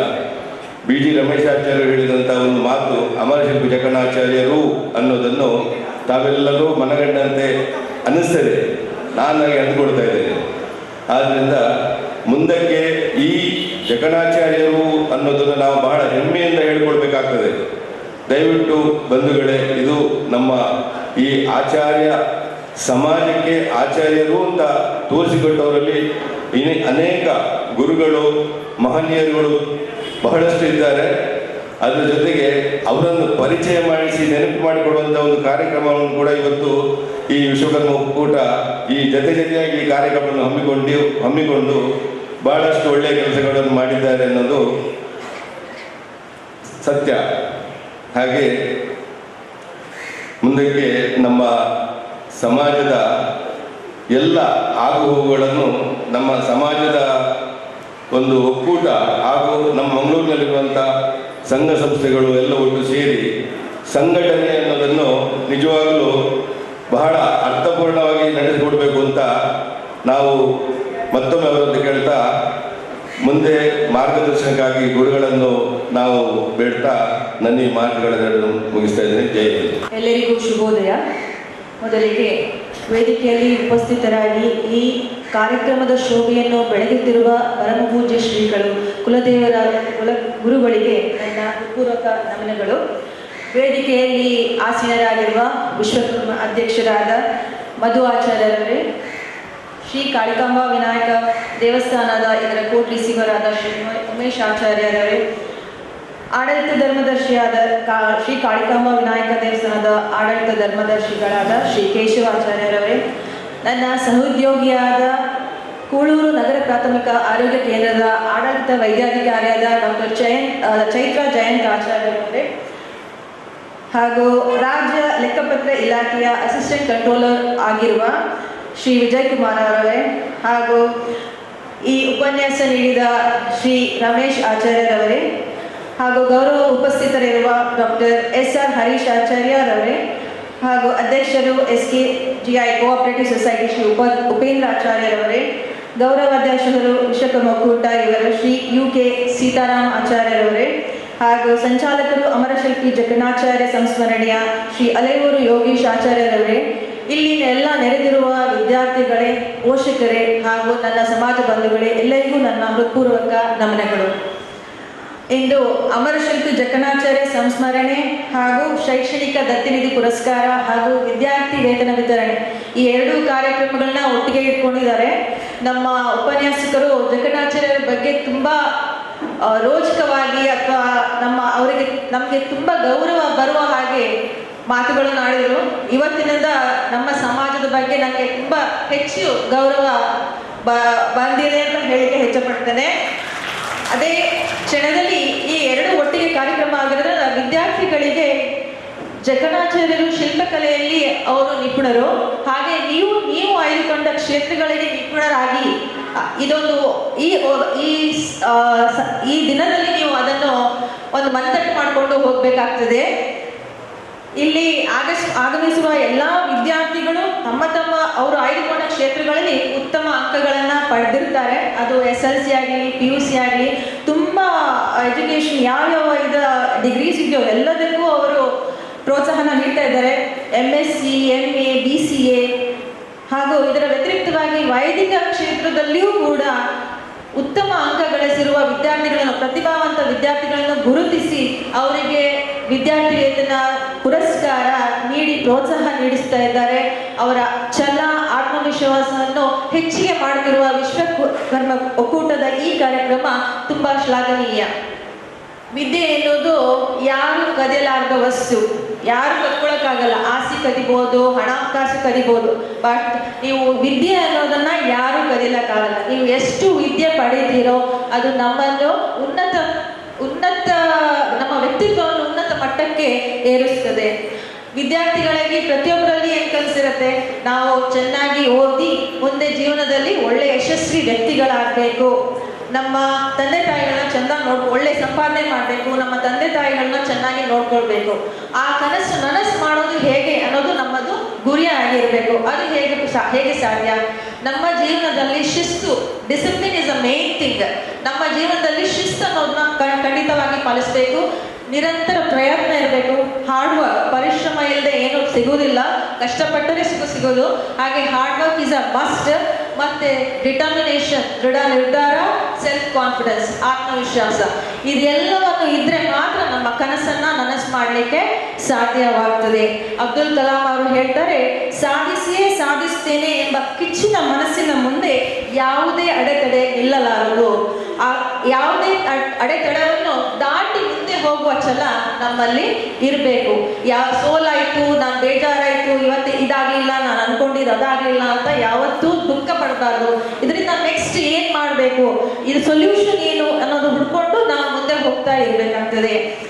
ಹಾಗೆ ನಾವು ಯಾವುದೇ ಕ್ಷೇತ್ರದಲ್ಲಿ ಈಗ ನಾವು MBBS BDS ಯಾವುದೇ ಓದಿದ್ರು, ನಾವು ಯಾವುದೇ ಕ್ಷೇತ್ರದಲ್ಲಿ ಇರಲಿ, ಬರೀ ಅಷ್ಟೇ ಮಾಡಬಾರ್ದು. ಈಗ ಗೌರ್ಮೆಂಟಿಂದ, ಸರ್ಕಾರದಿಂದ ಸುಮಾರು ಸ್ಕಿಲ್ ಡೆವಲಪ್ಮೆಂಟ್ ಟ್ರೈನಿಂಗ್ ಪ್ರೋಗ್ರಾಮ್ ಅನ್ನು ಮಾಡಿರ್ತಾರೆ. ನೀವು ಯಾವುದೇ BA ಆಗಲಿ ಅಥವಾ BSc ಆಗಲಿ ಯಾವುದೇ ಕ್ಷೇತ್ರದಲ್ಲಿ ಅದರಲ್ಲಿ ಹೆಚ್ಚಿನ ಸ್ಕಿಲ್ ಡೆವಲಪ್ಮೆಂಟ್, ಹೆಚ್ಚಿನ ತರಬೇತಿಯನ್ನು ಪಡೆದು ಈ ಸ್ಪರ್ಧಾತ್ಮಕ ಜಗತ್ತಿನಲ್ಲಿ ನಿಮ್ಮತನವನ್ನು ಉಳಿಸ್ಕೊಳ್ಬೇಕು, ಬೆಳೆಸ್ಕೊಳ್ಬೇಕು. ಅದರಲ್ಲಿ ನೀವು ಸ್ಪೆಷಲ್ ಇರಬೇಕು. ಈಗ ಡಾಕ್ಟರ್ಸ್ ಎಲ್ಲರೂ ಆಗ್ತಾರೆ, ಆದರೆ ನಮ್ಮಲ್ಲಿ ಹೆಚ್ಚು ಟ್ರೈನಿಂಗ್ ಪಡೆದು ಹೆಚ್ಚು ವಿಷಯಗಳನ್ನು ತಿಳ್ಕೊಂಡು, ಹೊಸ ವಿಷಯಗಳನ್ನು ತಿಳ್ಕೊಂಡು ನಮ್ಮನ್ನು ನಾವು ಟ್ರೈನ್ ಮಾಡ್ಕೊಳ್ತಾ ಇರಬೇಕು. ಕಲಿಕೆ ಒಂದೇ ಕಡೆ ಎಂಡ್ ಆಗೋದಿಲ್ಲ. ನಾವು ಅದನ್ನು ಇನ್ನು ನಮ್ಮ ರೋಗಿಗಳಿಗೆ ಹೇಗೆ ನಾವು ಹೆಚ್ಚಾಗಿ ಅವರಿಗೆ ಈಸಿಯಾಗಿ ಅವರಿಗೆ ಟ್ರೀಟ್ಮೆಂಟ್ ಕೊಡ್ಬೋದು ಅಂತ ನಾನು ಕಲಿತೇನೆ. ಹಾಗೆ ನೀವು ಆಯ್ದುಕೊಂಡ ಕ್ಷೇತ್ರದಲ್ಲಿ ಹೆಚ್ಚಿನ ತರಬೇತಿಗಳನ್ನು ಪಡೆದುಕೊಂಡು ನೀವು ಸಮಾಜಕ್ಕೆ ಹೇಗೆ ನಾನು ನನ್ನ ಹಿಂದಿರುಗಿಸ್ಕೊಡ್ಬೋದು ಅನ್ನೋದನ್ನು ತಿಳಿದುಕೊಳ್ಬೇಕು. ವಿದ್ಯಾರ್ಥಿಗಳಿಗೆ ನಾರ್ಮಲ್ ಆಗಿ ತೊಂದರೆ ಬರೋದು ಹಣಕಾಸಿನ ತೊಂದರೆ. ನಾವು ಈಗ ಹೆಚ್ಚು ಓದ್ಬೇಕನ್ನುವಾಗ ಮೇನ್ ತೊಂದರೆ ಬರೋದು ಹಣಕಾಸಿನ ತೊಂದರೆ. ಆಗ ಈಗ ಸರ್ಕಾರದಿಂದ ಸುಮಾರಾದ ಎಜುಕೇಷನ್ ಲೋನು, ಫ್ರೀ ಎಜುಕೇಷನ್ ಅನ್ನುವ ಸುಮಾರು ಸ್ಕೀಮ್ಗಳು ಉಂಟು. ಅದನ್ನು ನಾವು ತಿಳ್ಕೊಳ್ಬೇಕು. ನಮ್ಮ ಗುರಿ ಮುಟ್ಲಿಕ್ಕೆ ನಮ್ಮದೇ ಏನಿರಬೇಕು, ಗುರಿ ಮುಟ್ಟುವುದು. ಅದರಲ್ಲಿ ಬರುವ ಅಡೆತಡೆಗಳನ್ನು ಹೇಗೆ ದಾಟಬೇಕು, ಅದರ ಬಗ್ಗೆ ಗೊತ್ತಿರೋದ್ರ ಹತ್ರ ತಿಳ್ಕೊಂಡು ಹೇಗೆ ನಾನು ಇದು ಮಾಡ್ಬೋದು, ನನ್ನ ತೊಂದರೆ ಇದುಂಟು, ಇದನ್ನು ಹೇಗೆ ನಾನು ಸರಿ ಮಾಡೋದು, ಇದನ್ನೆಲ್ಲ ತಿಳ್ಕೊಂಡು ನಾವು ಮುಂದೆ ಹೋದರೆ ಖಂಡಿತ ನಾವು ನಮ್ಮ ಗುರಿಯನ್ನು ಮುಟ್ಟಲಿಕ್ಕೆ ಸಾಧ್ಯವಾಗ್ತದೆ ಅಂತ ಹೇಳ್ತೇನೆ ನಾನು ಇಲ್ಲಿ. ಕೊನೆಯದಾಗಿ ಎಲ್ಲ ವಿದ್ಯಾರ್ಥಿಗಳು ಗೊತ್ತಿರ್ಬೋದು, student life is a golden life. ಈ ಸಮಯವನ್ನು ನಾವು ಬೇರೆ ಡಿಸ್ಟ್ರಾಕ್ಷನ್ಸ್ಗಳಿಗೆ, ನಮ್ಮ ಮನಸ್ಸನ್ನು ಬೇರೆ ಗೊಂದಲಗಳಿಗೆ ಅಥವಾ ನಮ್ಮ ಮೊಬೈಲ್ ಆಗಲಿ ಏನೇ ಆಗಲಿ ಯಾವುದೇ ಡಿಸ್ಟ್ರಾಕ್ಷನ್ಗಳಿಗೆ ಎಡೆ ಮಾಡಿಕೊಡ್ಬಾರದು. ನಮ್ಮ ಗುರಿ ಮುಟ್ಟುವ ತನಕ ನಮ್ಮ ಛಲ ಅದೇ ಇರಬೇಕು. ನಾನು ಇದು ಅಂದ್ಕೊಂಡಿದ್ದೇನೆ, ಇದನ್ನು ಮಾಡಿಯೇ ಮಾಡ್ತೇನೆ. Where there is a will there is a way. ಅದನ್ನು ಮಾಡ್ತೇನೆ ಅನ್ನುವ ಧೈರ್ಯ ನಿಮ್ಮಲ್ಲಿ ಇರಬೇಕಾಗ್ತದೆ. ಇನ್ನೊಂದು, ಈ ವೇದಿಕೆಯಲ್ಲಿ ನಾನು ಏನು ಹೇಳಬೇಕಂದ್ರೆ, ನೀವು ಮುಂದೆ ನಿಮ್ಮ ಕ್ಷೇತ್ರದಲ್ಲಿ ಮುಂದೆ ಹೋಗಿ ಯಶಸ್ವಿಯಾಗಿ ವ್ಯಕ್ತಿಗಳಾದಾಗ ನಮ್ಮ ವಿಶ್ವಕರ್ಮ ಸಮುದಾಯದ ಇತರ ಪ್ರತಿಭಾವಂತ ಮಕ್ಕಳಿಗೆ ತಮ್ಮ ಕೈಲಾದಷ್ಟು ಸಹಾಯ ನೀಡಿ ಅವರನ್ನು ಜೀವನದಲ್ಲಿ ಮುಂಬರಲು ಸಹಾಯ ಮಾಡಿ ಈ ಚೈನ್ ಕಂಟಿನ್ಯೂ ಆಗ್ತಾ ಇರಬೇಕು. ನಮ್ಮ ಕೈಲಾದಷ್ಟು ಸಹಾಯ ಮಾಡಿ ಇನ್ನಷ್ಟು ಪ್ರತಿಭಾವಂತಗಳಿಗೆ ಸಹಾಯ ಆಗುವ ಹಾಗೆ ಮಾಡಬೇಕಾಗ್ತದೆ. ಕೊನೆಯದಾಗಿ ನನ್ನನ್ನು ಈ ಕಾರ್ಯಕ್ರಮಕ್ಕೆ ಆಹ್ವಾನಿಸಲು ಸೂಚಿಸಿದ ಡಾಕ್ಟರ್ ಗುರುದಾಸ್ ಅವರು ಹಾಗೂ ವಿಶ್ವಕರ್ಮ ಒಕ್ಕೂಟದ ಅಧ್ಯಕ್ಷರಾದ ಶ್ರೀ ಮಧು ಆಚಾರ್ಯರು ಹಾಗೂ ಪ್ರಧಾನ ಕಾರ್ಯದರ್ಶಿಗಳಾದ ಮುರಳೀಧರ್ ಆಚಾರ್ಯರಿಗೂ ನನ್ನ ಹೃತ್ಪೂರ್ವಕ ಕೃತಜ್ಞತೆಗಳನ್ನು ಸಲ್ಲಿಸುತ್ತಾ ನನಗೆ ಅವಕಾಶ ಮಾಡಿಕೊಟ್ಟೆ ನಿಮ್ಮೆಲ್ಲರಿಗೂ ನನ್ನ ವಂದನೆಗಳನ್ನು ಸಲ್ಲಿಸ್ತೇನೆ. ನಮಸ್ಕಾರ. ಎಲ್ಲರಿಗೂ ನಮಸ್ಕಾರ. ವೇದಿಕೆಯಲ್ಲಿರುವಂತಹ ಪರಮ ಪೂಜ್ಯ ಸ್ವಾಮೀಜಿಗಳಿಗೆ ನಮಿಸುತ್ತಾ ಹಾಗೂ ಎಲ್ಲ ವೇದಿಕೆಯಲ್ಲಿರುವ ಎಲ್ಲ ಗಣ್ಯ ವ್ಯಕ್ತಿಗಳಿಗೂ ನಮಸ್ಕರಿಸುತ್ತಾ ಈ ಕಾರ್ಯಕ್ರಮವನ್ನು ಆರ್ಗನೈಸ್ ಮಾಡಿದ್ದಕ್ಕೆ ಫಸ್ಟ್ ನಾನು ಎಲ್ಲರಿಗೂ ಧನ್ಯವಾದಗಳನ್ನ ಹೇಳಲಿಕ್ಕೆ ಇಷ್ಟಪಡ್ತೇನೆ. ಯಾಕಂದರೆ ಇಲ್ಲಿ 2 ಕಾರ್ಯಕ್ರಮ ನಡೆಸ್ತಾ ಇದ್ದಾರೆ. ಒಂದು ಅಮರಶಿಲ್ಪಿ ಜಕಣಾಚಾರ್ಯರ ಸಂಸ್ಮರಣೆ ದಿನ ಹಾಗೂ ವಿದ್ಯಾರ್ಥಿ ದತ್ತಿನಿಧಿ ಕಾರ್ಯಕ್ರಮ. ಈ ವೇದಿಕೆಯಲ್ಲಿ ಬಹುಶಃ ನೋಡಿದರೆ ಎಲ್ಲರಕ್ಕಿಂತ ಯಂಗ್ ನಾನೇ ಕಾಣ್ತಾ ಇದ್ದೇನೆ. ಕಿರಿಯಳು, ಅನುಭವದಲ್ಲಿ ಕೂಡ ಕಿರಿಯಳು. ಸೊ ಇಲ್ಲಿ ಏನು ಮಾತಾಡಬೇಕು ಅಂತಲೇ ನಾನು ಎಲ್ಲ ಯೋಚನೆ ಮಾಡ್ತಿದ್ದೆ, ಏನು ಪ್ರಿಪೇರ್ ಆಗಲಿಲ್ಲ. ಬಟ್ ಆದರೆ ಯೂಶಲಿ ನಾನು ಎಲ್ಲಿ ಮಾತಾಡಲಿಕ್ಕೆ ಹೋದರೂ ಅಲ್ಲಿ ನಾನು ಪ್ರಾಕ್ಟಿಕಲ್ ಪಾಯಿಂಟ್ಸ್ ಜಾಸ್ತಿ ಹೇಳ್ತೇನೆ. ಅಂದರೆ ಏನು ಈ ಟೈಮಲ್ಲಿ, ಈ ಪ್ರೆಸೆಂಟ್ ಸಿಚುವೇಶನಲ್ಲಿ ಏನು ನಡೀತಾ ಇದೆ ಅದ್ರ ಬಗ್ಗೆ ಮಾತಾಡುವಂಥದ್ದು ಹೆಚ್ಚು. ಸರ್ ಇವತ್ತು ಬೆಳಗ್ಗೆ ಜಕಣಾಚಾರ್ಯರ ಬಗ್ಗೆ ಒಂದು ವಿವರವಾದ ಸ್ಟೋರಿ ಹೇಳಿದ್ರು. ಮ್ಯಾಮ್ ಹೇಳಿದಾಗೆ ನಾನು ಸಹ ತುಂಬ ಇಂಪ್ರೆಸ್ ಆದೆ. ಎಲ್ಲೋ ಸಣ್ಣದರಲ್ಲಿ ನನಗೆ ನನ್ನ ತಂದೆ ಹೇಳಿದ ಕತೆ ಕೂಡ ನೆನಪಾಯಿತು. ಆ ಕಪ್ಪೆ ಮನೆಗೆ ಬಂದಂತಹ ರೀತಿ ಅದು ಕೂಡ ನೆನಪು ಮಾಡಿದ್ರು. ಆಗ ನನಗೆ ಏನು ನೆನಪಾಯಿತು ಅಂತ ಹೇಳಿದರೆ, ನಮ್ಮ ಜೀನ್ಸಲ್ಲಿ, ಆ ಜೆನೆಟಿಕ್ಸಲ್ಲಿ ಆ ಕಲೆ ಅನ್ನೋದು ಇದ್ದೇ ಇದೆ. ಅದು ಅಷ್ಟು ವರ್ಷಗಳ ಹಿಂದೆ ಅವರಲ್ಲಿ ಇದ್ದದ್ದು ಈಗ ಕೂಡ ನಮ್ಮಲ್ಲಿ. ಹೇಗೆ ಅಂತ ಕೇಳಿದರೆ, ನಮ್ಮ ಸಮಾಜದವರು ಕಲೆ ಫೀಲ್ಡಲ್ಲಿ ಮೇ ಬಿ ಸ್ಕೂಲ್ ಪ್ರಾಜೆಕ್ಟ್ಸಲ್ಲಿ ಅಥವಾ ಆರ್ಟ್ ಮಾಡಿದಾಗ, ಪೇಂಟಿಂಗಲ್ಲಿ, ಹ್ಯಾಂಡ್ ರೈಟಿಂಗಲ್ಲಿ, ಮಾತಲ್ಲಿ ಎಲ್ಲದರಲ್ಲೂ ಮುಂದೆ ಇರ್ತಾರೆ. ಡ್ರಾಯಿಂಗ್ಸಲ್ಲಿ ಕೂಡ ಅಷ್ಟೇ, ಎಲ್ಲದರಲ್ಲೂ ಮುಂದೆ ಇರ್ತಾರೆ. ಆದರೆ ಆ ಪ್ಯಾಷನನ್ನು ಕಂಟಿನ್ಯೂ ಮಾಡ್ತಿರುವಂಥದ್ದು ಬಹಳ ಕಮ್ಮಿ. ಎಲ್ಲೋ ಒಂದು ಕಡೆ ಅದು ಸ್ಟಾಪ್ ಆಗ್ತಾರೆ. ಯಾಕಂದರೆ ಅವರ ಪ್ರೊಫೆಷ್ನಲ್ ಕೋರ್ಸಲ್ಲಿ ಮುಂದೆ ಹೋಗ್ತಿದ್ದಾರೆ. ಆ ನಮ್ಮ ಪಾರಂಪರಿಕವಾಗಿ ಬಂದಂತಹ ಕಲೆಗಳನ್ನು ಎಲ್ಲೋ ಒಂದು ಕಡೆ ಮರ್ತೋಗ್ತಿದ್ದಾರೆ. ಆದರೆ ಈ ಕಲೆ ಕಳೀಲಿಕ್ಕೆ ವೆಸ್ಟರ್ನ್ ಕಂಟ್ರಿಯಿಂದ ಬರ್ತಾ ಇದ್ದಾರೆ. ಎಷ್ಟೋ ಜನ ಫಾರಿನರ್ಸ್ ಬಂದುಬಿಟ್ಟು ನಮ್ಮ ಕಲೆಯನ್ನು ಕಲೀಲಿಕ್ಕೆ ಅಲ್ಲಿಂದ ಇಲ್ಲಿ ಬಂದು ಕಲ್ತ್ಕೊಂಡು ಹೋಗ್ತಿದ್ದಾರೆ. ಆದರೆ ನಮಗೆ ಜೆನೆಟಿಕ್ಸಲ್ಲೇ ಇರುವಂಥದ್ದು, ನಮಗೆ ಈಸಿಯಾಗಿ ಬರುವಂಥದ್ದನ್ನು ನಾವು ಮಾಡ್ತಾ ಇಲ್ಲ. ಸೊ ಇದ್ರ ಬಗ್ಗೆ ಮಾತಾಡಬೇಕಿದ್ರೆ ನಾವು ಕಾರ್ಕಳ ಸೈಡಿಗೆ ಹೋಗಬೇಕಿದ್ರೆ ಒಂದು ಇನ್ಸ್ಟಿಟ್ಯೂಷನ್ ಇದೆ, ನೀವೆಲ್ಲರೂ ಆಲ್ಮೋಸ್ಟ್ ಎಲ್ಲರೂ ಹೋಗಿ ನೋಡಿರ್ಬೋದು. ಕ್ಯಾನ್ರಾ ಅವರದ್ದು. ಹೋಗಿದ್ದೀರಾ?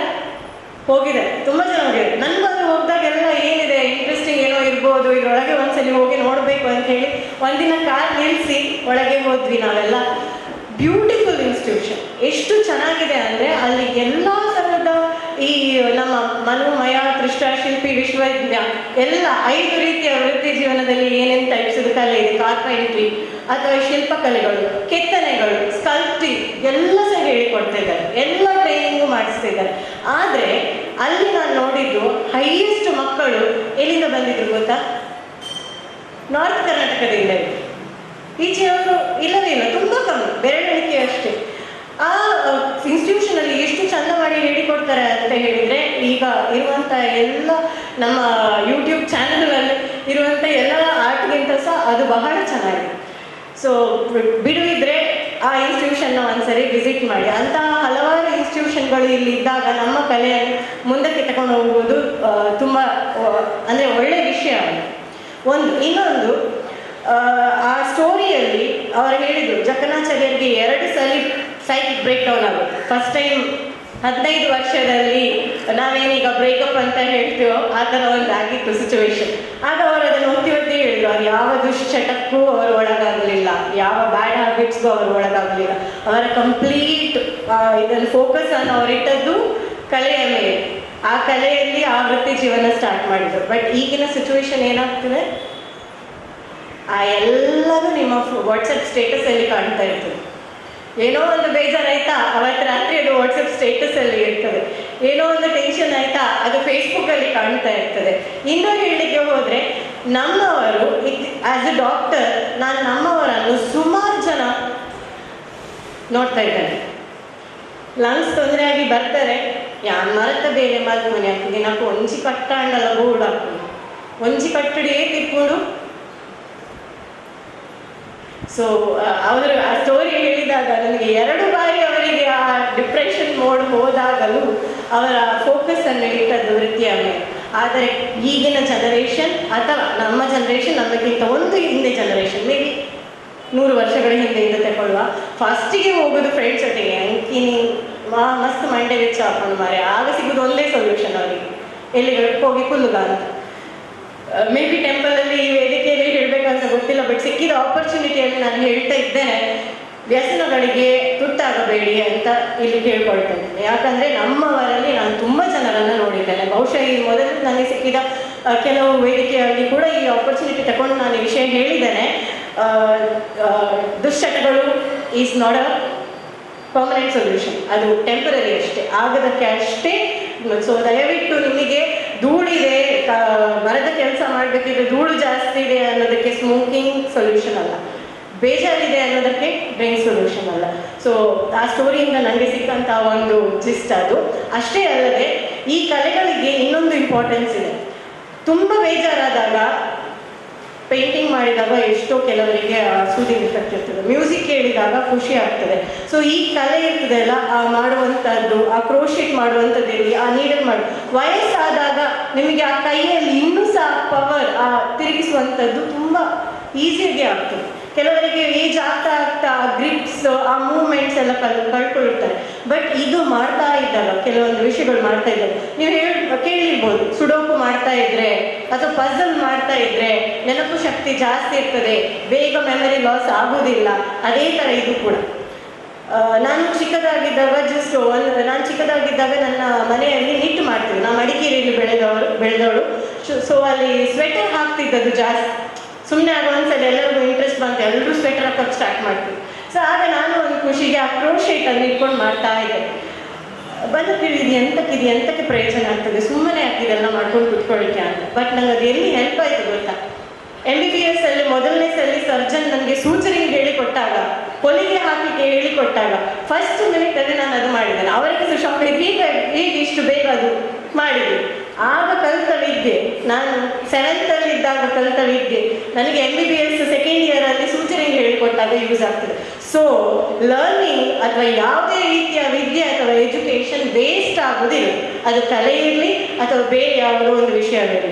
ಸರ್ ಹೇಳಿದ ಇನ್ನೊಂದು ಮಾತಿದೆ, learn but not only to all. ಈಗಿನ ದಿನಗಳಲ್ಲಿ ಬರೀ ಅರ್ನಿಂಗ್ಗೋಸ್ಕರ ಏನಿದೆ ಅಂತ ನೋಡ್ತಾ ಇದ್ದಾರೆ ಹೊರತು ಪ್ಯಾಷನ್ ಏನಿದೆ ಅನ್ನೋದನ್ನು ಮರ್ತು ಬಿಡ್ತಾ ಇದ್ದಾರೆ. ಅದು ಕೆಲವೊಂದು ಸಲ ಏನಾಗ್ತದೆ, ಮಾಡಿ ಆಯಿತು, ಪಕ್ಕದ ಮನೆ ಒಂದು ಕಾರ್ ತಗೊಂಡು ನಾನು ಕಾರ್ ತಗೊಂಡೆ, ಆಮೇಲೆ ಮನೆ ಕಟ್ಟರು, ನಾನು ಮನೆ ಕಟ್ಟಿದೆ, ಆಯಿತು 40 ಇಯರ್ಸ್ಗೆ ಎಲ್ಲ ಮಾಡಿ ಆಯಿತು, 45 ಮೇಲೆ ಇನ್ನೆಂತ ಮಾಡಬೇಕು ಅನ್ನೋ ಒಂದು ವಿಷಯ. ಇಂಜಿನಿಯರಿಂಗ್ ಬೇಡ, ನಾನೊಂದು ರೆಸ್ಟೋರೆಂಟ್ ಓಪನ್ ಮಾಡ್ತೇನೆ. ಅವ್ರು ಮೇ ಬಿ ಡಾಕ್ಟರ್ ಬ್ರೋ ಎಷ್ಟು ಜನರಿಗೆ ಗೊತ್ತಿದೆ? So many fans. ಡಾಕ್ಟರ್ ಬ್ರೋಗೆ ಎಂತ ಮಾಡಿ ಇಡೀ ಸುತ್ತಾಡ್ತಾ ವಿಡಿಯೋ ಮಾಡ್ತಾ ಇದ್ದಾರೆ, ರೀಲ್ಸ್ ಮಾಡ್ತಾ ಇದ್ದಾರೆ. ಸೊ ಆ ಪ್ಯಾಷನ್ ಅದು ಯಾವುದ್ರಲ್ಲಿತ್ತು? ಇಂಜಿನಿಯರಿಂಗಲ್ಲಿತ್ತ ಅಥವಾ MBBS ಅಲ್ಲಿತ್ತ, ಅಲ್ಲ ಬಿಟ್ಟು ಸ್ಟಾರ್ಟ್ ಮಾಡಿದ ರೆಸ್ಟೋರೆಂಟಲ್ಲಿತ್ತ ಅಥವಾ ಜಗತ್ತು ತಿರುಗಾಡಿದ್ರಲ್ಲಿತ್ತ? ಸೊ ಎಲ್ಲೋ ಒಂದು ಕಡೆ ಅವರಿಗೆ ಸಾಕಾಗ್ತದೆ, ಆಗ ಇನ್ನೊಂದು ಹುಡುಕ್ಲಿಕ್ಕೆ ಶುರು ಮಾಡ್ತಾರೆ. ಇದು ಯಾವಾಗ ಆಗ್ತದೆ ಅಂತ ಹೇಳಿದರೆ, ನಿಮ್ಮ ಪ್ಯಾಷನ್ ಯಾವುದು ಅಂತ ನೀವು ತಿಳ್ಕೊಳ್ಳದೆ ಯಾರಿಗೋಸ್ಕರವೋ ಇಂಪ್ರೆಸ್ ಮಾಡಲಿಕ್ಕೋಸ್ಕರ ನೀವು ಬ್ರಾಂಚ್ ತಗೊಳ್ಬೇಡಿ. ನಿಮಗೆ ಯಾವುದು ಇಷ್ಟವೋ, ನಿಮಗೆ ಯಾವುದರಲ್ಲಿ ಇಂಟ್ರೆಸ್ಟ್ ಉಂಟೋ, ಮುಂದಿನ ವೃತ್ತಿ ನಿಮಗೆ ಯಾವುದು ಚೆನ್ನಾಗಿ ಅನಿಸ್ತದೋ ಅದನ್ನು ಯೋಚಿಸಿ ನಿಮ್ಮ ಬ್ರಾಂಚನ್ನು ನೀವು ಚೂಸ್ ಮಾಡಿ. ಇಲ್ಲಿ 10ನೇ ಕ್ಲಾಸಿಂದ ಡಿಗ್ರಿವರೆಗೆ ಎಲ್ಲ ವಿದ್ಯಾರ್ಥಿಗಳು ಇದ್ದಾರೆ ಅಂತ ನನಗೆ ಗೊತ್ತು.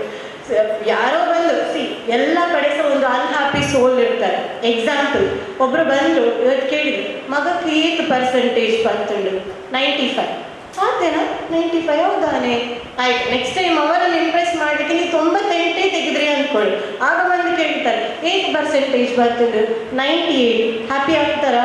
ಇಲ್ಲ. ನೆಕ್ಸ್ಟ್ ಕ್ವಶನ್, ಮ್ಯಾಥ್ಸ್ 8 ಮಾರ್ಕ್ಸ್, 95 ಹೌದಾನೆ, ಮ್ಯಾಥ್ಸ್ 5 ಮಾರ್ಕ್ ಕಮ್ಮಿ ಆಗಿದೆ. ಸೊ ಅನ್ಹ್ಯಾಪಿ ಸೋಲ್ಸ್ ಇದ್ದೇ ಇರ್ತಾರೆ. ಅವರನ್ನು ಸ್ಯಾಟಿಸ್ಫೈ ಮಾಡಲಿಕ್ಕೋಸ್ಕರವೋ ಅಥವಾ ಇಂಪ್ರೆಸ್ ಮಾಡಲಿಕ್ಕೋಸ್ಕರವೋ ನೋ, ನಿಮ್ಮ ತೃಪ್ತಿಗೋಸ್ಕರ ನಿಮ್ಮ ವೃತ್ತಿ ಜೀವನದಲ್ಲಿ ನೀವು ಕೆಲಸ ಮಾಡಬೇಕು. ಒಂದು, ಆಮೇಲೆ ಕಾಂಪಿಟೇಷನಿಗೋಸ್ಕರ ಮಾರ್ಕ್ಸಿಗೋಸ್ಕರ ಓದಬೇಡಿ. Education is to learn. ಅದು ನಿಮ್ಮ ಲೈಫ್ ಸ್ಟೈಲನ್ನು ಚೇಂಜ್ ಮಾಡಲಿಕ್ಕೆ, ನೀವು ಇರುವ ರೀತಿಯನ್ನು, ನಿಮ್ಮ ಜೀವನ ಶೈಲಿಯನ್ನು ಚೇಂಜ್ ಮಾಡಲಿಕ್ಕೋಸ್ಕರ, ನೀವು ಕೂರುವ ರೀತಿ, ನೀವು ಮಾತಾಡುವ ರೀತಿ, ನೀವು ಸಭೆಯಲ್ಲಿ ಹೋದಾಗ ಇನ್ನೊಬ್ಬರೊಟ್ಟಿಗೆ ಕಮ್ಯುನಿಕೇಟ್ ಮಾಡುವ ರೀತಿ, ದಟ್ ಈಸ್ ಎಜುಕೇಷನ್. ನೀವು ತಗೊಳ್ಳುವ 100 ಮಾರ್ಕ್ಸ್ ಅಲ್ಲ, ನಿಮ್ಮ 100 ಮಾರ್ಕ್ಸು ನಿಮ್ಮ 95 ಮಾರ್ಕ್ಸು ಇಬ್ಬರಿಗೂ ಸೇಮ್ ಕೆಲಸವೇ ಸಿಗ್ತದೆ. ಮೇ ಬಿ ನಾನು ಹೇಳ್ತೇನೆ, ನಾನು MBBS ಅಲ್ಲಿ ಡಿಸ್ಟಿಂಕ್ಷನ್ ತಗೊಂಡಿದ್ದೇನೆ, ಯಾರಿಗೂ ಬೇಡ ನನ್ನ ಡಿಸ್ಟಿಂಕ್ಷನ್ ಅಲ್ಲಿ. ಡಿಪಾರ್ಟ್ಮೆಂಟಲ್ಲಿ nobody ask for the distinction.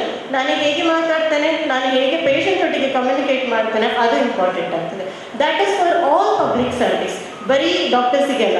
Lawyer distinction ತಗೊಂಡು ಅವರ ಕ್ಲೈಂಟ್ ಹತ್ರ ಸತ್ಯಗಳನ್ನು ಹೊರ ತೆಗೀಲಿಕ್ಕೆ ಅವರಿಗೆ ಗೊತ್ತಾಗ್ತಿಲ್ಲ, ಮಾತಾಡಲಿಕ್ಕೆ ಗೊತ್ತಿಲ್ಲ ಅಂದರೆ ಪ್ರಾಕ್ಟೀಸ್ ಮಾಡಲಿಕ್ಕೆ ಆಗ್ತದಾ?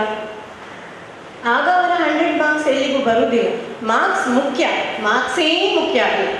ಸೊ ಈ ಮಾತನ್ನು ನಾನು ಎಲ್ಲ ಸ್ಟೂಡೆಂಟ್ಸ್ಗೆ ಹೇಳಲಿಕ್ಕೆ ಇಷ್ಟಪಡ್ತೇನೆ. ಪಾಯಿಂಟ್ ನಂಬರ್ 2, ಏನೋ ಒಂದು ಆಯಿತು, ಆಗ ನಿಮಗೆ ಬೇಜಾರಾಗದೆ ಮುಂದಕ್ಕೆ ಹೋಗಬೇಕು ಅಂತ ಎಲ್ಲರೂ ಹೇಳ್ತಾರೆ. ಬೇಜಾರಾಗದೆ ಇರಲಿಕ್ಕೆ ಸಾಧ್ಯವೇ ಇಲ್ಲ, ಇಟ್ಸ್ ನೇಚರ್. ಬೇಜಾರಾಗ್ತದೆ ನಿಮಗೆ. ಈಗ ಕೂಡ ನಿಮ್ಮ ವೃತ್ತಿ, ಈ ಜೀವನದಲ್ಲಿ, ಈ ಸ್ಕೂಲ್ ಅಥವಾ ಡಿಗ್ರಿ ಅಥವಾ ಇದರಲ್ಲಿ ಕೆಲವೊಂದು ವಿಷಯಗಳಿಗೆ ನಿಮಗೆ ಬೇಜಾರಾಗಬಹುದು. ಆಗ ಅದನ್ನು ಹೊರಗೆ ಬರುವ ಸೊಲ್ಯೂಷನ್ಸ್ನ ಆಗಲೇ ಹೇಳಿದಾಗ ಸೊಲ್ಯೂಷನ್ ಹೇಗಿದೆ ಅಂತ ಹುಡುಕಬೇಕು. ಸೊಲ್ಯೂಷನ್ ಸಿಕ್ಕದಾಗ ನಿಮ್ಮ ಪೇರೆಂಟ್ಸ್ ಹತ್ರ ಮಾತಾಡಬೇಕು, ಇಲ್ಲ ಟೀಚರ್ಸ್ ಹತ್ರ ಗೈಡೆನ್ಸ್ ತಗೊಳ್ಬೇಕು. ಅಲ್ಲಿಗೆ ಮುಗಿಯುವುದಿಲ್ಲ, ಅದು ನಿಮ್ಮ ಜೀವನದಲ್ಲಿ ಒಂದು ಲರ್ನಿಂಗ್ ಕರ್ವ್ ಅಷ್ಟೇ. ಯಾವುದೇ ಪ್ರಾಬ್ಲಮ್ಸ್ನ ಫೇಸ್ ಮಾಡದೇ ಇದ್ರೆ ಉಂಟಲ್ಲ, ಯಾವುದೇ ಕಷ್ಟಗಳನ್ನು ಅನುಭವಿಸದೇ ಇದ್ರೆ ಎಲ್ಲ ಮುಗಿಸಿ ನೀವು ವೃತ್ತಿ ಜೀವನಕ್ಕೆ ಹೋದ್ರಿ ಅಥವಾ ಬೇರೆ ಯಾವುದೋ ಒಂದು ಜಾಗಕ್ಕೆ ಹೋಗ್ಬೇಕಾಯ್ತು, ಫಸ್ಟ್ ಮಂಗಳೂರಿಂದ ಬ್ಯಾಂಗ್ಳೂರಿಗೆ ಹೋಗ್ಲಿಕ್ಕಾಯ್ತು. ಕೆಲವರು ಬೆಂಗಳೂರಲ್ಲಿ ಬಾಯ್ಲ್ಡ್ ರೈಸ್ ಸಿಕ್ಕುದಿಲ್ಲ ಅಂತ ವಾಪಸ್ ಬಂದವರಿದ್ದಾರೆ. ಬಾಯ್ಲ್ಡ್ ರೈಸ್ ಸಿಕ್ಕುದಿಲ್ಲ, ಐ ಅಂಡರ್ಸ್ಟ್ಯಾಂಡ್, ಬಾಯ್ಲ್ಡ್ ರೈಸ್ ತುಂಬ important, food is also important, but ಇಷ್ಟು ಸಣ್ಣ ಪ್ರಾಬ್ಲಮ್ ಅಂತ ಯೋಚನೆ ಮಾಡಿ. ಸೊ ಹರ್ಡಲ್ಸ್ ಇರ್ತದೆ, ಆ ಹರ್ಡಲ್ಸ್ನ ದಾಟುವುದನ್ನು ಕಲಿಬೇಕು, ಅದಕ್ಕೆ ಗೈಡೆನ್ಸ್ ತಗೊಳ್ಬೇಕು. ಕೆಲವೊಮ್ಮೆ ಡಿಸ್ಟ್ರಾಕ್ಷನ್ಸ್ ಇರ್ತದೆ, ಮೊಬೈಲ್ ಯೂಸ್ ಮಾಡಬೇಡಿ ಅಂತ ನಾನು ಹೇಳಲಿಕ್ಕೆ ಆಗೋದಿಲ್ಲ, ಯಾಕಂದರೆ ಎಷ್ಟೋ ಕ್ಲಾಸಸ್ ಈಗ ಮೊಬೈಲಲ್ಲೇ ಇರ್ತದೆ, ಆನ್ಲೈನ್ ಕ್ಲಾಸಸ್ ಇರ್ತದೆ, ಬಟ್ ಆ ಲಿಮಿಟೇಷನ್ ನಿಮಗೆ ಗೊತ್ತಿರಬೇಕು. ಅದನ್ನೇ ಎಡಿಕ್ಷನ್ ಆಗಬಾರ್ದು. ಮೊಬೈಲ್ ಈಗ ನೋಡಲಿಕ್ಕೆ ಹೋದರೆ ನಮ್ಮಲ್ಲಿ ಈ ಸ್ಮೋಕಿಂಗ್, ಡ್ರಿಂಕಿಂಗ್ ಎಲ್ಲದಕ್ಕಿಂತ ಒಂದು ದೊಡ್ಡ ದುಶ್ಚಟ ಅಂತ ಹೇಳಿದರೆ ಅದು ಮೊಬೈಲ್ ಎಡಿಕ್ಷನ್. ರಾತ್ರಿ 2 ಗಂಟೆಗೂ ಸಹ ಮೊಬೈಲ್ ಇಟ್ಕೊಳ್ಳೋರು ಇರ್ತಾರೆ. ಬೆಳಗ್ಗೆ ಎದ್ದ ಕೂಡಲೇ ಮೊಬೈಲಲ್ಲಿ ನೋಟಿಫಿಕೇಶನ್ ಇಲ್ಲದಿದ್ದರೆ ಬೇಜಾರಾಗ್ತದೆ, ಅಯ್ಯೋ ನನಗೆ ಇವತ್ತು ಯಾರು ಗುಡ್ ಮಾರ್ನಿಂಗ್ ಕಳಿಸ್ಲಿಲ್ಲ ಅಂತ. ಅದು ಎಡಿಕ್ಷನ್. ಅಲ್ಲಿ ತನಕ ಹೋಗೋದು ಬೇಡ, ಮೊಬೈಲ್ ಯೂಸ್ ಮಾಡಿ. ನಿಮಗೆ ಪ್ರಪಂಚ ಗೊತ್ತಾಗಬೇಕು, ಕಾಮನ್ ಸೆನ್ಸ್ ಇರಬೇಕು, ಏನಾಗ್ತಿದೆ ಅಂತ ಗೊತ್ತಾಗಬೇಕು, ಎಂಟರ್ಟೈನ್ಮೆಂಟ್ ಬೇಕು, ಐ ಎಗ್ರಿ. ಆದರೆ ಆ ಲೈನ್ ಡ್ರಾ ಮಾಡಲಿಕ್ಕೆ ಗೊತ್ತಿರಬೇಕು, ಎಷ್ಟು ಯೂಸ್ ಮಾಡಬೇಕು, ಎಷ್ಟಕ್ಕಿಂತ ಜಾಸ್ತಿ ಆಗಬಾರ್ದು ಅಂತ. ಈಗ ಪೇರೆಂಟ್ಸ್ ಹೇಳಿದಾಗ ಬೇಡ, ಕೇಳಿದಾಗ ಯಾಕೆ ಇಷ್ಟು ಎಲ್ಲದಕ್ಕೂ ತಲೆ ತಿಂತಿ, ಯಾಕೆ ಎಲ್ಲ ಕೇಳ್ತಿ ಅಂತ ನಿಮಗೆ ಅನಿಸ್ಬೋದು. ನನ್ನ ಏಜಿಗೆ ಬಂದಾಗ ಕೇಳಲಿಕ್ಕೆ ಅವರು ಮಾತ್ರ ಇರ್ತಾರೆ. ಇನ್ನೂ ಒಂದು 10-15 ವರ್ಷ ಹೋದಾಗ ಅಯ್ಯೋ ನಮ್ಮನ್ನು ಕೇಳಲಿಕ್ಕೆ ಯಾರಾದರೂ ಇದ್ದರೆ ಒಳ್ಳೆಯದು ಅಂತ ಅನಿಸ್ತದೆ. ಸೊ ಆ ಪ್ರೀತಿಯನ್ನು ಉಳಿಸ್ಕೊಳ್ಳಿ. ಮನೆಯಲ್ಲಿ ನೀವು ಸಕ್ಸಸ್ಫುಲ್ ಆಗ್ತೀರಾ ಅಂತ ಕಾಯ್ತಿರುವ ಆ ತಂದೆ ತಾಯಿರ್ತಾರೆ, ಅವರಿಗೋಸ್ಕರ ನಿಮಗೋಸ್ಕರ ಓದಿ ಒಳ್ಳೆ ಬ್ರಾಂಚ್ ತಗೊಳ್ಳಿ, ಒಳ್ಳೆ ಸಕ್ಸಸ್ಫುಲ್ ಆಗಿ ಅಂತ ಹೇಳ್ತಾ ಈ ಅವಕಾಶಕ್ಕಾಗಿ ಅವಕಾಶ ಕೊಟ್ಟಂತ ಎಲ್ಲರಿಗೂ ಧನ್ಯವಾದ. Thank you sir. ಎಲ್ಲ ವಿಚಾರಗಳನ್ನು ಡಾಕ್ಟರ್ಸ್ ಆಲ್ರೆಡಿ ಹೇಳಿದರು, ಜ್ಯೋತಿನಾಥ್ ಹಾಗೂ ಚಿತ್ರಾನ. ನಂದೇನಿದ್ರು ಕೂಡ ನಾನೊಂದು 10 ವರ್ಷ ಟೀಚಿಂಗಲ್ಲಿದ್ದೆ as a lecturer for degree college.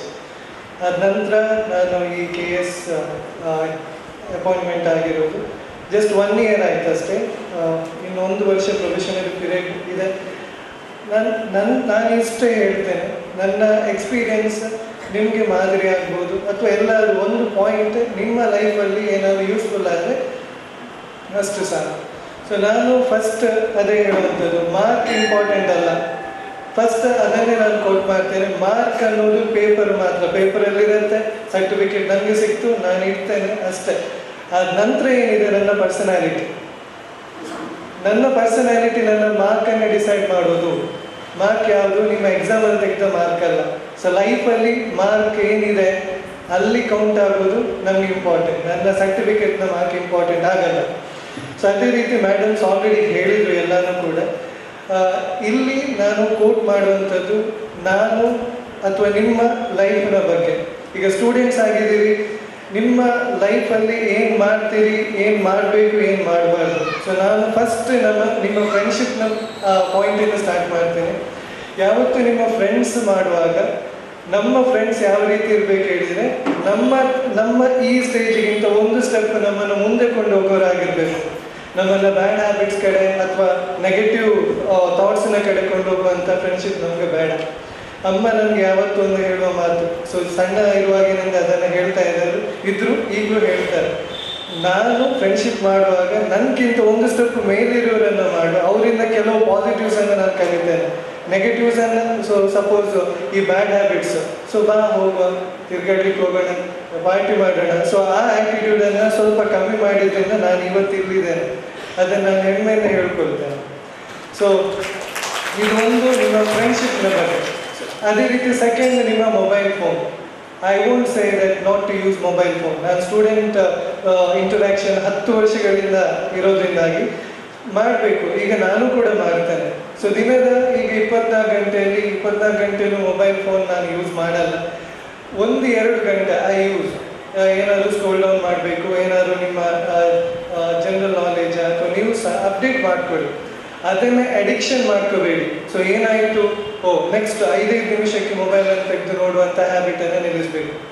So ನಿಮ್ಮ ಏನು ಗಮನ ಏನಿದೆ, ಈಗಿನ ಏನು ನೀವು ಸ್ಟಡಿ ಮಾಡ್ತಿದ್ದೀರಿ ಅದ್ರ ಕಡೆ ಇರಲಿ. ಸೊ ಸಪೋಸ್ ನನ್ನ ಈ KS ಪ್ರಿಪ್ರೇಷನ್ನ ಬಗ್ಗೆ ಹೇಳೋದಾದರೆ, ಸೊ ನಾನು ಶೆಡ್ಯೂಲ್ ಮಾಡ್ತಾ ಇದ್ದೆ, ನಾನು ಟೀಚಿಂಗ್ ಹೋಗ್ತಾ ಇರೋದ್ರಿಂದ ಹೋಗ್ತಾ ಇದ್ದೆ. ಹಾಗೆ ಹೇಗೆ ಮಾಡ್ತಾ ಇದ್ದೆ ಹೇಳಿದರೆ, ಬೆಳಿಗ್ಗೆ ನಾನು ಬೇಗ ಹೇಳೋದಲ್ಲ, ಸ್ವಲ್ಪ ಲೇಸಿ ನೇಚರ್. ಸೊ 7 ಗಂಟೆ 7:15 ಹೇಳ್ತಾ ಇದ್ದೆ. ಅಲ್ಲಿ ಬೆಳಿಗ್ಗೆ ನಾನು ಓದುವಂಥ ಹ್ಯಾಬಿಟ್ ಇಲ್ಲ, that is a bad habit, ನಾನು ಒಪ್ಕೊಳ್ತೇನೆ. ಯಾವತ್ತೂ ಹಾಗೆ ನನ್ನ ಮಿಸ್ಟೇಕ್ಸ್ ಏನಿದೆ ಅದನ್ನು ಒಪ್ಕೋಬೇಕು. ಸೊ ಕೆಲವರು ಹೇಳ್ಕೊಳ್ಳೋದು, ನಾನು 6 ಗಂಟೆಗೆ ಹೇಳ್ತೇನೆ, ಆ ಕಡೆಯಿಂದ ಅಪ್ಪ ಅಮ್ಮ ನಗ್ತಾ ಇರ್ತಾರೆ, ಹೇಳೋದಿಲ್ಲ, ಬಟ್ ಬೇರೆಯವ್ರ ಜೊತೆ ಹೇಳೋದು 5 ಗಂಟೆಗೆ ಹೇಳ್ತೇನೆ 6 ಗಂಟೆಗೆ ಹೇಳ್ತೇನೆ ಅಂತ. ನಿಜವಾಗಿ ಇರೋದಿಲ್ಲ. ಸೊ ನಾನು 7:15 ಓದಿ ಬೆಳಿಗ್ಗೆ ಓದ್ತಾ ಇರಲಿಲ್ಲ, ಎದ್ದು ಬೆಳಿಗ್ಗೆ ಓದ್ತಾ ಇರಲಿಲ್ಲ.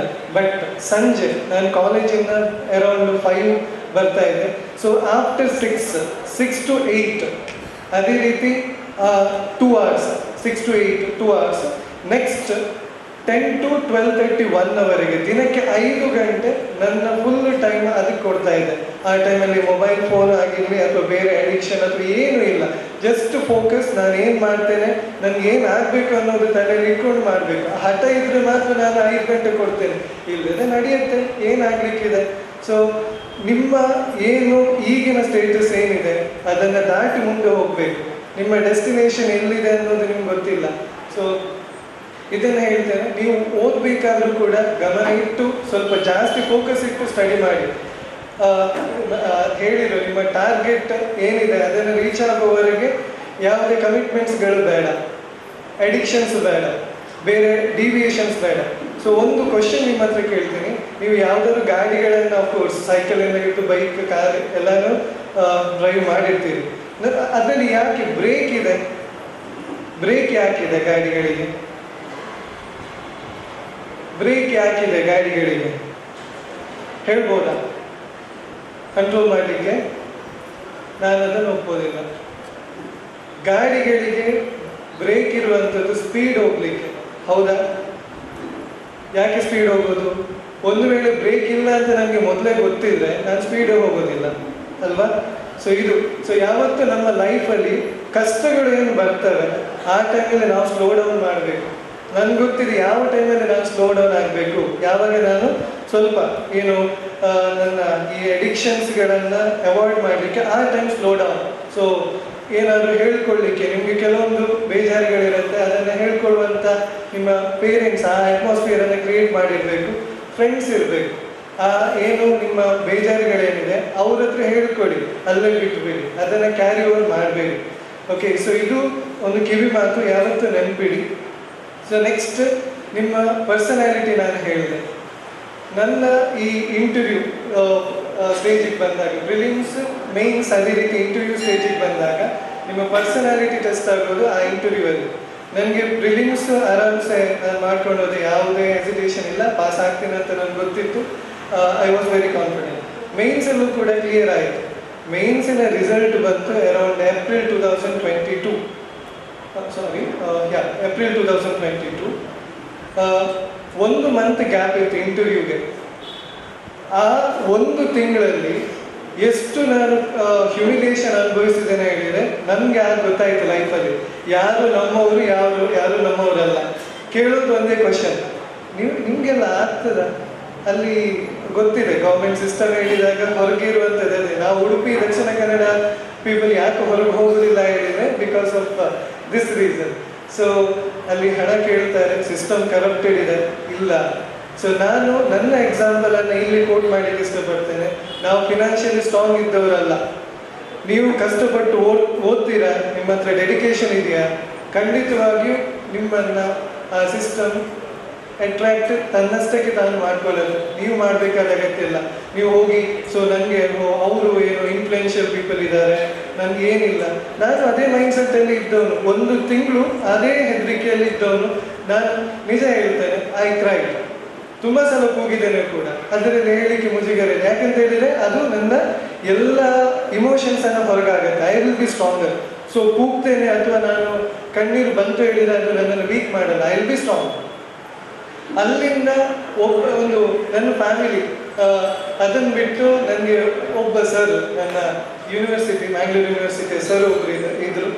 ನಾನು ಅವರಿಗೆ ಯಾವಾಗಲೂ ಕಾಲ್ ಹಾಕ್ತೇನೆ. ಸೊ ಅದೇ ಹೇಳಿದ್ರು, ನಮ್ಮ ಹತ್ರ ಯಾರಾದರೂ ನಮ್ಮ ಥಾಟ್ಸ್ಗಳನ್ನು ಯಾರಾದರೂ ಎಕ್ಸ್ಪ್ರೆಸ್ ಮಾಡುವಂಥವ್ರು ಬೇಕು ಅಂತ. ಪುಟ್ಟ ಗಿಡ ಹೆಮ್ಮರವಾಗಿ ಬೆಳೆಯಬೇಕಾದರೆ ಅದಕ್ಕೆ ಪೋಷಕಾಂಶ ಎಷ್ಟು ಮುಖ್ಯವಾಗಿರುತ್ತದೆಯೋ, ವಿದ್ಯಾರ್ಥಿಯು ಸಮಾಜದ ಉತ್ತಮ ವ್ಯಕ್ತಿಯಾಗಬೇಕಾದರೆ ಅವನಲ್ಲಿ ವಿದ್ಯಾಭ್ಯಾಸ ಇರುವುದು ಕೂಡ ಅಷ್ಟೇ ಮುಖ್ಯವಾಗಿರುತ್ತದೆ.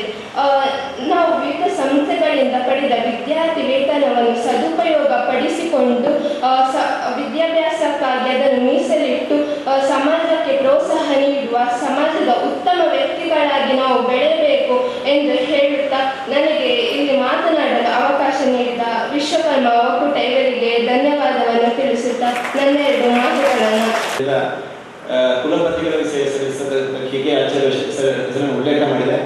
ಈ ಸಭೆಯಲ್ಲಿ ಆಸೀನರಾದ ಎಲ್ಲ ಸಮಾಜದ ಗಣ್ಯರೇ ಮತ್ತು ವಿದ್ಯಾರ್ಥಿ ಮಿತ್ರರೇ, ಇವತ್ತು ಒಕ್ಕೂಟ ಆಯೋಜನೆ ಮಾಡಿರ್ತಕ್ಕಂಥ ಅಮರಶ್ರೀ ಜಕ್ಕಣ್ಣಾಚಾರ್ಯ ಸಂಸ್ಮರಣೆ ಕಾರ್ಯಕ್ರಮ ಮತ್ತು ಶೈಕ್ಷಣಿಕ ಪ್ರತಿನಿಧಿ ಪುರಸ್ಕಾರ ವಿದ್ಯಾರ್ಥಿ ವಿತರಣೆ ಕಾರ್ಯಕ್ರಮ ಏನಿದೆ, ಈ ಕಾರ್ಯಕ್ರಮದಲ್ಲಿ ಅನೇಕ ಮಹತ್ವದ ಸಂದೇಶಗಳನ್ನು ಈ ಕಾರ್ಯಕ್ರಮ ನಮಗೆ ನೀಡ್ತಾ ಇದೆ ಅಂತ ನಾನು ಭಾವಿಸ್ತೇನೆ.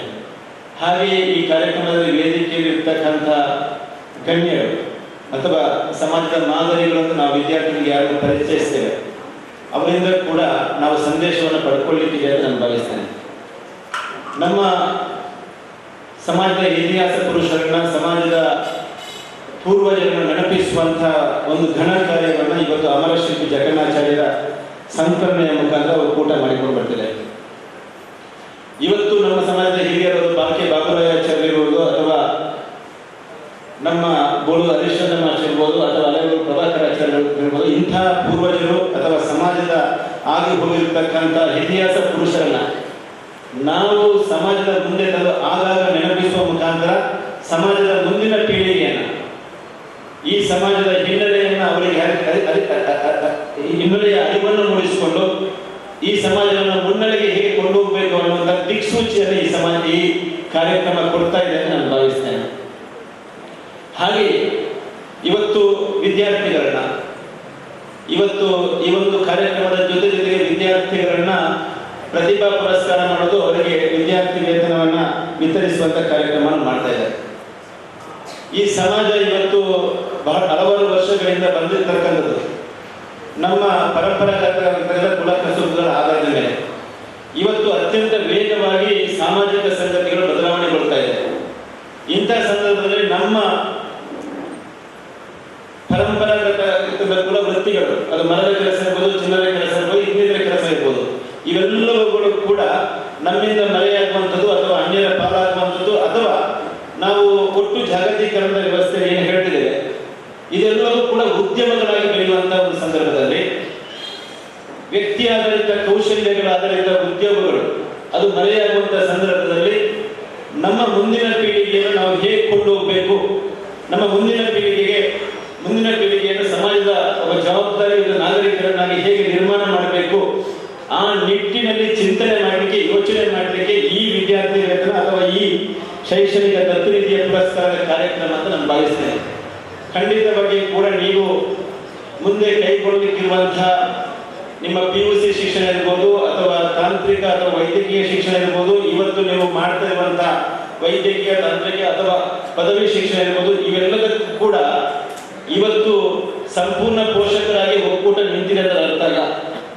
ಆದರೆ ಇವತ್ತು ಸಮಾಜದ ಮುಂದೆ ನಿಮ್ಮನ್ನ ಈ ಸಭಾಂಗಣದಲ್ಲಿ ಕೂರಿಸಿಕೊಂಡು ಸಮಾಜ ನಿಮ್ಮಿಂದ ಬಹಳಷ್ಟು ನಿರೀಕ್ಷೆಯನ್ನು ಮಾಡ್ತಿದೆ.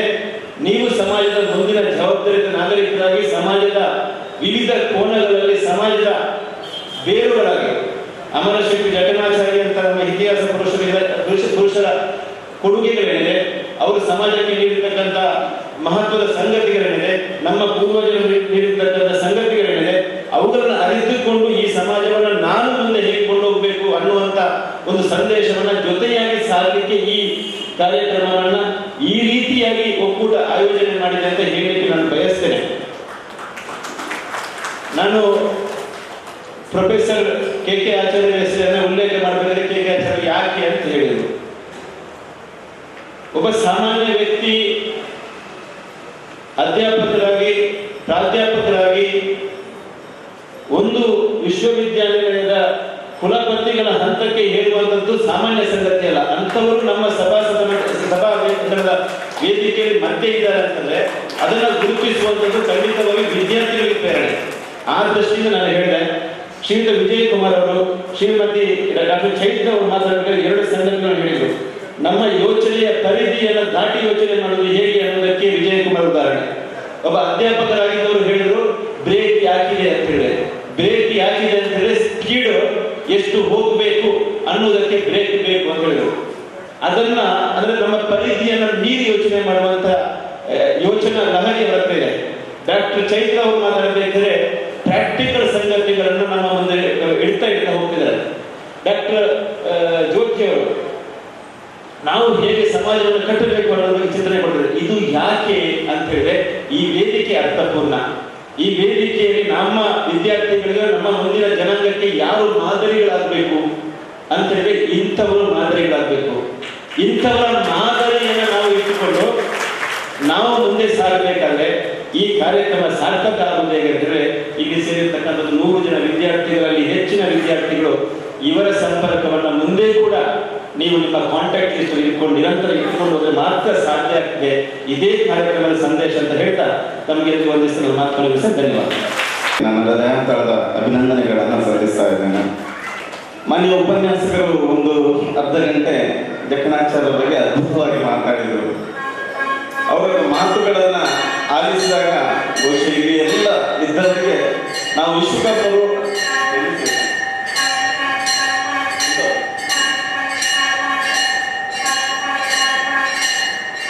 ವಿಶ್ವಕರ್ಮ ಪರಬ್ರಹ್ಮನ್ನ ಎಣಿಸಿ ಆರಂಭ ಮಾಡೋದು. ಅದಕ್ಕೆ ಬಹುಶಃ ದೇವರು ನನ್ನನ್ನು ಯಾಕೆ ಮರೆತು ಇಡಿಸಿ ಅಂತ ಹೇಳಿ ನೆನಪು ಮಾಡಿರ್ತಾರೆ.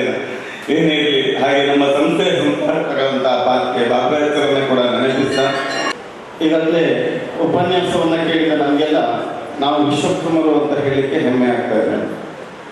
ಆದರೆ ಎಷ್ಟು ಮಂದಿ ನಾವು ಮಾಡುವ ಕುಲಕಸುಬಿನಲ್ಲಿ ನಮ್ಮ ಮಕ್ಕಳನ್ನು ತೊಡಗಿಸಿಕೊಳ್ತಾ ಇದ್ದೇವೆ? ಅಥವಾ ಎಷ್ಟು ಮಕ್ಕಳು ತನ್ನ ಅಪ್ಪ ಮಾಡುವ ಕೆಲಸಗಳಲ್ಲಿ ರಜಾ ದಿನಗಳನ್ನಾದರೂ ಎಷ್ಟು ತೊಡಗಿಸಿಕೊಂಡಿದ್ದಾರೆ? ನಾವು ಜಕಣಾಚಾರ್ಯ ಬಗ್ಗೆ, ಬೇರೆ ಬೇರೆ ಶಿಲ್ಪಿಗಳ ಬಗ್ಗೆ ಮಾತಾಡ್ತೇವೆ. ಆದರೆ ಇವತ್ತು ಯಾರು ಕೂಡ ನಮ್ಮ ಕುಲಕಸುಬುಗಳನ್ನ ಮುಂದುವರಿಸುವಂತ ಗಮನ ಹರಿಸ್ತಾ ಇಲ್ಲ. ಎಜುಕೇಶನ್ ಕೊಡುವ ಮಕ್ಕಳಿಗೆ ಎಷ್ಟು ಬೇಕಾದ್ರೂ ಕೊಡುವ, ಆದರೆ ರಜಾ ದಿನಗಳಲ್ಲಿ ಆದರೂ ಕೂಡ ತನ್ನ ತಂದೆಯೊಟ್ಟಿಗೆ, ತನ್ನ ತಾಯಿಯೊಟ್ಟಿಗೆ, ತಮ್ಮ ಮನೆಯಲ್ಲಿ ಮಾಡುವ ಕೆಲಸದಲ್ಲಿ ಒಂದಷ್ಟು ಹೊತ್ತು ಕಳೆದರೆ ಈ ಭಾವನೆ ಯಾಕೆ ಬರೋದಿಲ್ಲ ಅಂತ ಹೇಳಿದ್ರೆ, ನಮ್ಮ ಅಪ್ಪ ಮರದ ಕೆಲಸ ಮಾಡೋದು, ನಮ್ಮಪ್ಪ ಕಬ್ಬಿಣದ ಕೆಲಸ ಮಾಡೋದು, ನಮ್ಮಪ್ಪ ಕಂಚಿನ ಕೆಲಸ ಮಾಡೋದು ಅನ್ನುವ ಕೀಳರಿಮೆ. ಯಾವತ್ತೂ ನಿನಗೆ ನಿಮ್ಮ ಅಪ್ಪ ಮಾಡುವ ಕೆಲಸ, ಅವ ಬರೇ ಒಬ್ಬ ಕಾರ್ಪೆಂಟರ್ ಅಲ್ಲ, ಅವ ಬರೇ ಒಬ್ಬ ಕಬ್ಬಿಣದ ಕೆಲಸಗಾರ ಅಲ್ಲ, ಅವ ಒಬ್ಬ ಅದ್ಭುತ ಇಂಜಿನಿಯರ್ ಅನ್ನುವ ಭಾವನೆ ನಿಮಗೆ ಎಲ್ಲಿಯವರೆಗೆ ಬರೋದಿಲ್ಲ, ಅಲ್ಲಿಯವರೆಗೆ ನಿಮ್ಮ ಅಪ್ಪ ಮಾಡುವಂತಹ ಕೆಲಸದ ಬಗ್ಗೆ ನಿಮಗೆ ತಾತ್ಸಾರದ ಭಾವನೆ ಇರ್ತದೆ. ಅಂತಹ ತಾತ್ಸಾರದ ಭಾವನೆ ಬೇಡ. ಒಂದ್ಸಲ ಬೈಕಾಡಿ ಜನಾರ್ದನ್ ಆಚಾರ್ಯ ಯಾವಾಗಲೂ ಹೇಳ್ತಾ ಇದ್ರು, ಅವರು ಪದವಿ ಶಿಕ್ಷಣ ಮುಗಿದ ಮೇಲೆ ಒಂದು ಇಂಟರ್ವ್ಯೂಗೆ ಹೋದ್ರಂತೆ. ಅಲ್ಲಿ ಇಂಟರ್ವ್ಯೂ ಮಾಡೋರು ಹೇಳಿದ್ರಂತೆ, ನಿಮ್ಗೆ ಈ ಕೆಲಸ ಸಿಗದಿದ್ರೆ ನೀವು ಎಂತ ಮಾಡ್ತೀರಿ ಅಂತ. ಅದಕ್ಕೆ ಅವ್ರು ಹೇಳಿದ್ದಾರೆ, ನಾನೇನು ತಲೆಬಿಸಿ ಮಾಡೋದಿಲ್ಲ, ನನಗೆ ಮರದ ಕೆಲಸ ಗೊತ್ತುಂಟು, ಸೆಕ್ರೆಟರಿ ಕೆಲಸ ಗೊತ್ತುಂಟು, ಅಪ್ಪನೊಟ್ಟಿಗೆ ಹೋಗ್ತೇನೆ ಹೇಳಿದ್ರಂತೆ. ಅಂತಹ ಕಾನ್ಫಿಡೆನ್ಸ್ ಇಂದಿನ ಮಕ್ಕಳಿಗೆ ಎಷ್ಟು ಜನರಿಗೆ ಇದೆ? ಆ ಕಾನ್ಫಿಡೆನ್ಸ್ ಮಕ್ಕಳಿಗೆ ಬಂದ್ರೆ ಮಾತ್ರ ಮುಂದಿನ ಜನಾಂಗದಲ್ಲಿ ಮತ್ತೊಂದು ಜಕ್ಕಣಾಚಾರ್ಯನ ನೋಡಬಹುದು ಅನ್ನೋ ಆಶಯದೊಂದಿಗೆ ನಿಮ್ಮೆಲ್ಲರಿಗೂ ವಂದಿಸ ಅವಕಾಶಕ್ಕಾಗಿ ವಂದಿಸ್ತಾ ನನ್ನ ಮಾತುಗಳನ್ನು ಮುಗಿಸ್ತೇನೆ. ಸ್ವಲ್ಪ ಬೇಕು. ಹಾಗಾಗಿ ಒಕ್ಕೂಟದ ಎಲ್ಲ ಪದಾಧಿಕಾರಿಗಳೇ ಹಾಗೂ ಒಕ್ಕೂಟದಿಂದ ಹಿಂದೆ ಸಾಕಷ್ಟು ಈ ಒಕ್ಕೂಟದ ಬಗ್ಗೆ ದುಡಿದಂಥ ವ್ಯಕ್ತಿಗಳು ಯಶಸ್ವಿಯಾಗಿದ್ದಾರೆ. ಎಲ್ಲರೂ ಈ ಎಲ್ಲಿಗೆ ಮುಂಭಾಗದಲ್ಲಿದ್ದಾರೆ. ಇವರೆಲ್ಲರೂ ನಾವು ಮನವಿಗೆ ಸಾಧ್ಯ ಇಲ್ಲ. ಯಾಕೆಂದರೆ ಇದು ಪ್ರಾರಂಭದಿಂದ ಅವರು ಹುಟ್ಟಾಕಿ ಮುಖ ಸುಬ್ರಹ್ಮಣ್ಯಾಚಾರ್ಯ ಕಾಲದಿಂದ ಈ ಒಕ್ಕೂಟವನ್ನು ಮಂಗಳೂರಲ್ಲೇ ಆಫೀಸ್ ಇತ್ತು ನಮ್ಮ ದೇವಸ್ಥಾನದ ಮೇಲೆ. ಆವಾಗ ನಾವು ಇಲ್ಲಿಗೆ ಬರ್ತಿತ್ತು. ಹಾಗಾಗಿ ಈಗ ಅದು ಹಾಗೆ ಅದು ಉಡುಪಿ ಬಳಿಗೆ ಹೋಗಿದೆ. ಹಾಗಾಗಿ ಅದು ನಿಮ್ಮದೇ, ಇದೂ ನಿಮ್ಮದೇ, ಎಲ್ಲವೂ ನಿಮ್ಮದೇ ಅಂತ ಭಾವಿಸಿ ಈ ಒಕ್ಕೂಟವನ್ನು ಇನ್ನೂ ಮುನ್ನಡೆಗೆ ತರಲಿಕ್ಕೆ ನೀವೆಲ್ಲರೂ ಸಹಕರಿಸಬೇಕಾಗಿ ನಿಮ್ಮಲ್ಲಿ ಮೊದಲನೇ ಪ್ರಾರ್ಥನೆ. ಕಾರಣ ಅಂದರೆ ಈಗ ಜಗಣಾಚಾರ್ಯ ದಿನಾಚರಣೆ ಅಂತ ಹೇಳುವಂಥದ್ದನ್ನು ನಾವು ಇವತ್ತು ಪ್ರಾರಂಭಿಸಿಕೊಂಡಿದ್ದೇವೆ. ಈಗ ರಮೇಶ್ ಆಚಾರ್ಯ ಕೂಡ ಆ ಜಗಣಾಚಾರ್ಯ ಜೀವನದ ಚರಿತ್ರೆಯನ್ನು ನಿಮ್ಮ ಮುಂದೆ ಇಟ್ಟಿದ್ದಾರೆ. ಅದರಲ್ಲಿ ಕೂಡ ಕೆಲವೊಂದು ನೀವು ಬೇಕಾಗಿದ್ದನ್ನು ಆರಿಸಿಕೊಡಬೇಕಾಗ್ತದೆ ವಿದ್ಯಾರ್ಥಿಗಳಿಗೆ. ನನ್ನ ಒಂದು ಕಿವಿಮಾತು. ಕಾರಣ ಇಷ್ಟೇ. ಯಾಕೆ ಅಂತ ಹೇಳಿದರೆ, ಜಗಣಾಚಾರ್ಯರು ಮಧ್ಯದಲ್ಲಿ ಎಷ್ಟು ಕಷ್ಟಪಟ್ಟು ಅವರನ್ನು ನಿಮ್ಮ ಮುಂದೆ ಮಂಡಿಸಿದ್ದಾರೆ. ಹಾಗೆ ನಿಮ್ಮ ಜೀವನದಲ್ಲಿ ಬೇಕಾದಷ್ಟು ಬರ್ಬೋದು. ಬಂದದಿದ್ದರೂ ಕೂಡ ನಿಮ್ಮ ಮನೆಯಲ್ಲಿರುವಂಥ ಹಿರಿಯರನ್ನು, ತಂದೆ ತಾಯಿಯನ್ನು, ಆಚಾರ ವಿಚಾರಗಳನ್ನು, ನಮ್ಮ ಧರ್ಮದ ವಿಚಾರಗಳನ್ನು, ನಾವು ವಿಶ್ವಕರ್ಮರು ಸಂಪ್ರದಾಯದವರು ಅನ್ನೋದನ್ನು ನೀವು ಮರಿಬೇಡಿ. ತಮಗೂ ಕೂಡ ಗುರುಪೀಠ ಇದೆ, ಗುರುಗಳಿದ್ದಾರೆ. ಬುದ್ಧಿವಾದ ಹೇಳಿಕೆ ಸಮಾಜದ ಶಿಕ್ಷೆಗಾಗಿ ನಾವು ಗುರುಗಳನ್ನು, ನಮ್ಮ ಹಿರಿಯರೆಲ್ಲ ಸೇರಿ ಕಷ್ಟಪಟ್ಟು ನಮ್ಮಲ್ಲಿ ಎಷ್ಟೋ ಕಾಲ ಗುರುಪೀಠ ಇರಲಿಲ್ಲ, ಗುರುಗಳೇ ಇರಲಿಲ್ಲ. ಅಂಥವನ್ನು ನಾವು ಇದೇ ವಿಶ್ವಕರ್ಮ ಒಕ್ಕೂಟದವರು ಕಾರ್ಕಳದಲ್ಲಿ, ನಮ್ಮ ಕಾರ್ಕಳದಲ್ಲ ನಮ್ಮ ಅನುಯಾಯಿಗಳು ಇಲ್ಲಿ ಇದ್ದಾರೆ. ಕಾರ್ಕಳದಲ್ಲಿ ಈಶ್ವರಾಚಾರ್ಯ ಕಾಲದಲ್ಲಿ ಒಂದು ವಿಶ್ವಕರ್ಮ ಮಹಾಯಜ್ಞ ಮಾಡಿ ಇದರಿಂದ ಶಾಪ ವಿಮೋಚನೆ ಅಂತ ಹೇಳುವಂಥ ಒಂದು ಕಾರ್ಯಕ್ರಮ ಮಾಡಿ ಸಾಕಷ್ಟು ಜನರು ಸೇರಿಸಿ ಆ ಪಕ್ಷದ ಉತ್ತಮ ರೀತಿಯಲ್ಲಿ ಮಾಡಿದ್ದಾರೆ. ನಮ್ಮ ಒಕ್ಕೂಟವೇ ಮಾಡಿದರು. ಹಾಗೆ ನಮ್ಮ ಪರಮ ಪೂಜ್ಯ ಗುರುಗಳಿಗೆ ಕೂಡ ಒಕ್ಕೂಟದ ವ್ಯಾಪ್ತಿಯ ಒಕ್ಕೂಟದ ಅಧ್ಯಕ್ಷರಾದ ಈಶ್ವರಾಚಾರ್ಯ ಕಾಲದಲ್ಲಿ ಒಂದು ದೀಕ್ಷೆ ಕೊಟ್ಟಿರುವಂಥದ್ದು. ಹಾಗೆ ನಮ್ಮ ಒಕ್ಕೂಟ ಎಲ್ಲವರಲ್ಲೂ ಪಾಲ್ಗೊಂಡಿದೆ. ಆದರೆ ಪ್ರಚಾರ ಪ್ರಿಯರಾಗಲಿಲ್ಲ ಒಕ್ಕೂಟದವರು. ಇವತ್ತಿನ ಪ್ರಚಾರ ಪ್ರಿಯರಾಗೋದು ಒಳ್ಳೆಯದೇನೋ ಅನ್ನೋದು ನನ್ನ ಭಾವನೆ. ಯಾಕೆಂದರೆ ಇವತ್ತೆಲ್ಲ ಮಾಧ್ಯಮದಲ್ಲಿ ಅಥವಾ ಮತ್ತೊಂದರಲ್ಲಿ ನಮ್ಮ ಹೆಸರು ಜಾಸ್ತಿ ಬರ್ತಾ ಇದ್ದರೆ ನಾವೊಂದು ಇದು. ಹಾಗಾಗಿ ಬಂಧುಗಳೇ, ಈ ಒಕ್ಕೂಟ ಇನ್ನು ಮುಂದೆ ನೀವು ಉತ್ತರಾಧಿಕಾರಿಯಾಗಿ ಈ ಒಕ್ಕೂಟದ ಉತ್ತಮ ರೀತಿಯಲ್ಲಿ ನಡೆಸ್ಕೊಂಡು ಹೋಗಿ ಅಂತ ಹೇಳಲಿಕ್ಕೆ ನಾನು ಬಯಸ್ತೇನೆ. ಮತ್ತು ನೀವು ನಿಮ್ಮ ವಿದ್ಯಾಭ್ಯಾಸದ ಬಗ್ಗೆ ಸರಿಯಾದ ರೀತಿಯಲ್ಲಿ ಈಗ ಆಲ್ರೆಡಿ ಎಲ್ಲರೂ ಹೇಳಿದ್ದಾರೆ. ಅದರ ಬಗ್ಗೆ ನಾನು ವರ್ಣನೆ ಮಾಡಿ ಹೇಳುವಂಥದ್ದು ಏನಿಲ್ಲ. ನೀವು ನಿಮ್ಮ ಜೀವನದಲ್ಲಿ ಯಾವುದು ಒಳ್ಳೆಯದು, ಯಾವುದು ಕೆಟ್ಟದ್ದು, ಕೈ ನಿಂದು ತಲೆ ನಿಂದು. ಆದರೆ ನಾನು ಕೈ ಇಟ್ಟರೆ 10 ನಿಮಿಷ ಇಡಬಹುದು. ಆನಂತರ ನೀವು ಕೈ ಹಿಡಿಗಾಗಲಿಲ್ಲ ನಿಮ್ಮ ತಲೆಗೆ. ನಿಮ್ಮ ಕೈಯೇ ನಿಮ್ಮ ತಲೆ. ಅದನ್ನು ನೀವು ಮರೆಯದೆ ಮುಂದಿನ ಜೀವನದಲ್ಲಿ ಉತ್ತಮರಾಗಿ, ತಂದೆ ತಾಯಿಗಳಿಗೆ ಪ್ರಿಯರಾಗಿ, ಮನೆತನಕ್ಕೆ ಹೆಸರು ಬರಹಾಗಾಗಿ, ನಮ್ಮ ಸಮಾಜಕ್ಕೂ ಕೂಡ ಒಳ್ಳೆ ಉತ್ತಮ ಹೆಸರು ಬರಹ ಕೆಲಸಗಳನ್ನು ನೀವು ಮಾಡಿ ಈ ಸಮಾಜಕ್ಕೆ ಯಶಸ್ವಿ ತನ್ನಿ ಅಂತ ಹೇಳ್ತಾ ಈ ಕಾರ್ಯಕ್ರಮಕ್ಕೆ ಅವಕಾಶಕ್ಕಾಗಿ ವಂದಿಸಿ ವಾಚಿನತ್ತನೇಶಂ ದೇವಾಂ ದೇವಿ ಸರಸ್ವತಿ. ಒಂದು ಶಿಸ್ತಿನ ಕಾರ್ಯಕ್ರಮದಲ್ಲಿ ಇವತ್ತು ನಾವು ಭಾಗವಹಿಸಿದ್ದೇವೆ ಅಂತ ಹೇಳಿಕ್ಕೆ ತುಂಬ ಸಂತೋಷ ಆಗ್ತಾ ಇದೆ. ನಮ್ಮ ಒಕ್ಕೂಟದ ಅಧ್ಯಕ್ಷರು ಹೇಳಿದರು 10 ಗಂಟೆಗೆ ಪ್ರಾರಂಭ ಆಗಿ 1 ಗಂಟೆಗೆ ಎಲ್ಲ ಮುಗಿದಿದೆ ಅಂತ. ನಾನು ಕೂಡ ಕರೆಕ್ಟಾಗಿ ನಾನು ಸಮಯಕ್ಕೆ ಸರಿಯಾಗಿ ಬಂದೆ, ಸಮಯಕ್ಕೆ ಸರಿಯಾಗಿ ಎಲ್ಲ ಕಡೆ ಹೋಗ್ತೇವೆ. ಪ್ರಾರಂಭ ಆಗೋದು ಕಡಿಮೆ. ನಮ್ಮ ಒಕ್ಕೂಟದ ಈ ಕಾರ್ಯಕ್ರಮ 10 ಗಂಟೆಗೆ ಸರಿಯಾಗಿ ಪ್ರಾರಂಭ ಆಗಿದೆ. ಶಿಸ್ತಿನ ಕಾರ್ಯಕ್ರಮ ಅಂತ ಅದಕ್ಕೆ ಪ್ರಾರಂಭದಲ್ಲಿ ಹೇಳಿದೆ. ಅಂತ್ಯವೂ ಕೂಡ 1 ಗಂಟೆಯೊಳಗೆ ಆಗಬೇಕು. ಜಾಸ್ತಿ ಮುಂದೆ ಹೋಗುವ ತುಂಬ ವಿದ್ಯಾರ್ಥಿ ವೇತನ ವಿತರಣೆ ಕಾರ್ಯಕ್ರಮ ಕೂಡ ಇದೆ. ಹಾಗಾಗಿ ಸಮಯದ ಮಿತಿಯನ್ನು 2 ಮಾತುಗಳನ್ನು ಹೇಳಿ ನಾನು ಮುಗಿಸ್ತೇನೆ.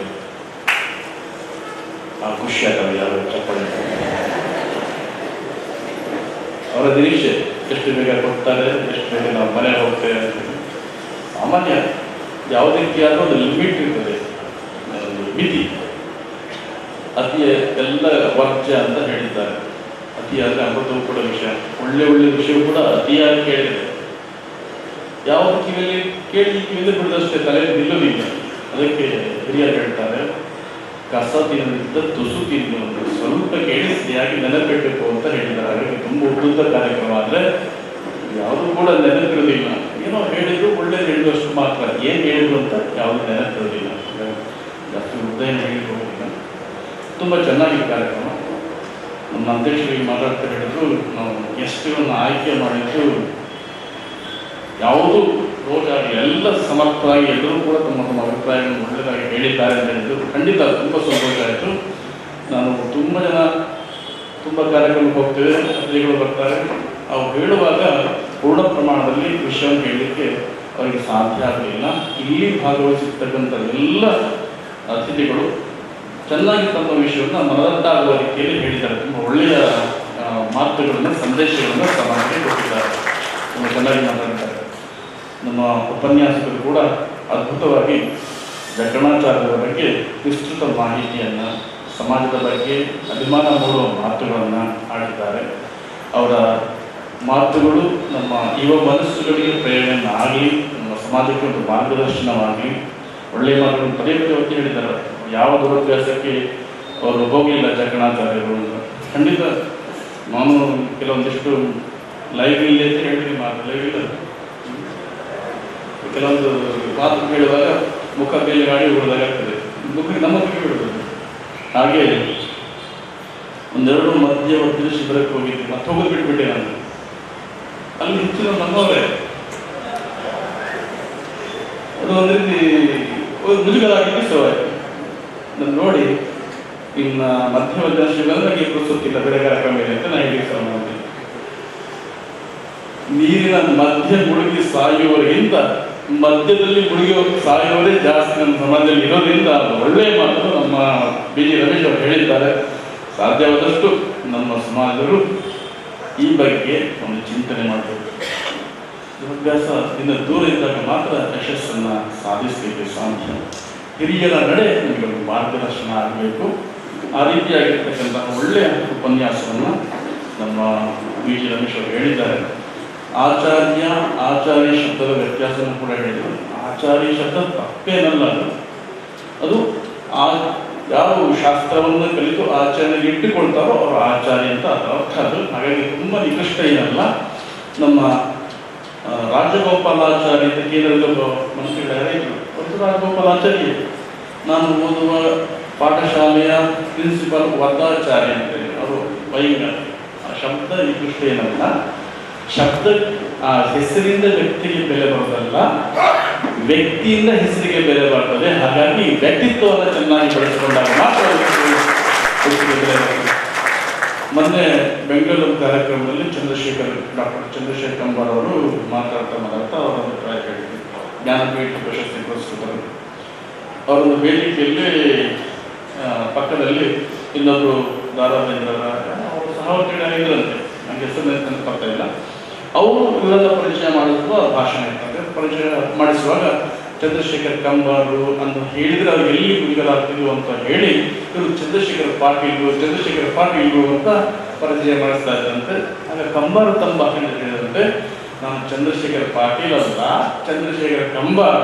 ನನ್ನ ಉದ್ಯೋಗ ಕಂಬಾರ ವೃತ್ತಿ, ನನ್ನ ಅಪ್ಪ ಇದ್ದಾರೆ, ನನ್ನ ಜಾತಿ ಇದೆ, ನನ್ನ ಕುಲಕಸಿದ್ರೆ ಅದಕ್ಕೆ ನನಗೆ ಹೆಮ್ಮೆ ಇದೆ ಅಂತ ಆ ಮಾತನ್ನು ಹೇಳಿದಂತೆ.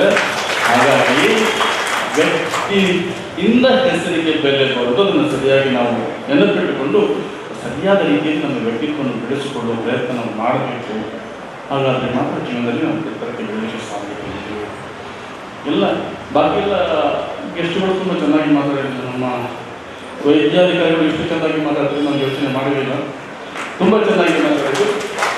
ಅವರು ವೃತ್ತಿಯಲ್ಲಿ ದೇಹದ ಆರೋಗ್ಯದ ಬಗ್ಗೆ ಮಾತ್ರ ಅಲ್ಲ, ಪ್ರವೃತ್ತಿಯಲ್ಲಿ ಮನಸ್ಸಿನ ಭವಿಷ್ಯದ ಆರೋಗ್ಯದ ಬಗ್ಗೆ ಕೂಡ ಒಳ್ಳೆಯ ಮಾಹಿತಿಯನ್ನು ಕೊಟ್ಟಿದ್ದಾರೆ, ಒಳ್ಳೆಯ ಸಲಹೆಯನ್ನು ಕೊಟ್ಟಿದ್ದಾರೆ. ನಮ್ಮ ಲೆಕ್ಕ ಪರಿಶೋಧಕರು ಕೂಡ ತುಂಬ ಚೆನ್ನಾಗಿ ಮಾತಾಡಿದ್ದಾರೆ. ಲೆಕ್ಕ ಬದುಕಿನ ಲೆಕ್ಕ ಹೇಗಿರಬೇಕು ಅಂದರೆ ಬದುಕಲ್ಲಿ ನಾವು ಮೇಲೆ ಬರಬೇಕು ಅಂತ ಹೇಳಿದ್ರೆ ಪ್ರಯತ್ನ ನಾವು ಮೇಲೆ ಬರಲಿಕ್ಕೆ ಸಾಧ್ಯ. ಪ್ರಯತ್ನವನ್ನು ಗುಣಿಸಬೇಕು, ಆಲಸ್ಯವನ್ನು ಕಳೀಬೇಕು, ವಿಶ್ವಾಸ ಉತ್ಸವವನ್ನು ಗುಣಿಸಬೇಕು. ನಮ್ಮ ದೌರ್ಬಲ್ಯವನ್ನು ಭಾಗಿಸಿದಾಗ ಮಾತ್ರ ಬದುಕಲ್ಲಿ ಚುಟ್ಟ ನಾವು ಮೇಲೆ ಬರಲಿಕ್ಕೆ ಸಾಧ್ಯ ಅನ್ನೋ ಮಾತನ್ನು ಒಳ್ಳೆಯ ಮಾತು ನಾವು ಹೇಳಿದ್ರು, ಚೆನ್ನಾಗಿ ಮಾತಾಡಿದರು. ಹಾಗೆ ನಮ್ಮ ಹರೀಶ್ ಆಚಾರ್ಯರು ಕೂಡ ಚೆನ್ನಾಗಿ ತಮ್ಮ ಅಭಿಪ್ರಾಯ ಹೇಳಿದರು. ಹೀಗೆ ಆಚಾರ್ಯರು ಈ ಬಂದು ಹೋಗಿದ್ದೆಲ್ಲ ನಮ್ಮ ಸಮಾಜ ದೊಡ್ಡ ವ್ಯಕ್ತಿಯಿಂದ ಕಾರ್ಯಕ್ರಮಕ್ಕೆ ಬಂದಿದ್ದಾರೆ ಅನ್ನೋದನ್ನು ಸ್ಮರಣೆ ಮಾಡಿ ಅವರನ್ನು ಪರಿಚಯ ಮಾಡಿಸಿಕೊಟ್ಟಿದ್ದು. ಹಾಗೆ ಅವರು ಕೂಡ ಉತ್ತಮ ದಿಶೆಯಲ್ಲಿ ಮುಂದೆ ಸಾಗ್ತಾ ಇದ್ದಾರೆ. ನಮ್ಮ ಸಮಾಜ ಒಂದು ಎಲ್ಲರೂ ಹೇಳ್ತಾರೆ ರಾಜಕೀಯವಾಗಿ ತುಂಬ ಹಿಂದಿದ್ದಾರೆ ಅಂತ. ಆದರೆ ನಮ್ಮ ಹರೀಶ್ ಆಚಾರ್ಯ ನೇತೃತ್ವದಲ್ಲಿ ಅವರು ಕನಸನ್ನು ಕಾಣುವ ಸಂದರ್ಭ, ಕನಸನ್ನು ಮಾತಾಡುವ ಸಂದರ್ಭ ಒದಗಿ ಬರ್ತಾರೆ. ಸಾಧ್ಯವಾದಷ್ಟು ದೇವರ ಅನುಗ್ರಹ ಅವರಿಗೆ ಒದಗಿ ಬರಲಿ. ಅವರೇನು ಯೋಚನೆ ಇದು ಸಾಕಾರವಾಗಿ ಅಂತೇಳಿ ಅವರಲ್ಲಿ ಆಶೀರ್ವಾದ ಮಾಡ್ತೀನಿ. ಜೊತೆಗೆ ಉಪೇಂದ್ರಾಚಾರ್ಯ ಕೂಡ ಅದ್ಭುತ ಉಪನ್ಯಾಸಕಾರರು.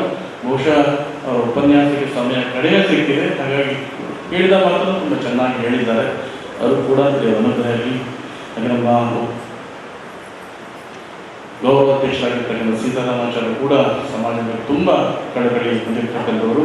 ಇವತ್ತು ಉಪ್ಪಳ್ಳಿ ದೇವಸ್ಥಾನ ಎಷ್ಟು ಅದ್ಭುತವಾಗಿ ಬೆಳೆದಿದೆ ಅಂತ ಹೇಳಿದ್ರೆ ಇದಕ್ಕೆ ಮೂಲ ಹಿನ್ನೆಲೆ ಯಾರು ಅಂತಂದರೆ ನಮ್ಮ ಉಪ್ಪಳ್ಳಿ ಸೀತಾರಾಮಾಚಾರ್ಯ ಅಂತ ಹೇಳ್ಕೊಂಡು ಹೆಮ್ಮೆ ಇದೆ. ನಮ್ಮ ಗೌರವಾಧ್ಯಕ್ಷರಾಗಿ ಮಾರ್ಗದರ್ಶನ ಮಾಡ್ತಿದ್ದಾರೆ. ನಮ್ಮ ವಿದ್ಯಾರ್ಥಿ ಕೂಡ ತುಂಬ ಅದ್ಭುತವಾಗಿ ಎರಡು ಮಾತು ಹೇಳಿ ತುಂಬ ಚೆನ್ನಾಗಿ ಹೇಳಿದರು, ಚೆನ್ನಾಗಿ ಪ್ರಯತ್ನ ಪಟ್ಟಿದ್ದಾರೆ. ಕೆಲವು ಕಡೆ ಸನ್ಮಾನ ಕೂಡ ನಾವು ಮಾಡಿದ ನೆನಪು. ತುಂಬ ಕಷ್ಟದಲ್ಲಿ ಅಧ್ಯಯನ ಮಾಡಿದ್ದಾರೆ, ತುಂಬ ಕಷ್ಟದಲ್ಲಿ. ಬಹುಶಃ ಆ ರೀತಿಯಾಗಿರ್ತಕ್ಕಂಥ ಪರಿಸ್ಥಿತಿಯಲ್ಲಿ ಅಧ್ಯಯನ ಮಾಡಿ ಮೇಲೆ ಬಂದಿರ್ತಕ್ಕಂಥ ಅಪರೂಪದ ವ್ಯಕ್ತಿ ಅಂದರೆ ನಮ್ಮ ವಿದ್ಯಾರ್ಥಿಯನ್ನು ಹೇಳಿ ಹೆಮ್ಮೆ ಇದೆ. ಎಲ್ಲ 98% ಸಾಮಾನ್ಯ ಎಲ್ಲ ಮಕ್ಕಳಿಗೆ ಬರ್ತದೆ. ಅವರು ಟ್ಯೂಷನ್ ಹೋಗ್ತಾರೆ, ಅಷ್ಟೇ ಒಳ್ಳೆ ಸ್ಕೂಲಿಗೆ ಹೋಗ್ತಾರೆ, ಅಷ್ಟೆಲ್ಲ ವ್ಯವಸ್ಥೆ ಇದ್ದು 98% ತಗೊಳ್ತಾರೆ.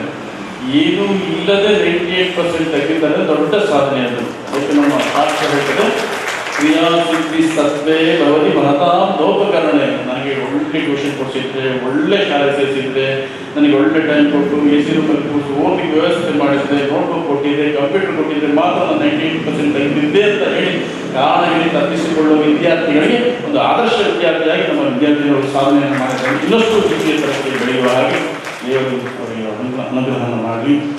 ಹಾಗೆ ನಮ್ಮ ಶೇಷಪ್ಪಾಚಾರ್ಯರಿಗೆ ಸನ್ಮಾನ ಕೂಡ ಆಯಿತು. ಒಳ್ಳೆಯ ಶಿಲ್ಪಿಗಳು. ಅವರು ಮಾತಾಡಿ ಅಂತ ಹೇಳಿದರೆ ಇಲ್ಲ, ನಾನು ಮಾತಾಡೋದಿಲ್ಲ ಹೇಳಿದ್ರು. ಖಂಡಿತ ಇದು ಶಿಲ್ಪಿಗಳ ಲಕ್ಷಣ. ಮಾತು ಆಡುವ ಮಾತು ಅಳಿದು ಹೋಗ್ತದೆ. ಅಳಿದು ಹೋಗುವ ಮಾತನ್ನು ಅವರು ಮಾಡಲಿಕ್ಕಂದರೆ ಆಡುವ ಮಾತು ಅಳಿದು ಹೋಗ್ತದೆ, ಮಾಡುವ ಕೃತಿ ಅಮರವಾಗಿರ್ತದೆ. ಅಳಿದು ಹೋಗುವ ಮಾತನ್ನು ಮಾಡದೆ ಅಮರವಾಗಿರ್ತಕ್ಕಂಥ ಕೃತಿಯನ್ನು ಮಾಡುವ ಶಿಲ್ಪಿಗಳು. ಹಾಗಾಗಿ ಅವರು ಮಾತಾಡಲಿಕ್ಕೆ ಹೋಗಿಲ್ಲ.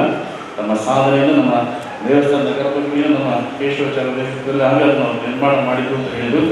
ಹೇಗೆಂದರೆ ತಾನಳಿದರೂ ತಾನು ಮಾಡಿರ್ತಕ್ಕಂಥ ಕೃತಿ ಅಮರವಾಗಿರಬೇಕು ಅನ್ನೋ ದೇವರಿಂದ ಅವರು ಶ್ರದ್ಧೆಯಿಂದ ಮಾಡಿರ್ತಕ್ಕಂತಹ ಶಿಲ್ಪಿಗಳು ಇವತ್ತು ಗೌರವವನ್ನು ನಮ್ಮ ವಿಶ್ವಕರ್ಮ ಒಕ್ಕೂಟದ ವತಿಯಿಂದ ಸಲ್ಲಿಸಿದ್ದಾರೆ.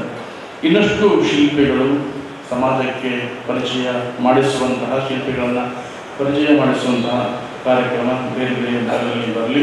ಮತ್ತು ನಮ್ಮ ಉಪನ್ಯಾಸಗಳು ಹೇಳಿದ ಹಾಗೆ ಜಕ್ಕಣಾಚಾರ್ಯರ ಜನ್ಮದಿನ ಅಲ್ಲ, ಸಂಸ್ಮರಣೆ, ಸಮ್ಯಕ್ ಸ್ಮರಣೆ, ಸರಿಯಾಗಿ ಅವರನ್ನು ಪುನಃ ನೆನಪು ಮಾಡಿಕೊಂಡು ಸಮಾಜಕ್ಕೆ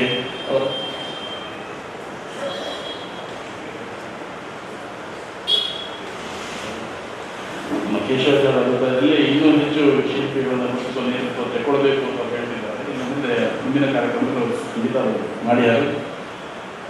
ಸಮಾಜ ಕೊನೆಯದಾಗಿ ನಮ್ಮ ವಿದ್ಯಾರ್ಥಿಗಳೆಲ್ಲ ಇದ್ದಾರೆ, ನೀವು ಚೆನ್ನಾಗಿ ಓದಿ, ಯಾವುದೇ ವಿಭಾಗದಲ್ಲಿ ಹೋಗಿ ಚೆನ್ನಾಗಿ ಪರಿಶ್ರಮದಿಂದ ಅದರಲ್ಲಿ ಮೇಲೆ ಬನ್ನಿ. ಪ್ರಾರಂಭದಲ್ಲಿ ಹೇಳಿದ ನಮ್ಮ ಮುರಳೀಧರ ತಹಸೀಲ್ದಾರ್ ಹೇಳಿದರೆ ನಿರೂಪಣೆ ಮಾಡುವಾಗ ಯಾರೋ ವಿದ್ಯಾರ್ಥಿ ನಮ್ಮ ಅಧ್ಯಕ್ಷರಿಗೆ ಸಂಪರ್ಕ ಮಾಡಿ ಸಂವಾದವನ್ನು ಹೇಳಿದರು. ಅಷ್ಟು ಸೂಕ್ತವಾದ ಸಂವಾದ ಆ ವಿದ್ಯಾರ್ಥಿಗೆ ಇತ್ತು ಅಂತ ಹೇಳಿದರು. ಖಂಡಿತ ಶಿಕ್ಷಣ ಅಂತ ಹೇಳಿದರೆ ಕೇವಲ ಅಕ್ಷರ ಕಲಿತ ಶಿಕ್ಷಣ ಅಲ್ಲ, ನಾವು ಇನ್ನೊಬ್ಬರೊಂದಿಗೆ ಹೇಗೆ ಮಾತಾಡ್ತೇವೆ, ಹೇಗೆ ವ್ಯವಹರಿಸ್ತೇವೆ ಅನ್ನೋದು ಒಳಗೊಂಡಿದ್ದರೆ ಮಾತ್ರ ಅದು ನಿಜವಾದ ಶಿಕ್ಷಣ. ಆ ರೀತಿಯಾಗಿರ್ತಕ್ಕಂತಹ ಶಿಕ್ಷಣವನ್ನು ನೀವು ಅಂದರೆ ಬದುಕಿದಲ್ಲಿ ಅದನ್ನೆಲ್ಲ ನಮ್ಮ ಒಳ್ಳೆಯ ಗುಣಗಳನ್ನು ಅಳವಡಿಸಿಕೊಳ್ಳಿ. ಉತ್ತಮ ಈ ವಿದ್ಯಾರ್ಥಿಗಳಾಗಿ ಆಗಿದ್ದೀರಾ, ಉತ್ತಮ ನಾಗರಿಕರಾಗಿ ಜೊತೆ ಒಳಗಿ ಸಮಾಜದ ಹೆಸರನ್ನ ನಿಮ್ಮಿಂದಲೇ ಅದು ಬೆಳೆಸಲಿಕ್ಕೆ ಸಾಧ್ಯ. ನೀವು ಬೆಳಗಿಸುವಂತಹ ಸಮಾಜದ ಒಳ್ಳೆಯ ಶಿಲ್ಪಿಗಳಾಗಿ ನೀವು ಹೊರಹೊಮ್ಮಬೇಕು. ನಿಮ್ಮ ಶಿಲ್ಪಿಗಳು ನೀವೇ, ಸಮಾಜ ಶಿಲ್ಪಿಗಳು ಕೂಡ ನೀವೇ. ಆ ದೃಷ್ಟಿಯಲ್ಲಿ ನಿಮ್ಮ ಭವಿಷ್ಯವನ್ನ, ಸಮಾಜದ ಭವಿಷ್ಯವನ್ನ ಜಗದಗಲ ಹರಡಿಸುವ ಸಾಮರ್ಥ್ಯ ಭಗವಂತ ನಿಮಗೆಲ್ಲ ಅನುಗ್ರಹ ಮಾಡಲಿ ಅಂತ ಮತ್ತೊಮ್ಮೆ ನಮ್ಮ ಆರಾಧ್ಯ ಮೂರ್ತಿಯಲ್ಲಿ ಪ್ರಾರ್ಥಿಸಿ ಬಂದಿರತಕ್ಕಂಥ ಎಲ್ಲರನ್ನು ಕೂಡ ಹಂಚುತ್ತಾ ನಾವು ನಡೆಸ್ತೇವೆ. ಮಾತನಾಡ್ತೀವಿ. ಬಹಳ ಸಂತೋಷದ ದಿನ.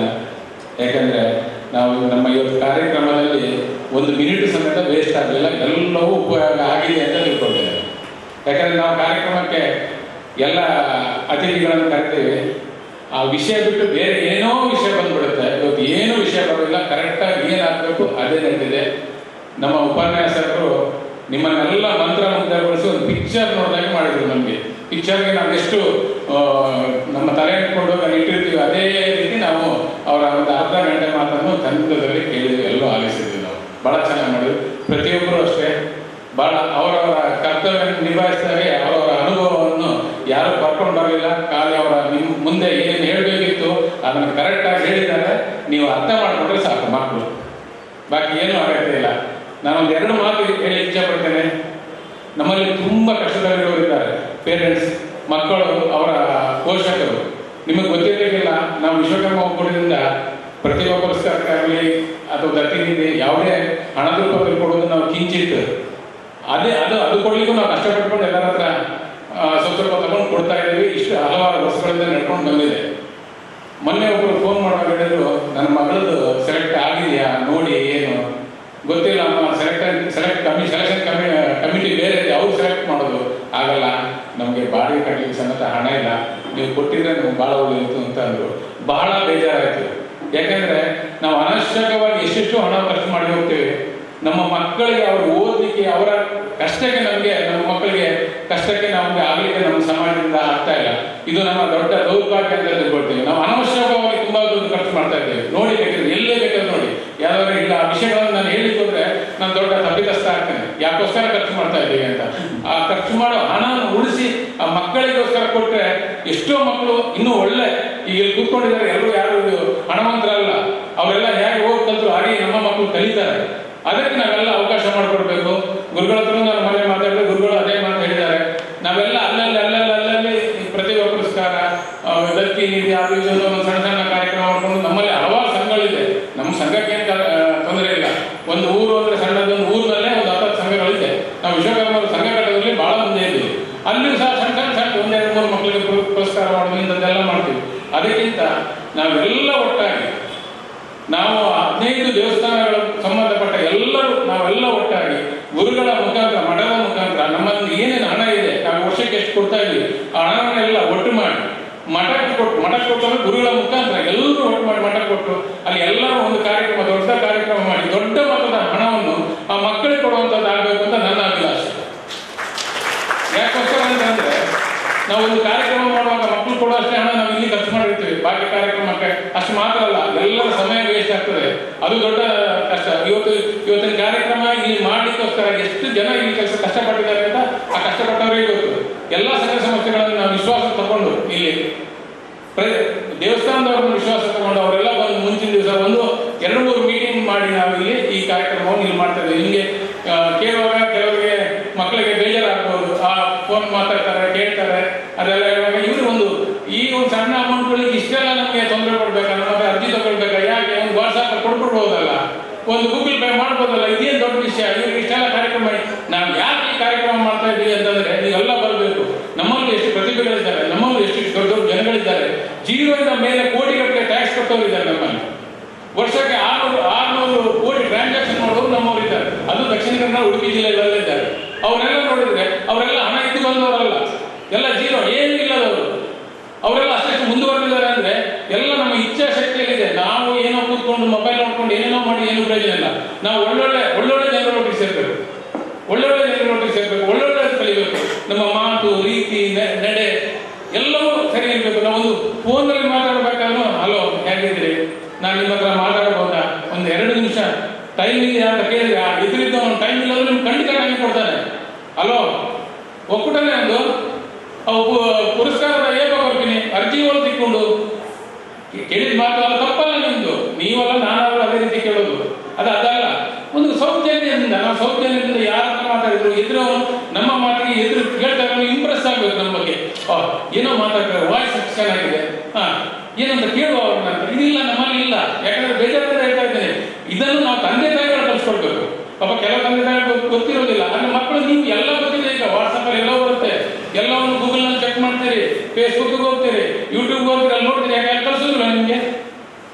ಅರ್ಜಿ ಕೊಡ್ತೀರಿ ನೀವು. ಅರ್ಜಿ ಕೊಡುವಾಗ ಅದಕ್ಕೊಂದು ಪಿನ್ ಮಾಡಿ ಕೊಡ್ಬೇಕು ಅನ್ನೋ ಸೌಜನ್ಯ ನಿಮ್ಗಿಲ್ಲ, ಅವ್ರು ಕವರ್ ಕೊಡ್ಬೇಕು ಅನ್ನೋ ಸೌಜನ್ಯ ಇಲ್ಲ. ಯಾಕಂದ್ರೆ ಇದೆಲ್ಲ ನನ್ಗೆ ಯಾಕೆ ಬೇಕಾಯ್ತು ಅಂದ್ರೆ ಈ ಸರ್ತಿ ಎಲ್ಲ ಅರ್ಜಿ ನನ್ನ ಆಫೀಸ್ಗೆ ಬಂದಿದೆ, ಎಲ್ಲ ಫೋನು ನನಗೇ ಬಂದಿದೆ. ಈ ಸರ್ತಿ ತಪ್ಪಿ ನಮ್ಮ ಕಾರ್ಯದರ್ಶಿಗಳು ನನ್ನ ನಂಬರ್ ಹಾಕ್ಬಿಟ್ಟಿದ್ದಾರೆ. ಹಾಗಾಗಿ ಪ್ರತಿಯೊಂದು ನನಗೆ ಉತ್ತರ ಕೊಟ್ಟು ಸಾಕಾಯ್ತು, ಚಿಂತೆ ಇಲ್ಲ. ಅದು ಅಂದ್ರೆ ನಮ್ಮ ಸಮಾಜದ ಮಕ್ಕಳು ಹೇಗಿದ್ದಾರೆ ಅಂತ ನಮಗೂ ತಿಳ್ಕೊಳ್ಳಿಕ್ಕೆ ಆಗ್ಬಾರ್ದು. ನಮ್ಮ ಸಮಾಜದ ಮಕ್ಕಳು ಅಂದ್ರೆ ಹೇಗೆ ಇರ್ಬೇಕು, ಒಂದು ಕವರ್ ಅಂದ್ರೆ ಅಷ್ಟು ಚಂದ ಮಡಚಿ ಹೀಗೆ ಇದು ನೋಡಿದ್ರೆ ಏನು, ಇದು ನಾಲ್ಕನೇ ಆಗಿದೆ ಎಲ್ಲ ಅರ್ಜಿಗಳು. ಬೇಜಾರು ಮಾಡ್ಕೊಬೇಡಿ ದಯವಿಟ್ಟು, ಆ ರೀತಿ ಇರಬಾರ್ದು. ಯಾಕಂದ್ರೆ ನೀವು ಮುಂದೆ ದೊಡ್ಡ ದೊಡ್ಡ ಹುದ್ದೆಗೆ ಹೋಗುವಾಗ ನೀವು ಅಲ್ಲಿ ನಿಮ್ಮ ಅರ್ಜಿಯನ್ನೇ ಅವ್ರು ನೋಡ್ತಾರೆ, ಹೇಗೆ ಬರೆದಿದ್ದಾರೆ, ಎಷ್ಟು ಚೆನ್ನಾಗಿದೆ, ಎಷ್ಟು ಕ್ಲೀನ್ ಇದೆ. ಆಗ ನಿಮ್ಮ ತನವನ್ನು ನೀವು ಅಲ್ಲಿ ತೋರಿಸೋದು, ನಿಮ್ಮ ಅರ್ಜಿಯಲ್ಲೇ ನಿಮ್ಮ ತನ ಇದೆ, ನೀವು ಎಷ್ಟು ಕ್ಲೀನ್ ಇದ್ದೀರಿ, ನೀವು ಮುಂದೆ ನಿಮ್ಗೊಂದು ಒಳ್ಳೆ ಪೋಸ್ಟ್ ಕೊಟ್ಟರೆ ನೀವು ಎಷ್ಟು ಚೆನ್ನಾಗಿ ಆ ಸಂಸ್ಥೆ ನಡೆಸ್ತೀರಿ ಅನ್ನೋದು ನೀವು ಕೊಟ್ಟ ಅರ್ಜಿಯಲ್ಲಿ ಇರ್ತದೆ. ನಾನು ನೋಡಿ ಎಷ್ಟೋ ಅರ್ಜಿ ನೋಡಿದೆ, ಒಂದು ಕವರ್ ಹಾಕೋದಿಲ್ಲ, ಕವರ್ ಇಲ್ಲ. ಯಾಕೆ ಮಾಡ್ತೀರಿ? ಏನು PUC ಹುಡುಗರು ಮಕ್ಕಳಿಗೆ ಹೇಳ್ತಾರೆ, ಡಿಗ್ರಿ ಮಕ್ಕಳಿಗೆ ನಾನು ಹೇಳ್ತಾ ಇದ್ದೀನಿ. ಯಾಕೆ ನಿಮ್ಗೆ ನೀವು ದೊಡ್ಡ ದೊಡ್ಡ ಯಾವ್ದಾದ್ರು ಒಂದು ಉದ್ಯೋಗ ಹೋಗಲ್ಲ ಅರ್ಜಿ ಹಾಕೋದಿಲ್ವಾ? ಅವಾಗಲೂ ಇದೇ ರೀತಿ ಕೊಡ್ತೀರಾ ಅರ್ಜಿಯನ್ನು? ಇನ್ನು ಮುಂದೆ ಕಾಲನು ನಾವು ಈಗಂದ್ರೆ ನಿಮ್ಮ ವಿಷಯಗಳಿಂದ ನಿಮ್ಗೆ ಯಾರು ನಾನು ದೂರ್ತಾ ಇಲ್ಲ, ಕಲೀರಿ ಅಂತ ಹೇಳ್ತಾರೆ, ಕಲಿಬೇಕು. ಮತ್ತೆ ಇನ್ನೊಂದು ಹೇಳ್ತೀನಿ, ಆದಷ್ಟು ಸಾಧನೆ, ಆದಷ್ಟು ಶಾಂತಿ, ಸೋಲಗುಣ ಕಲಿಬೇಕು. ನಾವು ಸೋಲ್ಬೇಕು, ಸೋಲೇ ಗೆಲ್ಲಬೇಕು, ಆಗಲೇ ನಾವು ದೊಡ್ಡ ಜನ ಆಗಬೇಕು. ಸೋಲ್ತೀವಿ ಅಂದ್ರೆ ನಮ್ಮ ತನವನ್ನು ನಾವು ಮತ್ತೆ ಸೋಲೋದಲ್ಲ. ಕೆಲವು ಅನಿವಾರ್ಯ ಆದಾಗ ಒಂದು ನಗು, ಒಂದು ಸೋಲು ನಮ್ಮ ತುಂಬಾ ದೊಡ್ಡ ವ್ಯಕ್ತಿತ್ವಕ್ಕೆ ಮೇಲೆ ಕೊಂಡೋಗಿರ್ತದೆ. ಒಬ್ಬರ ನಮ್ಮ ತಪ್ಪಾಗ್ತದೆ, ಕ್ಷಮೆ ಕೇಳಬೇಡಿ, ಮುಗಿತು. ನಮ್ದು ಅಹಂಕಾರ ಬೇಡ, ಅಹಂಭಾವ ಬೇಡ, ನಮ್ಗೆ ಯಾವ್ದು ಬೇಡ. ನೋಡಿ ಈಗ ನಮ್ಮಲ್ಲಿ ಎಲ್ಲ ಸಂಘ ಸಂಸ್ಥೆ, ಎಲ್ಲ ದೇವಸ್ಥಾನಗಳು, ಎಲ್ಲ ಕಡೆ ನಮ್ದೇ, ನಾನೇ ದೊಡ್ಡ, ನನ್ನದೇ ಸಂಘ, ನಾನೇ ಅಹಂಕಾರ, ಜಂಬ, ಈ ತರ ಇದು ಮಾಡ್ಕೊಂಡು ಹೋದ್ರೆ ನಮ್ಮ ಮನೆ ಹಾಳಾಗುತ್ತೆ, ನಮ್ಮ ಮನೆ ಉದ್ಧಾರ ಆಗಲ್ಲ, ನಮ್ಮ ಸಂಘ ಹಾಳಾಗುತ್ತೆ, ನಮ್ಮ ದೇವಸ್ಥಾನ ಹಾಳಾಗುತ್ತೆ. ಇದನ್ನೆಲ್ಲ ಮಕ್ಕಳು ತಲೆ ಇಟ್ಕೊಳ್ಬೇಕು. ನೋಡಿ, ಯಾವುದೇ ಕಾರ್ಯಕ್ರಮ ಇಲ್ಲಿ ಬಂದಿದೆ ಇವತ್ತು, ಆದ್ರೆ ದೇವಸ್ಥಾನದ ಕಾರ್ಯಕ್ರಮಗಳಲ್ಲಿ ಯಾರು ಬರೋದಿಲ್ಲ, ಮಠದ ಕಾರ್ಯಕ್ರಮಗಳಲ್ಲಿ ಮಕ್ಕಳುಗಳು ತಲೆನೇ ಆಗೋದಿಲ್ಲ. ಎಲ್ಲ ಕಾರ್ಯಕ್ರಮಗಳನ್ನು ನೀವು ಬರಬೇಕು. ಖಾಲಿ ನಮ್ಮ ಸಮಾಜ ಕಾರ್ಯಕ್ರಮಕ್ಕಲ್ಲ, ಇತರ ಕಾರ್ಯಕ್ರಮಗಳಲ್ಲೂ ಭಾಗವಹಿಸಬೇಕು, ರಾಜಕೀಯದಲ್ಲೂ ಭಾಗವಹಿಸಬೇಕು ನಮ್ಮ ಮಕ್ಕಳು. ಅವಾಗ ಎಲ್ಲವೂ ಬರ್ತದೆ ನಮಗೆ. ನಾವು ನಮ್ಮ ಮನೆಯದು, ಅದು ನಮ್ಮ ಮಕ್ಕಳ ಅಂತೇಳಿ ಅಲ್ಲಿ ಹೋದ್ರೆ ಅದು ಪ್ರಯೋಜನ ಇಲ್ಲ. ನಮ್ಗೆ ಬೇಕು ನಮ್ಮ ಮನಸ್ಸಲ್ಲಿ ನಮ್ಮ ದೇವಸ್ಥಾನ, ನಮ್ಮ ಮಠ, ನಮ್ಮ ಶಾಲೆ. ಈಗ ನಮ್ಮ ಶಾಲೆ ಇದೆ, ಪುಟ್ಟಾರ ನಮ್ಮ ಶಾಲೆ ಇದೆ, ನಮ್ಮ ಶಾಲೆ ಇದೆ, ಹೆಮ್ಮೆಯಿಂದ ಹೇಳ್ಬೇಡಿ, ನಮ್ಮ ಶಾಲೆ ಇದೆ, ನಮ್ಮ ಮಠ ಶಾಲೆ ಇದೆ, ನಮ್ಮ ಗುರುಗಳು ಮಾಡಿದ್ದು ಎಲ್ಲ ನಮ್ದು ಅಂತ ಹೇಳ್ಕೊಳ್ತೀವಿ. ಆ ಖಂಡಿತ ನಾವು ನಮ್ದಾಗ್ತೀವಿ, ನಮ್ಮ ತರ ಬೆಳೀತದೆ. ಈಗ ಸಮಯ ತಗೊಂಡೆ ಕಾಣ್ತದೆ, ದಯವಿಟ್ಟು ಕ್ಷಮಿಸಿ. ಮಾತಾಡಬೇಕಿತ್ತು, ಹೇಳಬೇಕಿತ್ತು, ಅಲ್ಲಿ ಹೇಳಿದ್ದೀನಿ. ಮಕ್ಕಳು ದಯವಿಟ್ಟು ಯಾರು ಬೇಜಾರು ಮಾಡ್ಕೊಳ್ಬೇಡಿ. ಯಾರಿಗಾದ್ರು ಮಾತಾಡುವಾಗ ಇದ್ರ ಬಗ್ಗೆ ಯಾರು ಅಂತ ನಮ್ಗೆ ಗೊತ್ತಿರೋದಿಲ್ಲ. ಒಬ್ರು ಹೆಸರಿರ್ತದೆ ಏನು ಅಂತ.